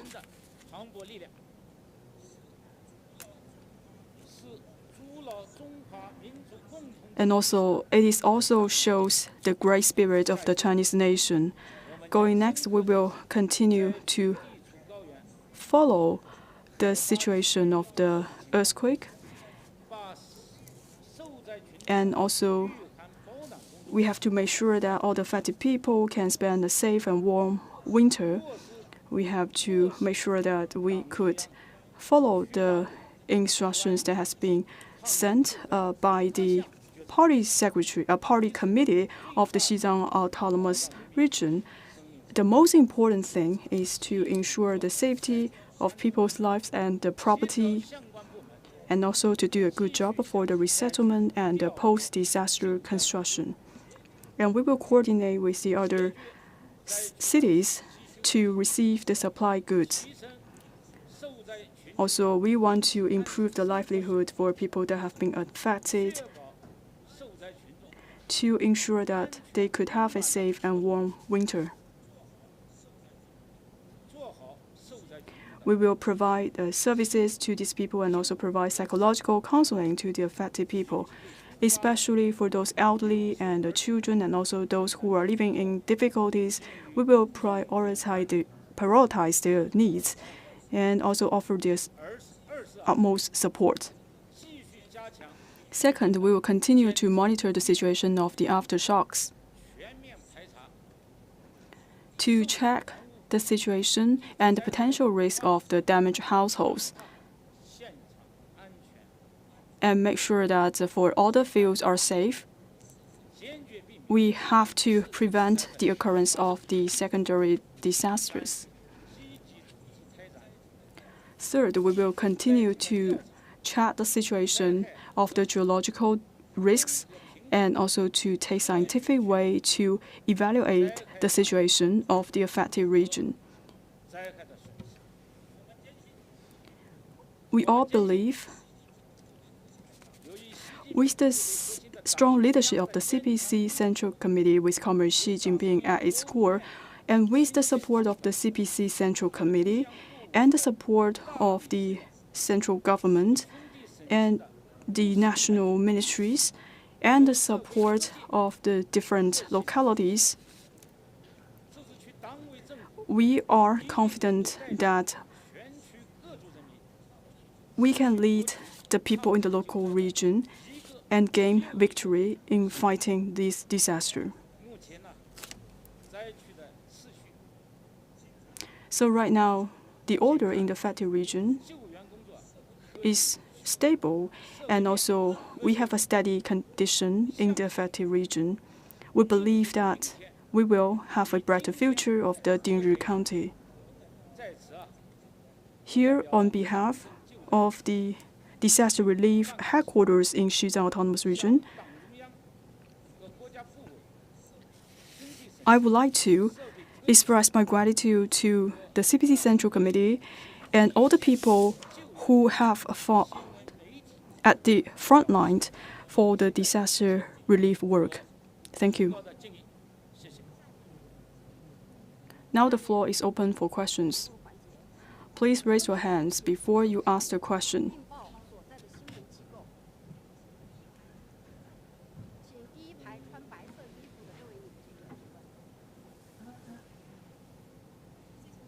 Thank you. Good afternoon. With CMG, right now it's at the winter. My question is, what will be some of the measures to resettle the residents to ensure that they have a safe and warm winter? Thank you. I would like to take a question. After the earthquake, the Xizang local government, we have put the people's lives and property as the top priority. We have taken a lot of measures on the resettlement work. We have taken 6 areas of measures to ensure a warm life of our affected people, to make sure that they can stay warm, they have warm coats, and also they have warm meals, etc. First, we have set up the resettlement places. As we just mentioned that this time, we have over 6,000 houses has been collapsed. In order to ensure the safety of people's lives, we have immediately set up 224 makeshift shelters and also established over 1,000 tents and relocate 46,500 people immediately. We have to make sure that these people can be transferred to these makeshift shelters in a safely manner. And second, we will distribute the heating supplies in due course. For the epicenter, it is very high. It is above 4,300 meters above the sea level. Especially in the evening, it is extremely cold. reach over -18 celsius. So we have to make sure that for all the affected people, they can stay warm in the evening. We have distributed the cotton quilts, cotton beds, etc. And altogether over 600,000 pieces. And also we provide them with the stove to make sure that they can stay warm inside of the tent. Third, we have to make sure that we can provide hot meals for the affected people. And also we have get sufficient goods. For example, we have the noodles, and also we have the flour, steam bombs, etc., to provide hot meals to the affected residents. And also these people can get accessible to the hot water. And also we provide them with the kitchenware to make sure that they have hot meals. And also we have sufficient medical services to make sure that all the injured can be treated immediately. And right now we have over 658 medics at the affected region to have the transfer of the injured and for the further treatment of the injured. And also we open this screen channel. Right now we have 91 people stay in the hospital, and all the injured has been admitted to the hospital for treatment. And also we work with the hospital and different levels to do disinfection in the makeshift shelters. And also we have medical workers who are staying in the makeshift shelters to make sure we don't have a pandemic happen after the disaster. And fifth, we have to make sure that we have sufficient supply goods, and also to restore the roads and also the infrastructures in the affected region. We have 608 people help to restore the roads and also to restore the power supply and also the telecommunications. And also we have 2 drones to inspect the affected regions. And also we are trying our best to restore the power supply and also try to restore the telecommunication and also the highway as well. And sixth, we have to provide the psychological counseling to the affected residents. We have to make sure that the party members can stay at the front line and also to resolve some of the difficulties from the affected residents. Especially, we have to pay special attention to the vulnerable groups. And also, we need to comfort the family members of the victims to make sure that we can work together to go through this adversity. And going next, we will continue to do a good job and continue our work to rebuild the homes for the affected residents. Thank you. Next question, please.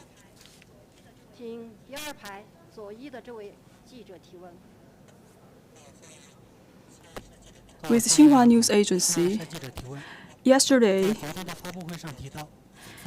press conference, we are saying that 3,609 houses had been collapsed. And can you tell us more about the collapse of the households? I would like to take your question. In the epicenter, it is located in the Sokou Township. In the Sokou Township and the surrounding regions, such as the Qulo Township, and some of the villages were severely damaged. And we have the officials to check the conditions, and also we are seeing many houses are damaged, and also some of the farmlands are damaged. So, for example, in the city centers, some of the apartments were damaged, and also for some of the houses, they also built in the farmland. And the structure is made from mud and rocks. And also we are seeing that for 3,612 households were collapsed. And some of these houses, they are self-built by the local residents. The reason for the huge damage is because this time, for the magnitude of the earthquake this time is very high and will also cause heavy impact. And also, if we look at the structure of these households, for these households, they are not solid enough to endure the earthquake. According to our survey, this time in the epicenter, we could see the level of cracks is very high, and this also goes beyond the quake resistance level of the households. And also this time for the epicenter, this earthquake has a depth of only 10 kilometers. It is quite shallow for the earthquake. The more shallow the depth, the more damage it will cause to the ground. And also this time for the epicenter, if we look at the geological conditions, we could see the soil is quite soft for this high altitude land, and this will also make the earthquake more devastating this time. And also for the 5 kilometers away from the epicenter, we have 5 kilometers. Within 20 kilometers, we have the Trenco Township and also the Soko Township. That means we have many villages close to the epicenter. This is also part of the reason why many houses were collapsed. So for the epicenter, it is located in the Himalaya seismic belt. And in recent years, we do have many times of the earthquake. In 2020, in Dingri County also have a magnitude 5.9 earthquake. And this time, the epicenter is located in somewhat similar places, and the depth is about like 10 kilometers. So we are seeing that for this time, the houses cannot withstand the shake of the earthquake. According to the experts of the Earthquake Bureau, this time, for the earthquake, we could see the magnitude is very high, and also the depth is very shallow. And also we have concentrated villages nearby the epicenter, and that's why we have a huge damage of the household for this time. With the strong leadership of the party committee of the Xizang Autonomous Region, and we have followed the guidelines from the emergency relief, and we will follow the instructions from Chinese President Xi Jinping. We will have an expert to go to the epicenter to check the conditions of the households in the affected region, and they have to do some evaluations and also to make a plan for the post-disaster construction. Next question, please.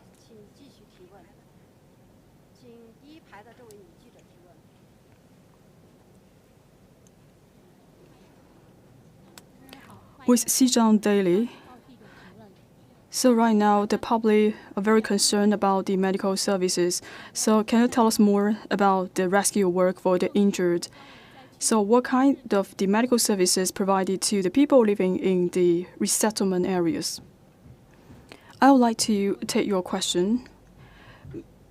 Medical work is very important for us, and I believe the general public expressed great concern about this. After the earthquake, we have worked with the medical resources inside and outside of Xizang Autonomous Region to ensure the safety of people's lives. As of 9 a.m. today, we have admitted 337 injured people. 249 people has been treated and out of the hospital, and 91 people are still staying in the hospital. And 72 people are mild cases, and 90 people are in severe cases. So right now we are providing the standardized treatments to those people who are staying in the hospital. This time we are racing with the time. We have centralized and also collecting all the key resources to treat the injured. And also we conducted the treatment by different categories. We have to make sure that the mild cases are staying in the county-level hospitals, and the severe cases are staying in the municipal level of the hospital, and the critical patients will be moved to Xizang Autonomous Region. We also have experts from Beijing and Sichuan. Altogether, we have 53 experts coming from trauma department, the neurosurgery department, and orthopedics departments. They went to the front line and worked together with the local medics and provide treatments to the injured.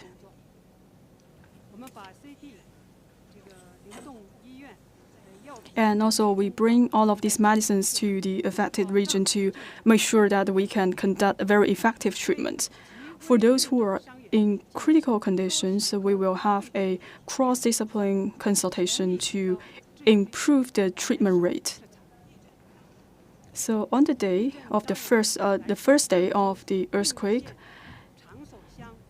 for one, a pregnant woman had been transferred to a municipal level of the hospital. With joint efforts, on the 8th of January, this woman is able to give birth to one baby. So this is the very first newborn baby after the earthquake. When we see this new life, we can see the hope of the future. Going next, for this affected region, we will say it is in high altitude, low temperature. We will take a comprehensive measures to prevent the secondary disease. And also we will send more people from the neurosurgery department to provide psychological counseling for the affected residents. We also pay attention to the health of the vulnerable groups and provide tailored services to these people. And also we will allocate the medical services to make sure that we have one medical service team in each makeshift shelters. We have medics stationed in those shelters, and we make sure that we can provide services and medicines to those people. We believe with the strong leadership of the CPC Central Committee and also the local party committee, and with the support of the society, we all believe that we can conquer the difficulties and provide medical services to the affected residents. Please rest assured. Thank you. Next question, please.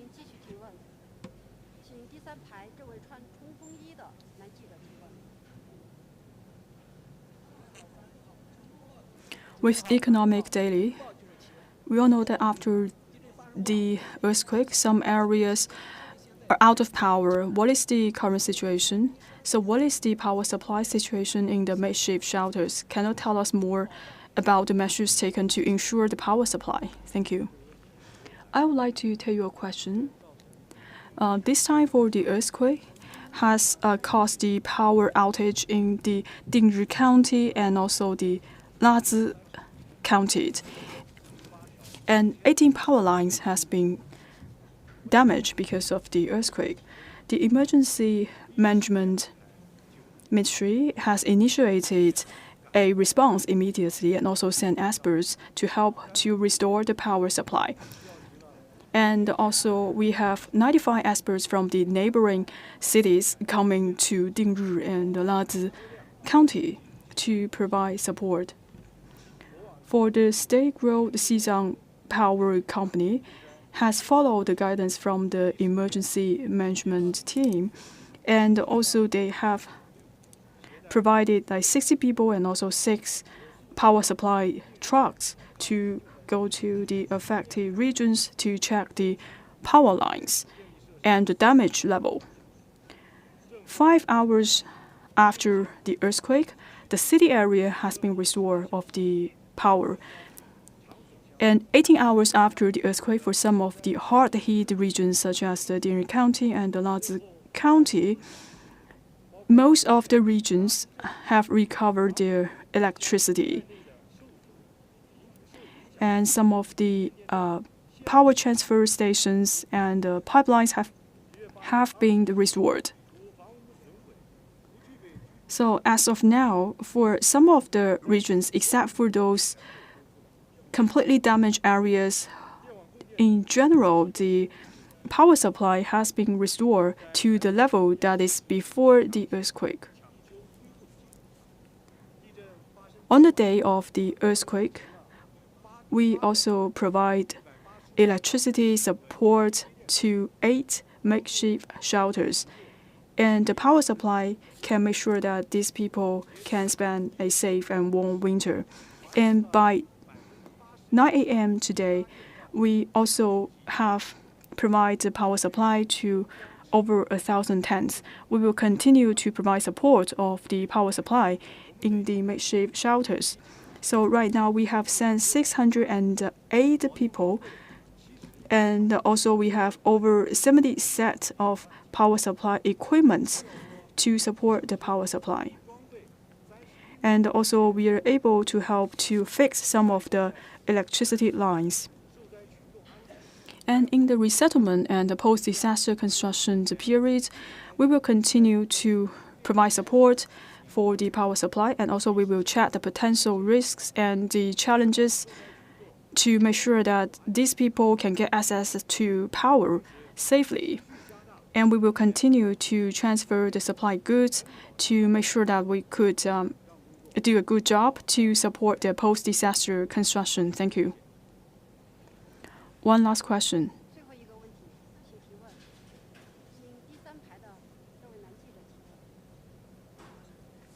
Thank you. With People's Daily. We all know that for people from different cities, they all provide support to the disaster relief work. So my question is how to guide these people to provide support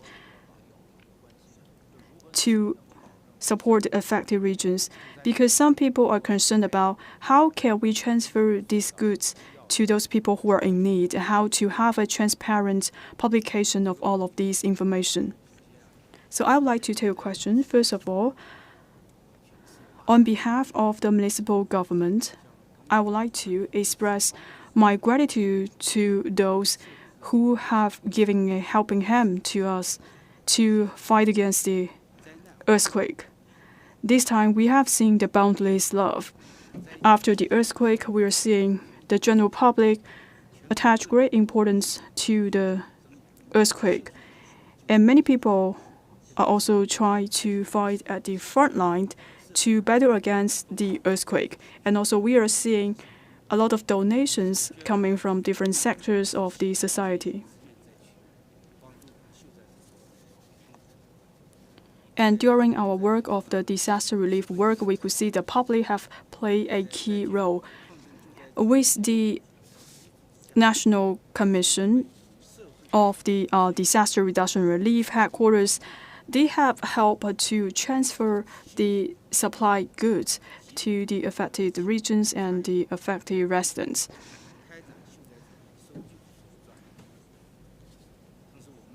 And also we have to make sure that we can ensure the services to the affected residents.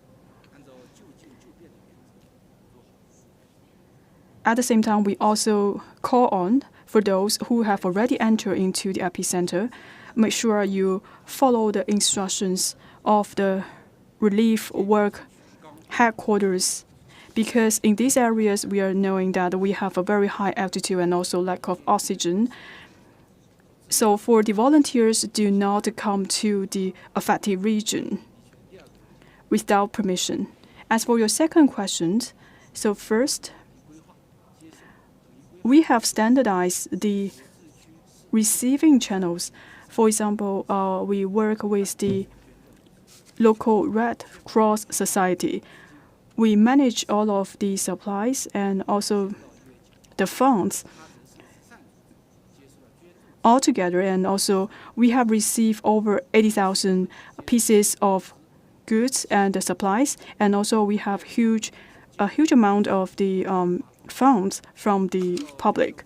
And after we receive the supply goods, we will manage all of these goods in a centralized manner and also distribute those goods to the targeted makeshift shelters. And also we open the green channels to make sure that for all the supply goods transferred to our city can be transported to designated places. and also we have the party members to distribute these supply goods to the affected residents. Third, we are open for supervision. We also set up the ledger and also publicize the information. For example, the goods we have received from the public. We would like to take the supervision from the public. We have to make sure that we can make good use of all of these supply goods. Going next, we will continue to manage the supply goods and also the donations and distribute those funds and the goods properly to make sure that we can make good use of these goods and also the money and to save the affected residents. Thank you very much. That's the end of today's press conference.